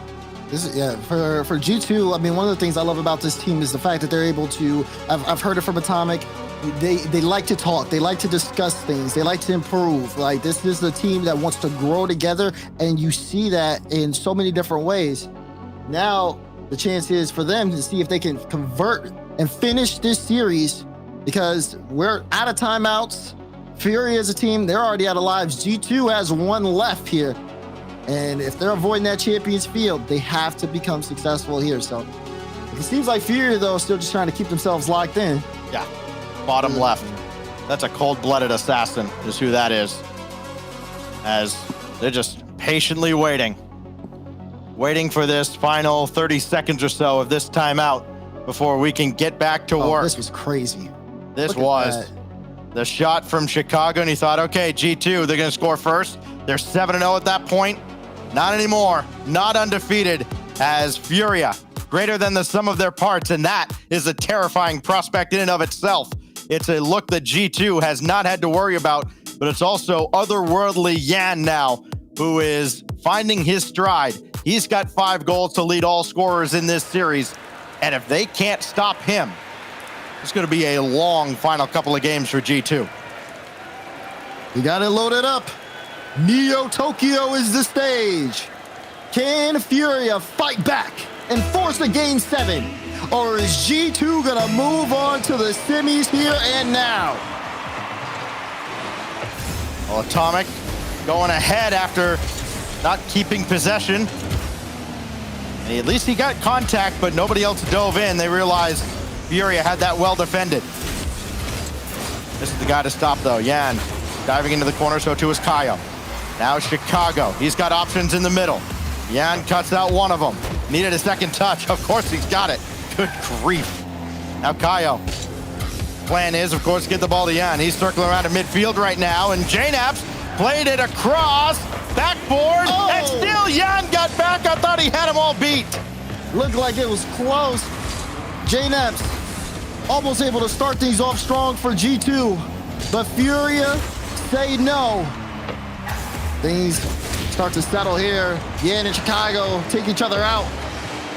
For a moment, it's quiet, but it's about to heat up real quick. You see Kaio forcing the punch. It's not a good touch there from JNaps, but Chicago's able to pick it up. Jan's looking to steal some boost. The stalemate here is G2. Start to make the charge. Oh, JNaps, great win, but Card has it all the way. It was there as a contingency plan. Now Card looking for a pinch maybe, and Chicago making sure that ball does not end up back on the orange half just yet. Jan thought about it, but let Card take over, and that's a great touch from JNaps out of the back wall. Forcing this all the way down to Furia's half, and an own goal from Kaio. It's his second of the series, and this one could be equally as tragic. Oh, man, you saw it. You saw the reaction from him. Head down. That's unfortunate for the Furia. 3:30, G2 have the lead. This is where you find out what you got for teammates, because now somebody's got to pick him up, and Jan, certainly the guy to do so, but JNAP's there with the save. Now Card, double tap, needs one more maybe, but that's deflected out to the corner where Jan will set up Kaio. Instead, Chicago's in the way, and Card will get back. Of course, the other half of this is you wonder if Kaio's confidence will get shot at all, or if he can overcome that mental roadblock as JNAP plays one wide, and Yan waiting right there for it. Yan trying to get him back to the game. There's a pass to Kyle. Initial touch, lines up for Card! And Card forces it to the top left. Tied up ball game. Well, Kaio certainly not shying away from it. He had the look. Atomic just there first. But Yan credited with the assist as Card cleans up the mess. 2:54 to go. Still a must-win situation for Furia. Oh, yeah, what was he looking at? The ball just sails right by him, and Atomic gets another. Initial touch, yeah, got caught. Oh, he was jumping. Unfortunate, heartbreaking circumstances for both of the goals G2 have scored here. If you're a Furia fan, if you're a G2 fan, you take those every single day of the week. If you're a Furia fan, you've probably got head and hands at this point. I know one who does, as Jan will play one up. I'll try to get the stealing pinch. Got it quickly to Card, but not quick enough. JNAP's now. Oh, on the narrow angle, Jan left on the goal line to contend with Atomic, and he couldn't react. Atomic's got a hat trick. What is this we're witnessing? You see this? You see him in the net. He backs up, and Atomic just gets that bottom left corner for free. G2 are pulling away from this game and pulling away from this series. Still, only 2 goals, which is a morning workout routine for Yan. But Kaio's got to race back as JNAPS has Chicago in front. He was raiding on the doorstep, but the defensive Furia comes to the task. Now Atomic around Card. Kaio there to challenge JNAPS. Card gonna cycle around here, doesn't matter. Chicago got the win. Now Kaio up to the backboard. Atomic has to contend with Yan, and he navigated that traffic very well. Card for Yan again. Hard shot. High. Kaio off the post and in. They're starting to climb back after disaster struck early. Fury are fighting late. Kaio off the post and in. 1 goal game, 1:51 left. Stats for Furia. This is the true test for them. When everything happens, when disaster strikes, how do they recover? Chicago, he could have sealed it there, but the shot was off, and it's still a 1-goal game on Neo Tokyo.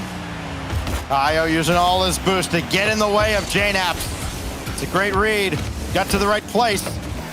Now JNAPS, his shot wide. Chicago couldn't get around on it. And now Card has to forego that corner boost to hit Yan downfield.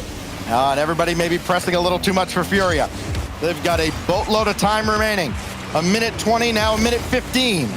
And Card couldn't jump for that. Yan was starting to creep up. He's got to retreat. And he's got that corner boost, but Chicago in his way. So Card now. We dip down towards the final minute. Only JNAPS forward. Now here comes Chicago. That's a big win. Atomic is lurking. This could be dangerous if JNAPS doesn't get that touch. Sure-handed though, as always. Now Chicago. Oh, he got knocked by Kaio, or at least couldn't get the shot away. He'll try again, and it's pushed high.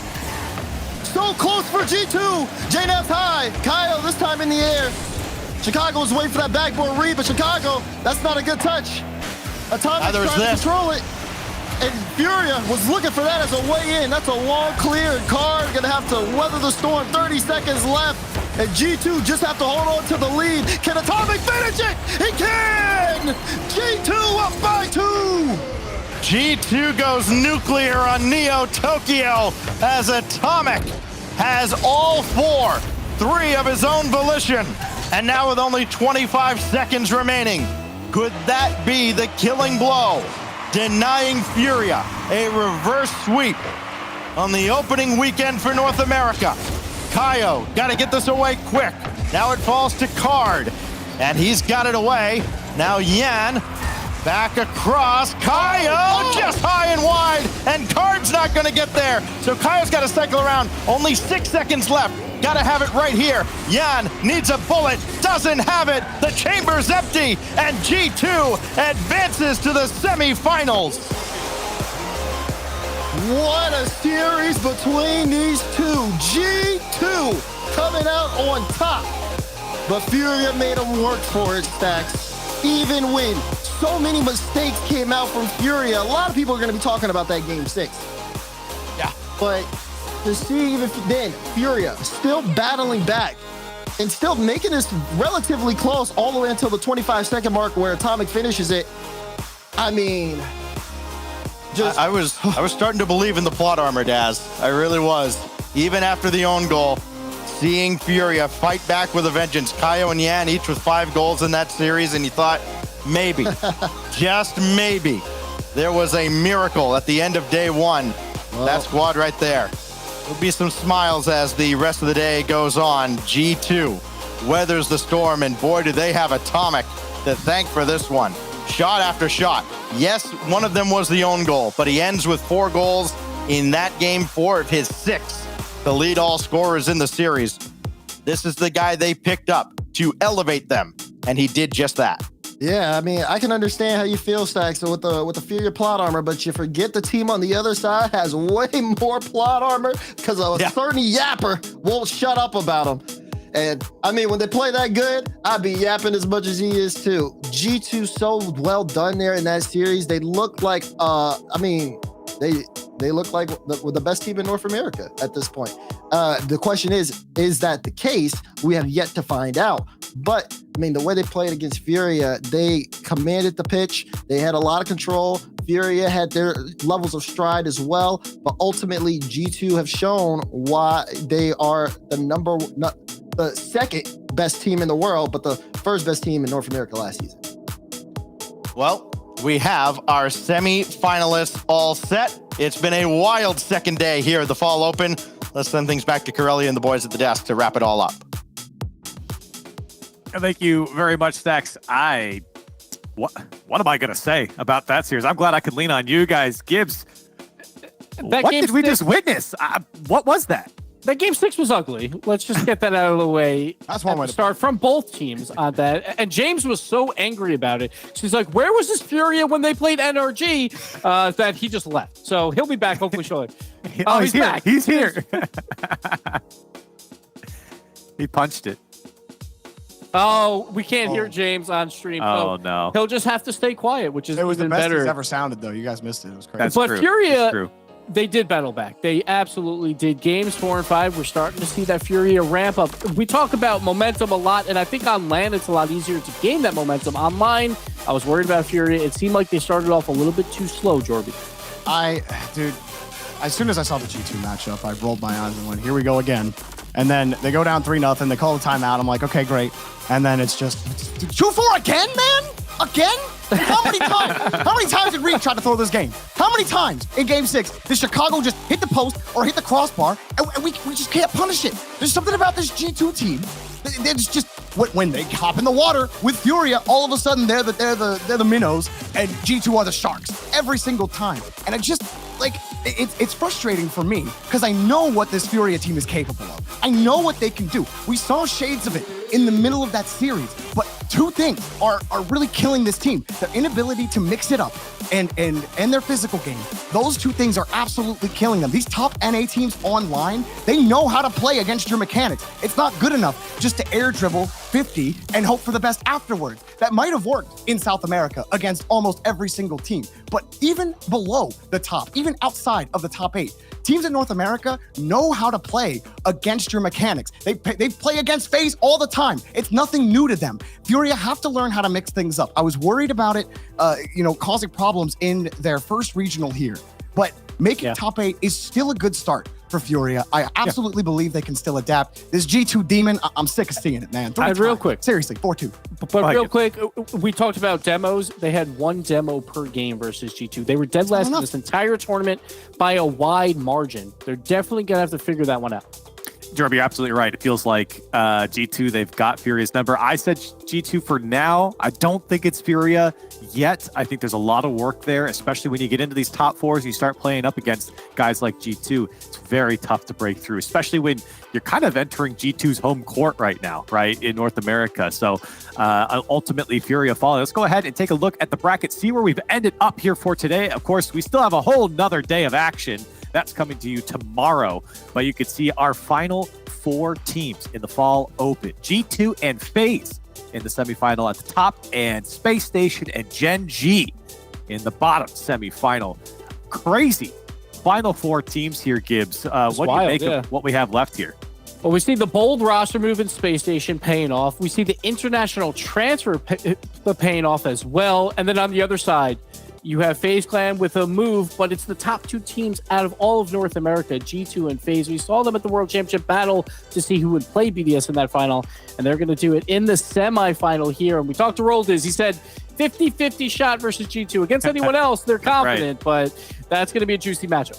That's right. Well, let's go ahead and look at the schedule. There's only 2 matches, so it's not going to be that hard to figure out. You can see GenG taking on Space Station first. That's going to start at 10 a.m. Pacific or 1 p.m. Eastern. G2 and FaZe will be second, and of course, our grand final will be after our first 2 semifinals here. Gibbs, Jorby, we kicked James out. We don't want to hear his final thoughts, but I'll start with you, Gibbs, and we'll end with Jorby. What'd you think of our first broadcast here on Saturday? All right, real quick, more important than Rocket League, shout out to Lincoln. You've seen his shirts throughout this. At 4 years old, battling cancer, battling chemo. He's done with chemo. He finished. Wow. Congratulations, Link. Ring that bell with honor. We are so proud of you. Hopefully we get to meet you some point at a major or a world championship, because we're all pulling for you. We're so incredibly happy for you, and we love you. Jorby? Well said, Gibbs. On the game side of things, I can't wait for tomorrow. I thought FaZe looked incredible. That FaZe G2 matchup is going to be something else. And Space Station really look like they're trying to make a name for themselves early in North America to contend for that top spot. But I mean, right now for me, it's G2 and everyone else. They have been so consistent. And despite what I saw in Game 6, it's going to be hard to doubt that team. Championship Sunday, the first one of the year for North America, is upon us. The Fall Open concludes tomorrow, starting at 1 p.m. Eastern, 10 a.m. Pacific. You don't want to miss it. Come back to twitch.tv Rocket League tomorrow. We'll see you then.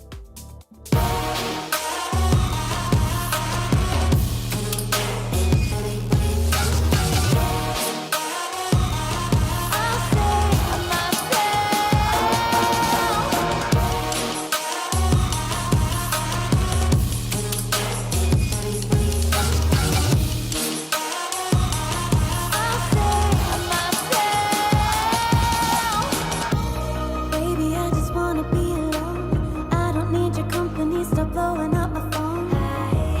You don't get the things that I've been through, and I don't have the time to lay it all in front of you. And you think that you wanna save me. You don't know it, baby, why you do this? I got this under control. You think you do, but you really don't know that I don't need a savior. You can't be my savior. I'll save myself. I'll save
I don't give a about it, except I do.